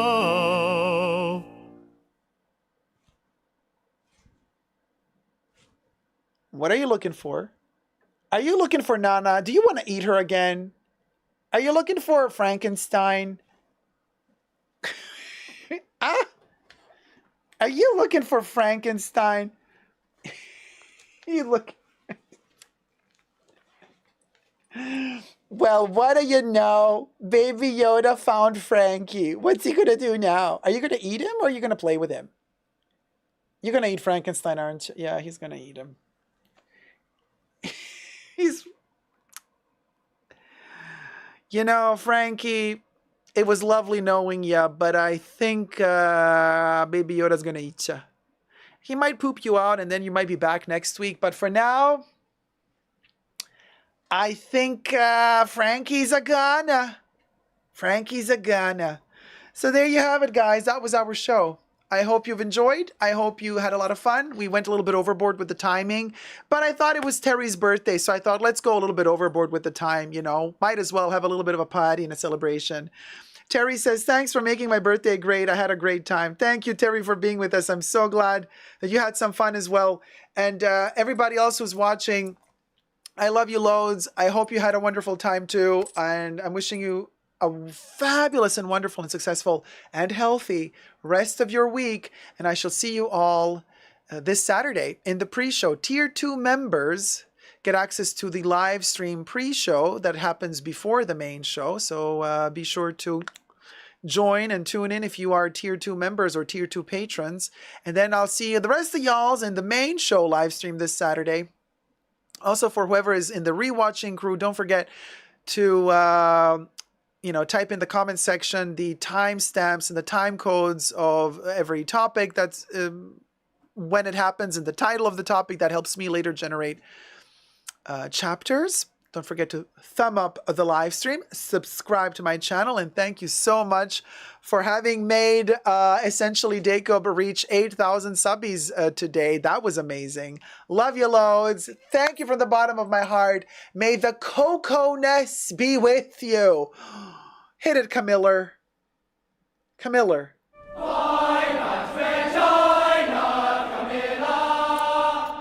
Val says, thank you for the lovely live and for my reading. Oh, honey, we always read you.